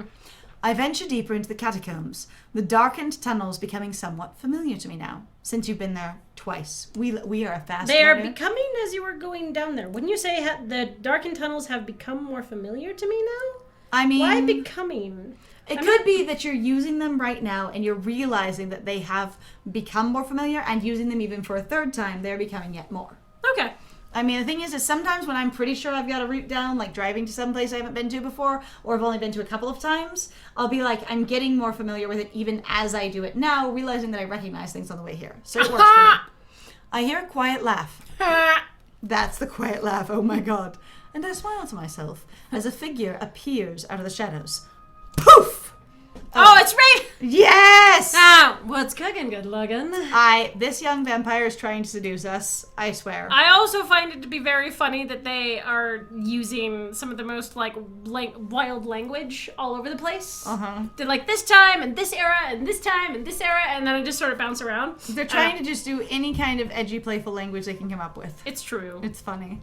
It's kind of charming. What's cooking, good looking? Hello, Raven. Ha! May I escort you to Lord Casimir's lair? I mean, not that you have a choice. I'm bored. I'm bored. I need a thing to do. Do oh it! My god, I just have to stay underground all day, and I don't like it. I begin walking without answering her or responding to her in any way at all. Period. We have literally described zero response or reaction in ourselves. Why? Also, we really didn't describe her either in the way that we have other people. Like, her posture, her bearing. She sounds playful. We didn't even describe like the nature of her voice or how she says what's cooking good looking. I wonder if it's one of those things, like sometimes I've noticed with some writers what they'll do is they will describe for a period of time basically like certain reactions or behaviors or whatever else, like you've said, like describe what they sound like, what their posture is, blah blah blah, and then as time goes on they start sort of cutting back on it, assuming that basically the words will convey the attitude or whatever is going on. That you've had an establishing shot. And I get that, but it doesn't seem like that's what's happening because it just seems inconsistent. Well, and I've also had problems with authors that do that sometimes anyway, because I'm like, I don't know what you're going for, I don't understand what's going on. That's like, fair. even sometimes with some of this writing, it's like, is that supposed to be a joke? Like with Alkar, as an example. Really big, easy example. Half the time, I cannot tell if you're just flat out arguing with him, or you're snapping at him, or you're actually supposed to be joking around with him, because he seems like... There's not enough context to figure out what he's actually about, so it was a little confusing trying to interact with him. I begin walking, and Raven falls into step by my side. Though, she walks backwards, those crimson eyes not leaving my face for even a second. You're not going to respond to me, react to me, anything at all? Why? Waits an entire beat, like 3 or 4 steps, where she just walks backwards, grinning at you, staring straight at your face. Why are you bored? I would have loved that description to dig in a little bit more. Patiently I ask, why are you bored? Sun's up, can't do much other than avoid Finn. And now you're here to do that, I assume. So I can't annoy him if you're busy annoying him. You can't do these things in pairs. The eye roll is amazing on this character model. More like work, I suppose. She snorts again, and it's quickly becoming a familiar sound. Because literally everybody snorts. Everyone snorts. The snort is now added officially to the drinking game. We have snort, huff, sigh, and eye rolls, yeah. They're there. Yeah. All right. He works too much. All of you do. Does he actually have a job other than a vague arrangement with us? What do you expect? Then she skids to a stop in front of me as we reach Finn's door. Her hand raised. Also, I'm like, what is Finn working on? That's what I was going to say. I assume the work he's doing is guarding the forests at night with his clan. Listen, I just want you to know that we have your back, and not that Finn wouldn't have already told you that, but, We have your back, we have your front, we have as much of you as you'd like us to have. Oh no, I'm trying to be serious now. I'm sorry. Look at me being serious. No flirting in the serious Even though chat. you found the secret channel. I was just say tunnel. No flirting on my Christian Mindscraft. Never for you. Yes. Yes. And in case anyone doesn't know, that is a meme, and we are not a Christian server here. Oh my god, no. But sometimes people throw in memes and there's no context, and you go, is that a thing? And if you don't know them, you just think someone said that, so it's a thing. All right. Your back, your front, your... It's important to me that you know. You know? The way she looks at me tells me I can believe her, that Raven is loyal to a fault, and that I'm lucky to have such allies. We have really shifted our language. It seems so. Again, though, we seem to have adopted the vampires. Like, it is okay. They are now us. It's fine. I'm just waiting for more of our racist language to show up towards them. Thank you, Raven. I appreciate that. I mean, we did also just shortly ago, Finn may, have a violent response to us. What if it's bias? Bias? So, a lot of times when people will write stories that I've noticed that involve supernaturals, if they've got werewolves and they've got vampires, they tend to show typically more favor to the vampires. Preference in to terms vampires. of also cleanliness and also personal habits and everything else, and vampires are just way better off, and the werewolves are just disgusting for the most part. Even stories where they try to focus on the werewolf, sometimes it's about the fact that they're gross. And or because clearly werewolves are just gross, and I'm like, is your dog disgusting all the fucking time? Right? Excuse me. If you have a person who can actively clean themselves, do you really think the dog would be like, I will be gross forever? Just because. Yeah, I'm so tired of the scungy, gunky, matted werewolves if they're not sick. Yeah. I'm real tired. The reason why your dogs will be gross is because your dogs you usually have a dog, and the dog usually doesn't have access to a bath where they can clean themselves. Additionally, they don't have a lot of space to, They're usually like a lot of dogs don't have in a domestic environment a lot of space to engage with. So they don't get to like get out there and rub up against trees and roll in the grass and like, you know, wear off their claws and, you know, various things that would take care of them. That sort of thing. But like, shrug. A lot of coats of like domestic dogs also can't be cleaned in the way that wild coats can be. Well, because, you know, we bred them that way. And so they aren't able to keep themselves clean. But you'd think werewolves would be so. But I was gonna say, what I was gonna say is that people who have a preference for human monsters, I'm gonna say in big quotes, like vampires, tend to think of inhuman monsters, ones that are more like furries or more like, you know, or like meeting in the flesh, like as an example. paraphilia Yeah, kind like of because I monsters. like their monsters, like but bigger, more monstrous monsters, which we have not had enough of, honest to God, tend to have a bias towards those monsters. Yeah. Thank you, Raven. I appreciate that.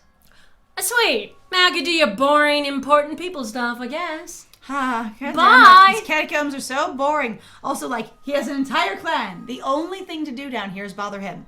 You literally talk to no one else ever of this entire clan? What is it made of? 2 people now? It used to be 3 and then the other one's in prison now? I mean, that's what I was thinking. I'll try not to interrupt. You'll try your best. You know, when you're enjoying your secret tunnel? I heard that singing. Well, I heard you. I just, whoa, just swinging into the catacombs. Secret tunnel! Secret tunnel! Seeing what the acoustics are like and just echoing off. Ta-da! Ta-da! In a flash, she's gone. Absorbed by the darkness. We haven't commented on the candles the entire time we've been here. And it's just weird because all we're commenting on is darkness.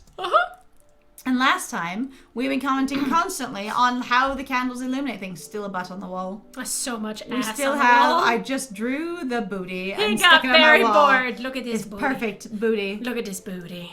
I mean, Look at that booty. Look at it. it works out. It works out. Right. The door Boy, to Finn's room opens with a quiet creak before I can raise my fist to knock, and he greets me with a warm smile. Cold smile, actually. It's just his a smile.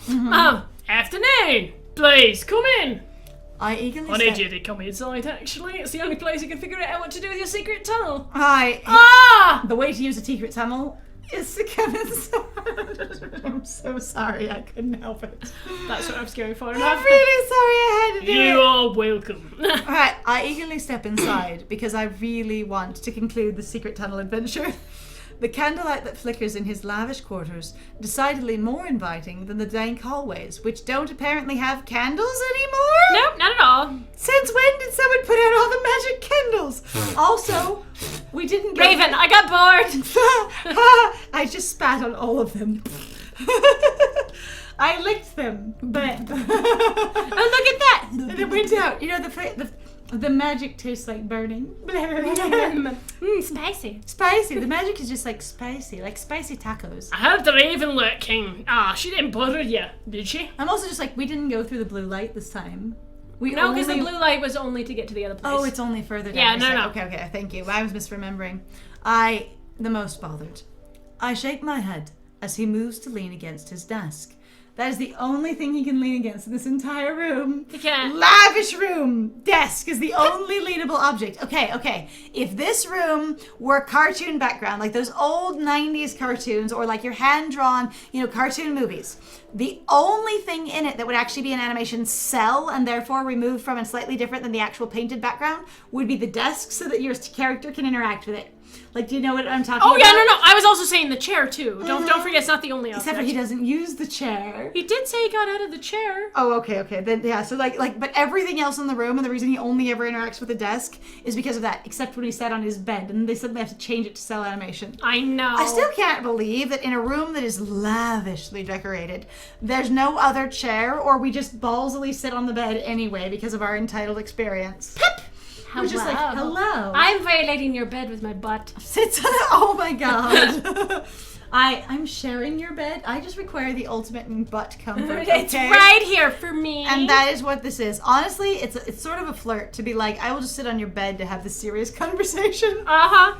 I shake my head as he moves to lean against his desk. She was fine, if not a little strange. He tilts his head this way and that, feigning tossing around a deep thought in his mind before grinning. Okay, that was a cute gesture. It's still cute. Aye. And strange is her specialty. Hi, it's her speciality. How come no one in this place can button up their shirt? I'm sorry, do not like the vision before your very eyes. I'm not saying... Is it not easy on it? It's very easy on the eyes. Extremely easy on the eyes. Look, I'm not saying I don't appreciate the cleavage and the abs that you are displaying before me. I need you to remember, I don't get cold. But what I am saying is, why do you have the other buttons on your shirt then? Aesthetic! Does it look nice going up the top? Like, it gives you the idea that you could button it open or close anytime you want to? Like, it suggests I Well, could it's button very it. important. It suggests that I left it unbuttoned on purpose instead of just by design. Of course, on purpose. What else is the point of a shirt when you're a vampire? I don't know. Why didn't you tell me? I have. We should coming back to our moving Fiero! on. Over there! Moving on. We Can't should- notice the buttons are undone if there aren't buttons. It's Yes. Okay. Fair. Yes. Fair. And yes. Okay. That is actually a really good point, and thank you for taking my side. Like, what else are you gonna do? Sad, but it's okay. I can see. Because How I about also that? love the fact that, honestly, the shirt is so tight. Uh-huh. Those buttons are literally useless. They couldn't button anyway. It is literally to go that, look, see, it's unbuttoned. Aren't I sexy? It's going, whose shirt are you wearing, dude? Mine. Like, I made it this way. I I spent it. so much time on it, and I have to go perfectly so like I flex correctly. I specifically designed it to be tight when I'm standing relaxed. To me. And then also it's tight enough that if I do actually flex, I can tear it off with the motion. Yeah! Don't you like to watch it move? That's a level of extra that I'm super entertained by. Yes. Finn, bringing it back around. What? We should discuss Fiero. Discuss what Piper and I found down there. Not in the secret tunnel. His expression neutralizes, posture becoming tense. He becomes a robot in about 5 seconds. And it just, all of his friendly, flirty, jovial welcome is gone. He is no longer a... I forgot what the hell they were called. What? A proton? What? No, the really, really expensive original species that exists for Affinity. They're called like Proton, Protoss. Oh, I don't even know. I cannot It's remember what the fine. crap they're called. It's been a long time. I haven't been to for Affinity much at all, but my friend goes there, and for anyone who doesn't know what it is, it's an art website for furries. Mm-hmm. Or for people who draw furries or are interested in furries, that kind of thing. Uh-huh. I was gonna say, but yeah, so there are people that do these things that are called closed species, which I find to be very strange, where basically they invent a creature or character design, and then they call it a species, and then they say no one can have one at all, even though I've shared the basically the intellectual information by putting the visuals and the great descriptions of them out here. You can't make, draw, or have one without my permission. Mm-hmm. And without actually going and getting copyright or like publishing their materials under like any like kind of trademark or anything. I mean, It's some just- people really do go Okay, trademark I was gonna say, them, but yeah. for the most part, it's just a social construct of you are the bad if you draw this thing. Right. I think that's why I was like, I think actually like one of the reasons why the big fancy one is so expensive is because they are actually like a copyrighted thing, but I don't But they let know. you buy your way into having one. Yeah, I think it could also. I genuinely don't know. I just remember Anyway, seeing. art communities can get complicated, all right? They just It's can. true. I All right. wish I understood adopts more. Like, dang. Yes, we should. I have some concerns, as I'm sure you do. Huh. What could they want with his blood? Finn. I am not a scientist nor an investigator, despite this investigation. Damn it, Jim! I'm a doctor. Not a doctor! I'm a doctor, not a scientist. Yes, Not an that's it. astrophysicist. I'm a doctor, but not the medical kind. Oh. Yes. I'm a doctor, which is why I'm a doctor, not a doctor, because you're not the Yeah. other kind of doctor. I'm no expert, but if I'm not mistaken, vampire blood can be harmful to anything that isn't of your kind. He stares off into the distance for a moment. The look is pensive, as if he's considering his next words very carefully. Like, we also have seemingly considered our words very carefully because we should know that from our training. And so it's like we're checking to see if he will confirm or deny. We also should have access to any documents on any of our regular training at any time. Like every good organization ever, things that are a matter of your primary, like formative training, your basic skills are going to be available in documentation for anybody who is meant to know them at any time. Like if you were ever trained to wash your hands and there's hand washing documentation, and you go, I wonder what the actual document is 5 years after you've had that job, you could go and ask for it and they will just hand it to you. They don't go, oh no, do not refresh yourself on materials that are important to your job. All right, considering his next words very carefully. What do you know of your initiation? Of what they put you through when you're chosen? Oh God, are we actually going to learn some lore? Oh my God! I open my mouth to respond, but I find myself having nothing to say. And we're gonna have to learn about what actually makes a hunter a hunter in the next one. Oh my God! Oh no, everybody. the timing is terrible. I'm like, oh It's so no, bad. I'm kind of curious, going like, oh no, there's a thing. But also good because, like, then everyone will come back to find out what it is. Welcome to the secretive time. All right, no. I'm sorry, it's going to be a bit of a cliffhanger. I'm like, honestly though, we found one, like, Honestly, completely on accident, right? We did, and one that we're actually really interested in, both of us. Because I was actually kind of going quiet because I was like, oh, this is interesting. This is actually like a big, like, I've been ready for this. Like, Curiosity this will answer compels. some of my questions. All right, guys, so we are going to wrap this up here because this is our scheduled stream. I want to say thank you so much, everybody, for being here. Everyone in the chat who has added and contributed, you know, Delta Whiskey, Artiphile, Lies Scandal, Zars Lepan, Casagenic, thank you Delta for being Whiskey. here. Delta Whiskey, and your lovely emojis. I don't think I missed... No, Nyakaku was Oh, here too. Nyakaku, you were here also. Like, everybody, thank you for being here. Thank you for like contributing and for joining us through this thing. This is really, really lovely. I'm gonna let my friend, in case we keep our YouTube channel, let them do the formal wrap up. Yes, so thank you very much, everybody, for joining us. If you like what we do, please feel free to support us. I'm not really sure what I should say here. Yeah, thank you so much, Casagenic. It's so great to have you here. It is like, lovely. Honestly, fantastic. It's been a great time. But if you want to support us on either Patreon or Ko-Fi, or if you want to like point people that you know in the direction of either our Twitch or potentially our YouTube if it still exists.